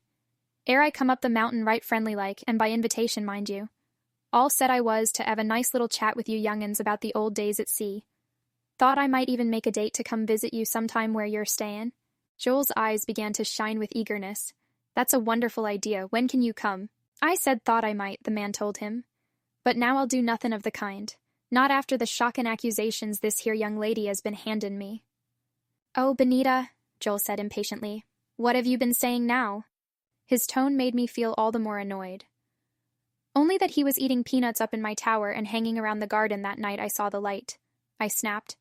"And that he used to know Malcolm Ware and is up to something, that's all. And if he keeps on, we'll call the police." Tom Kettle drew himself up in a dignified way that didn't quite succeed because he wasn't a very dignified person. "As you can see, my lad," he said to Joel, "I'm not likely to be welcome in present company, so I'll be off now. As you can imagine, I want to hear no more of such shockin' talk." He started away before Joel could stop him, or say anything to change his mind. With the swaying lope of a man used to decks beneath his feet, he went off among the rocks of Table Mountain. I wondered if he would run into Aunt Persis on the way back. Perhaps if she actually saw him. Or why did you have to talk to him like that? Joel demanded, very angry with me now. Why do you always have to spoil everything? Ever since we left New York, you've been acting superior and spoiling things I'd like to do. I'll never have a chance to talk to anyone like Tom Kettle again, and now you've scared him off. Eating peanuts in your tower. How can anybody be as silly as you are, Benita? Lanny had been standing there watching us in amazement, and now he found his tongue. Benny's an old silly, Benny's an old silly, he chanted. My temper snapped completely. I reached out to slap Lanny good and hard, but Joel caught my hand and held on. I was helpless in his grip and too furious to do anything but burst into tears. Which I did, gracing myself completely. I couldn't stay around crying in front of those two boys, so I turned my back on them and started off across the rocks by myself, not caring which way I went, wanting only to be miserably, angrily alone. When I came to a rock big enough to hide me, I sat down in its shadow, drew up my knees, and put my head against them. I could see now what the future would be like. All the rest of our growing up years, Joel and I would be tied together under the same roof. Dad was already cross with me. Lanny was on Joel's side, and of course Karen would be too, because she was his mother. Trying to understand him the way Aunt Persis had suggested wasn't going to work, because he would never try to understand me. I fumbled with my handkerchief and wept and thought about getting lost on the mountaintop so they couldn't find me, because then they'd be sorry. That was when Karis found me. She came along quietly, not knowing anything was wrong, following the trail of her flowers. Suddenly there I was at her feet, all hunched over, crying my eyes out. 15. One Eye roars. Charis touched me lightly with one small hand, and her voice was like a soft singing. What's wrong, Benita? I poured out the whole thing to her, about Blue Thumb and the peanuts and the way I didn't trust him, and about my father planning to marry Karen, Joel's mother, and how Joel and I hated each other. She listened more sympathetically than anyone else could have, because she was my own age, and she wasn't judging me. She was listening as a friend. She didn't take sides, though, and after a while I began to run down. Then she said something that surprised me. I remember Grandfather telling a story about a man with a blue thumb. He was running with that crowd of young men Colonel Ware didn't approve of. Grandfather says the story went that he double-crossed the others in some way. So, to teach him a lesson, they captured him and had his thumb tattooed, to mark him for life wherever he went. So he was in that picture, I said, and realized that I'd stopped crying. Charis nodded. I think you're right about him, and I think Joel is wrong. You ought to tell your aunt about those peanut shells in the tower. Let's go do it now. She had succeeded in distracting me. Now I had a purpose, and it was wonderful to find someone agreeing with me for a change. We started back toward the place where we had left Aunt Persis, and I saw that Lanny and Joel were moving along ahead of us. My eyes were red, I knew, and I hated to face them like that, but there was nothing to do about it. Once Lanny looked back, saw us, and said something to Joel, but Joel went on alone, and to my surprise, Lanny turned and came in our direction. Don't be mad at me, Benny, he said when he reached us, and I saw the hurt look in his eyes. I had never tried to slap my brother before, and I guess it had shocked him and me too. I'm sorry, Lanny, I told him. I thought everyone was against me, and when you started to tease, I couldn't finish and I didn't need to. He came close to me and smiled his winning little boy's smile that I could never resist. I put an arm about his shoulders and we walked together toward Aunt Persis, who sat talking to Joel. She said nothing about my tear-stained face and weepy eyes as I told her what I had learned from Karis about the man with the blue thumb. I mentioned the peanut shells in the tower, too, and the light in the garden. Joel listened with a resentful expression on his face, but at least he didn't interrupt. I suppose he didn't know what to say under the circumstances. Aunt Persis, however, did not think we had enough to go on to call the police. Those peanut shells weren't absolute proof that it was Tom Kettle who had been in the tower. Lots of people liked peanuts. So we had nothing but our suspicions to back us up. We'll hope that you frightened him away, Aunt Persis said, and that we will have no further trouble. Though I wish I knew what he might be after. Even Joel had seen enough of the mountaintop by this time. When he came up again, he was going to climb the mountain with some of his new friends, he said. There was no reason to linger now, so we started back to the cable house and phoned Joseph. We were down the mountain in good time for lunch. In fact, we were home ahead of time, and since Charis was staying to have lunch with us, we both went into the library to talk over new story plans.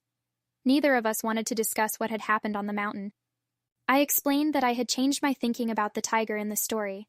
I couldn't write it unless I let Old One Eye be the way he wanted to be, not gentle and friendly, but a real man-eating terror.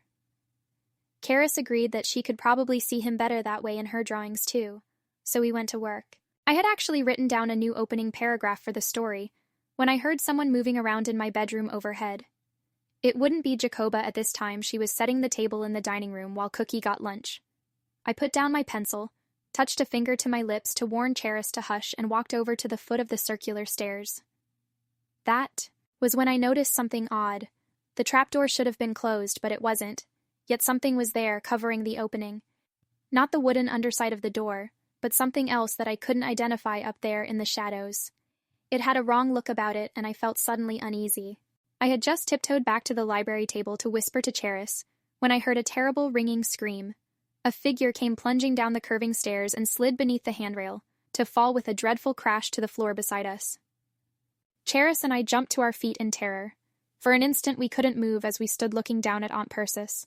She lay at our feet, her eyes closed, her face white as paper.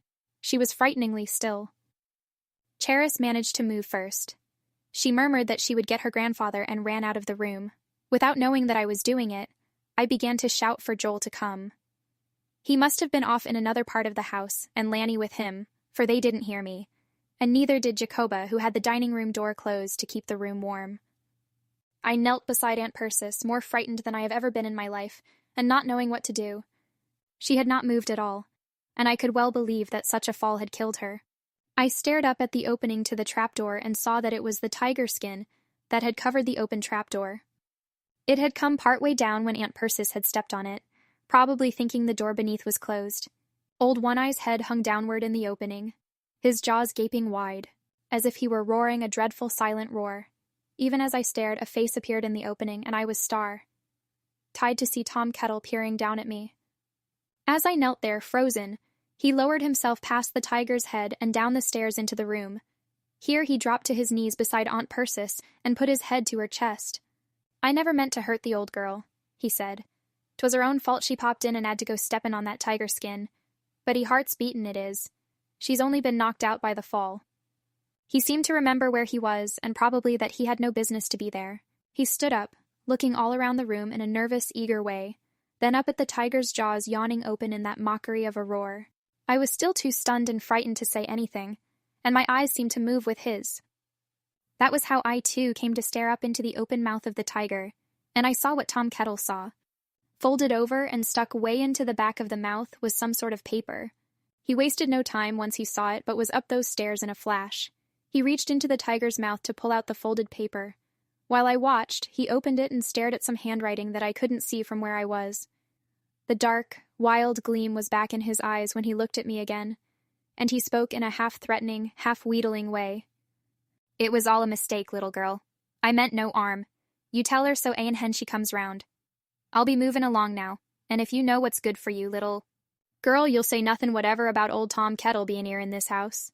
He made an awful face at me, and waggled his blue thumb in farewell. That was when I saw that he held the tiny silver key between his fingers.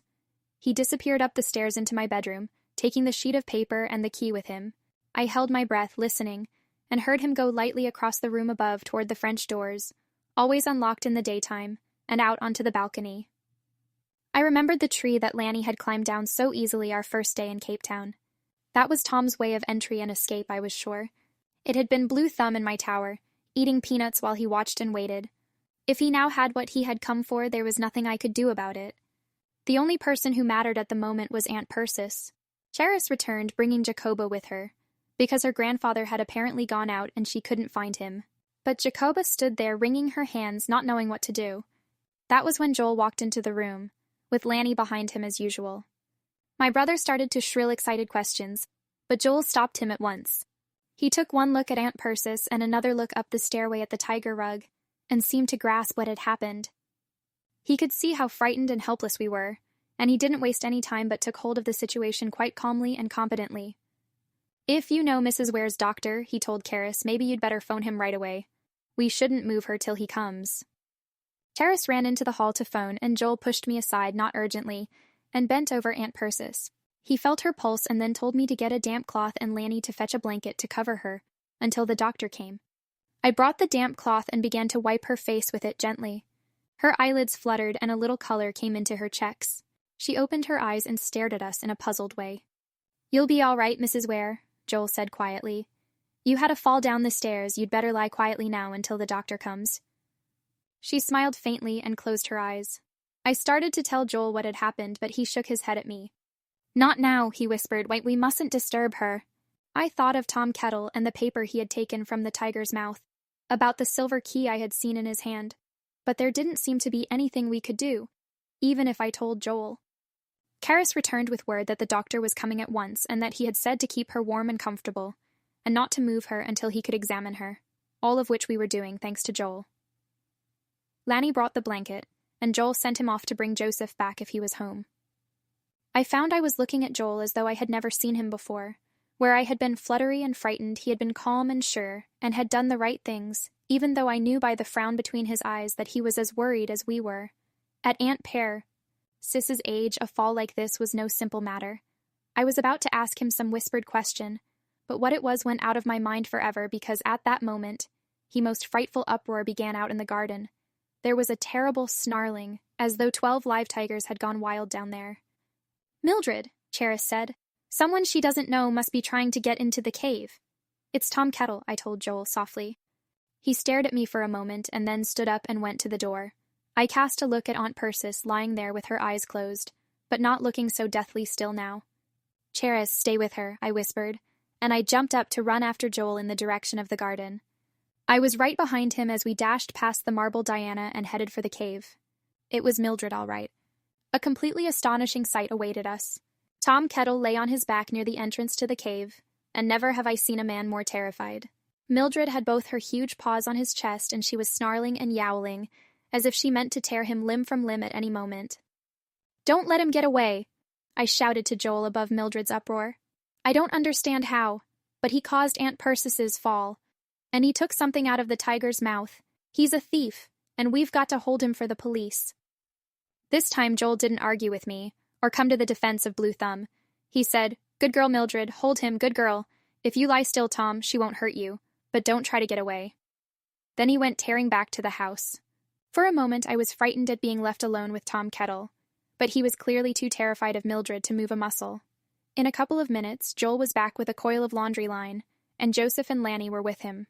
While Lanny held Mildred, Joel and Joseph tied Blue Thumb up very thoroughly. On the ground where Tom Kettle had dropped them, I saw the sheet of notepaper and the silver key, and I pounced on them and put them in my pocket. When our captive was tied and Mildred quieted and praised, Joel left Joseph in charge of the trussed prisoner and went back to the house. I walked with him, and there was a sort of companionable feeling between us, as though we had accomplished something together. In the library, Aunt Persis was resting quietly, and if she was in pain, she didn't let us know. Jacoba went out to the kitchen to reassure the frightened cook. Lanny sat cross-legged beside Aunt Persis and tucked the blanket that was his responsibility more closely about her. I could see that he was trying hard not to cry. Charis glanced at us questioningly, but we couldn't explain at that time. Joel and I joined Karis and Lanny in a circle on the floor around Aunt Persis, to be near if she made the slightest move or wanted anything. In the silent room, the clock on the mantel seemed to tick more loudly than I had ever heard it tick before. Joel looked so worried and anxious that I wanted to reassure him. "It's a good thing you were here," I whispered. "How did you know what to do?" He gave me a half-hearted grin. "Books the kind you don't like to read, and being a scout. But you were right about Tom Kettle, Benita, though I don't see how you figured him out right from the beginning." I grinned back at him. "Books," I said, "the kind you don't like to read, the kind that help my imagination." After that, the room was quiet again for a while, and I wondered what was keeping the doctor. Once Aunt Persis moaned and we all jumped, but she opened her eyes and gave us a faint, reassuring smile before she closed them again. I found myself looking sadly from this pale, elderly Aunt Persis to the beautiful girl in the green dress in the portrait over the mantel. The young girl with the emerald diadem in her hair seemed so gay and confident. The very look of her brought an ache to my throat because the contrast hurt so much. Joel saw the movement of my eyes, and he looked at the portrait too, and then at me. "I never noticed before," he said. "But you look a lot like her." His words astonished me. "Oh no," I said, "I don't look a bit like her, I only wish I did." Charis studied the portrait too, comparing us. "Elle's right," she agreed. "There's a look about your eyes, Benita, about the way you smile, and the set of your chin. No one could have told me anything more wonderful than that I might resemble Aunt Persis. In spite of my anxious feeling about her at the moment. A sort of quiet seemed to flow through me. I felt warm and soothed and relaxed, and it came to me that for the first time in ages I wasn't angry at anyone. Aunt Percis's eyes were closed, and I didn't know whether she had heard or not. Dear Aunt Persis, I thought, noticing the tender blue veins of her eyelids, seeing for the first time how fragile and slight she was. She who had once been young and danced in a green gown, with emeralds in her hair. If Lanny hadn't furnished a distraction just then, I couldn't have held back the tears. "What's that in your hand?" he asked abruptly. I looked in surprise at the key I had picked up in the garden. "It's a silver key," I told him. "I found it hidden behind one of the tiger's glass eyes, and I was silly enough to mention it to Tom Kettle up on the mountain." This time Aunt Persis heard me. "I remember now," she said faintly. "It's the key to a small stinkwood box that I gave Malcolm one Christmas long ago. I wonder what became of that box. I haven't seen it for years." Stinkwood, I knew, was that handsomely grained South African wood, beautiful in everything except its name, which came from the strong odor of the tree when it was freshly cut. But I had seen no stinkwood box around the house. Now the key reminded me of the paper I had tucked into the other pocket of my dress, and I drew it out, wondering why Tom Kettle had been so interested in it. The notepaper had yellowed with the passing years, but the ink was still clear. I glanced at the signature and then held it out mutely for the others to see. The note was signed by Malcolm Ware. It had been there in the tiger's mouth all those years since before Malcolm's death. The note wasn't very long. Aunt Persis was watching me now, and there was nothing to do but read it aloud. "Dearest Mother, my quarrel isn't with you, and I won't let them injure you in this way. But I have to make them believe I am doing this. There is an overhead ledge in the cave, leading from the first room to the second. Look there. The key I will hide in the tiger's eye. When Father has learned his lesson, I will get in touch with you. You'll find this letter and the key soon, I know. Lovingly, Malcolm, 16. All the answers." Aunt Ursis's eyes were closed again, and I saw tears beneath the lashes. She made a sound that was filled with pain, a long quivering sigh. Yet I knew that this pain had nothing to do with her sore and hurting body. It was an old pain in her heart. Her lips quivered when she tried to speak, and she had to make more than one attempt. I bent low to catch the words. "Do as the note says, Benita dear. Let Caris lead you. She knows the cave better than anyone else." When the doctor arrived, Jacoba let him in and brought him straight to the library. We left him with Aunt Persis and Jacoba to help and went down into the garden.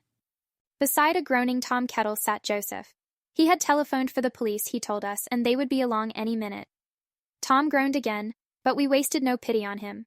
Cheris showed us where she kept a lantern and candle stubs, inside the entrance to the cave, and Joel lighted them so that we could approach the high opening in the rock wall that led into the second room.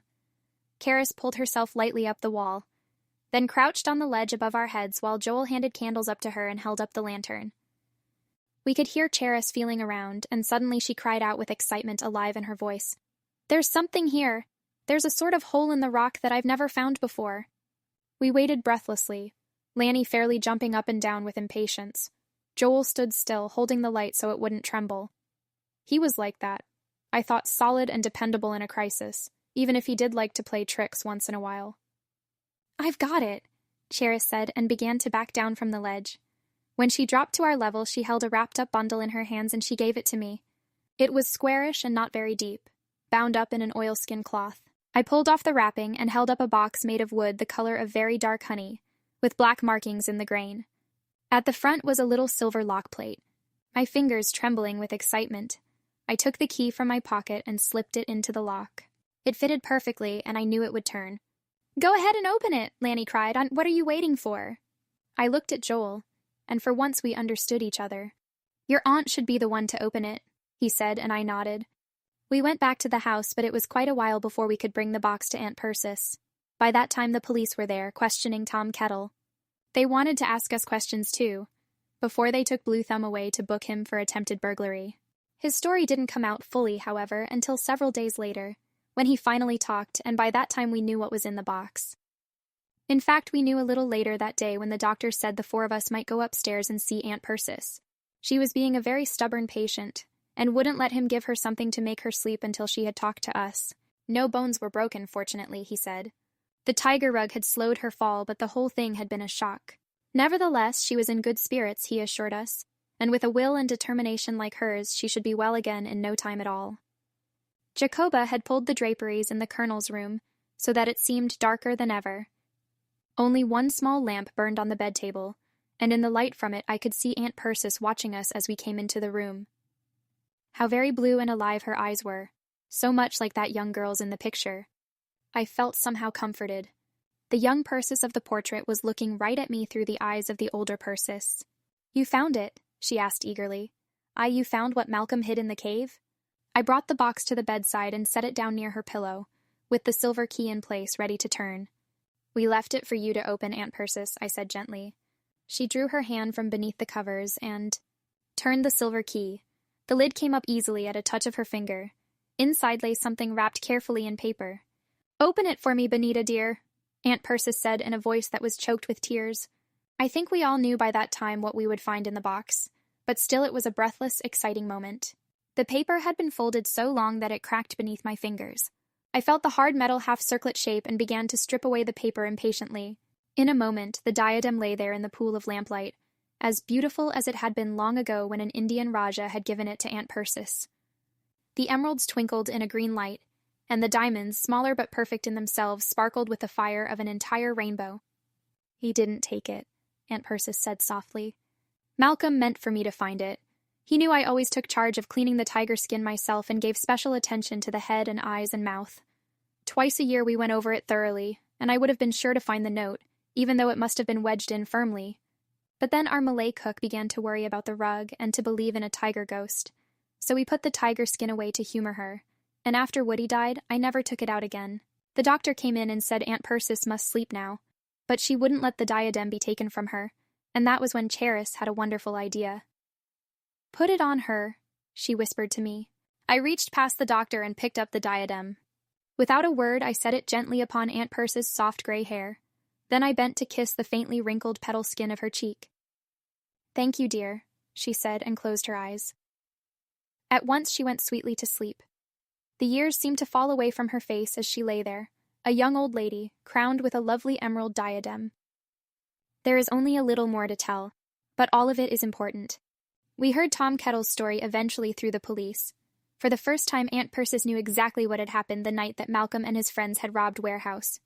When he had let them in, Malcolm had allowed no one to touch the diadem. He had taken it from the safe himself, and had opened the leather box in which it was kept in order to give his accomplices a glimpse of it before they set off in the car. Tom Kettle had been in on the scheme from the first. It was he who had arranged to have a schooner waiting to set off for India the moment the men and the loot were safely aboard. But then there had been an accident, and the plans had gone awry. The man who was unhurt had taken the jewel box from Malcolm's body, escaped to the schooner where Tom Kettle was waiting, and they had sailed before anyone could stop them. Not until they were well away did they open the box and have a look at the emeralds. The other stuff that had been left in the car didn't matter, they felt, so long as they held the fortune of the diadem in their hands. And they had had a good look. They found they had been tricked. The circlet was imitation, the stones of paste. They realized at once that Malcolm had never meant to steal from his foster mother. He must have hidden the real diadem, where he was sure his burglarizing friends would never find it, and then planted the imitation where he could appear to be stealing it. What he had meant to tell them later, no one would ever know. Perhaps he would have laughed in their faces and never cared. It was only his father he wanted to pay off by this petty revenge. Over the years, Tom Kettle had thought often of this trickery, and wondered what had become of the real diadem. He followed the case in Cape Town papers sent him by friends, and knew that the emerald circlet had never been recovered. The conviction grew in him that it was still hidden somewhere about the house or grounds, and that Malcolm had meant his mother to recover it. That was why he had finally turned up again in Cape Town, feeling safe enough since he had never been publicly connected with the robbery. It was he who had been prowling about Warehouse, making Aunt Persis uneasy. His was the frightening face I had glimpsed that first night at the kitchen window. When he had discovered that Aunt Persis was entertaining young American visitors, he deliberately set out to make friends with us, hoping, I suppose, to wangle his way into our confidence and get himself legitimately onto the grounds, where he could have a better look around. When it hadn't worked out that way, he had come in again by himself. He wasn't an awfully intelligent person. Aunt Persis said people who did criminal things were usually not very smart. So he bungled matters and wasn't clever about his approach. After he met us on top of Table Mountain, and I gave him the clue about the key, he knew it was then or never. He went down from the mountain at once, hoping he could get what he wanted before we came home. He sneaked in when Joseph wasn't near the gate, and Jacoba and Cookie were busy. He went right past silly old Mildred, who paid no attention until she thought he was after her bones in the cave. Up the tree to my balcony he went and into my room. But we came home sooner than he expected. He had examined the tiger rug, found the key in the eye, and discovered the trapdoor which he had opened. He meant to have a look through the library below, but when Charis and I came in, he flung the tiger rug hastily over the opening and went to hide in my big wardrobe as Aunt Persis came into the bedroom. She went straight to the trapdoor corner to get a book she wanted from the shelves there, and stepped on the tiger skin. We all knew what had happened after that. At least Tom hadn't meant to hurt her. I guess he was as much punished by his fright when she went through that opening, and by his knowledge that we had found the diadem and it would never be his, as he was by the sentence he had to serve for breaking into Aunt Persis's house. All this, however, was something we learned in the several days that followed. That afternoon the thing happened that made the real wind-up to this story. Charis had gone home, and Lanny was out playing with some younger boys in the neighborhood. Aunt Persis was still sleeping, and Joel and I were being very quiet. In an effort to show him that I wasn't peeved with him anymore, I invited Joel up to my tower. For a moment I thought he was going to refer to things I had said in the past and refuse to come. Then he gave me a sheepish sort of look and said sure. He wanted to talk to me anyway. I wondered what that meant, and I found out soon enough. We climbed to the roof, and I sat in one of the embrasures in the crenellated wall while he stood opposite me. At first he didn't meet my eyes as he spoke. He reached into his pocket and took out a peanut, cracking the shell absently. "I had a letter from my mother a couple of days ago," he said, staring at the shell as if it were the most interesting thing in the world. She told me the news about marrying your father. She said she had meant to wait until she could explain it to me in person, but she understood from Greg, your father, that there was some trouble between you and me, and that he was telling you. So she thought I ought to understand right away what her plans were. Then maybe I could get on better terms with you." He grimaced pain. Fully. I could feel the palms of my hands beginning to perspire. He had known for 2 days, and it hadn't made him any nicer toward me, but perhaps worse. He got the peanut cracked at last and popped the nut meats into his mouth. Then he looked straight at me for the first time. "I thought it was the most terrible news I'd ever heard," he said. "I like your father, and I like Lanny, but I didn't see how I could stand being in the same house with you." "I know," I said softly. "That's the way I felt, too." He tossed the peanut shells absently in his hand. "It's funny, but I don't feel that way now, though I don't know exactly why." "Me too," I said, and swallowed the lump in my throat. Perhaps it was the crisis of Aunt Persis's fall that had pulled us together for a little while. Instead of working against each other, we had started working together. It was a lot better than being on opposite sides. I felt too shy to put any of this into words, so I only smiled at him. He grinned and dropped the peanut shells on the floor. Then he looked at me, picked them right up, and put them in his coat pocket. I laughed out loud, and somehow the gulf that had yawned between us was gone, and we were standing on the same piece of land, right in the same world. I think Joel felt a little embarrassed because he turned his back on me and went to the front of the tower to stare down at the road. Suddenly he let out a yell. "It's your dad!" he shouted. "Here comes his car, and boy have we got things to tell him!" He started down from the tower, with me after him, and for an instant, the old feeling of resentment began to well up in me. This was my father coming home, not his, but I'm glad to say that I squashed the jealous feeling and squashed it hard. We reached Dad as he got out of the car and flung ourselves upon him, Joel on one side and me on the other. He hugged us both, and I realized then that love wasn't something as limited as most things. It was as wide and high as the blue sky above us, and it was made up of different sorts of loving. The way I loved Charis took nothing away from my love for Dad and Aunt Persis, and the way I loved Aunt Persis made me love Dad no less. "And how are you coming with South Africa?" Dad asked when he managed to hold us away. How were we coming? We had so much to tell him that our words tumbled out at the same time, and it was quite a while before he got the whole story straight. By the time it was told, he was looking happier than I had seen him look for a long while. And it wasn't B. 'Cause Aunt Persis had experienced a bad fall, and the police had caught a burglar on the grounds. It was B. 'Cause, as we told our story, Dad saw behind our words to the most important thing of all, the fact that Joel and I had begun to be friends. We are still friends, now that we are home and living in the same house, where everything is so much better than I had ever thought it would be. Not that we don't fight and get impatient sometimes, but we've learned to respect each other, which is the important thing.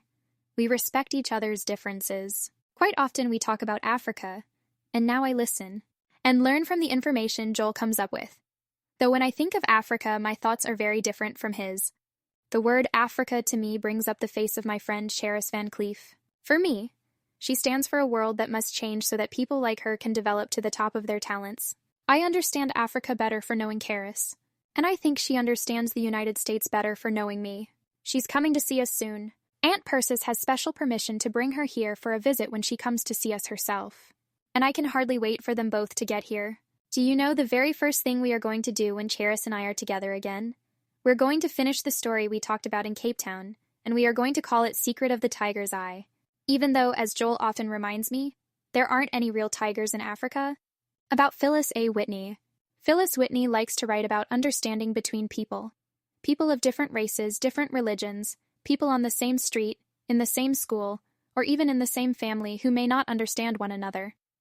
There are thousands of stories to be written around this one theme, and she never expects to run out of material. In Secret of the Tiger's Eye, she was interested in following her theme on two levels. She wanted to take her American characters to Africa and have them see that continent and its people. She also wanted to show how the American boy and girl in her story grew to understand and respect each other, even though they were two very different personalities. In deciding to write about South Africa as a background for this book, she was choosing a country that is both remarkably beautiful and extremely troubled. She made the long air trip to Cape Town because she wanted to know more about this sad and beautiful land. While there, she met people of many sorts, both English and Afrikaans-speaking South Africans. She also met a number of the Cape Colored, that mixed race which belongs particularly to the Cape of Good Hope area. Among these were a young librarian and her 13-year-old niece, and her uncle who was the principal of a school. Out of her travels and research, Miss Whitney is able to bring to her readers this glimpse of South Africa,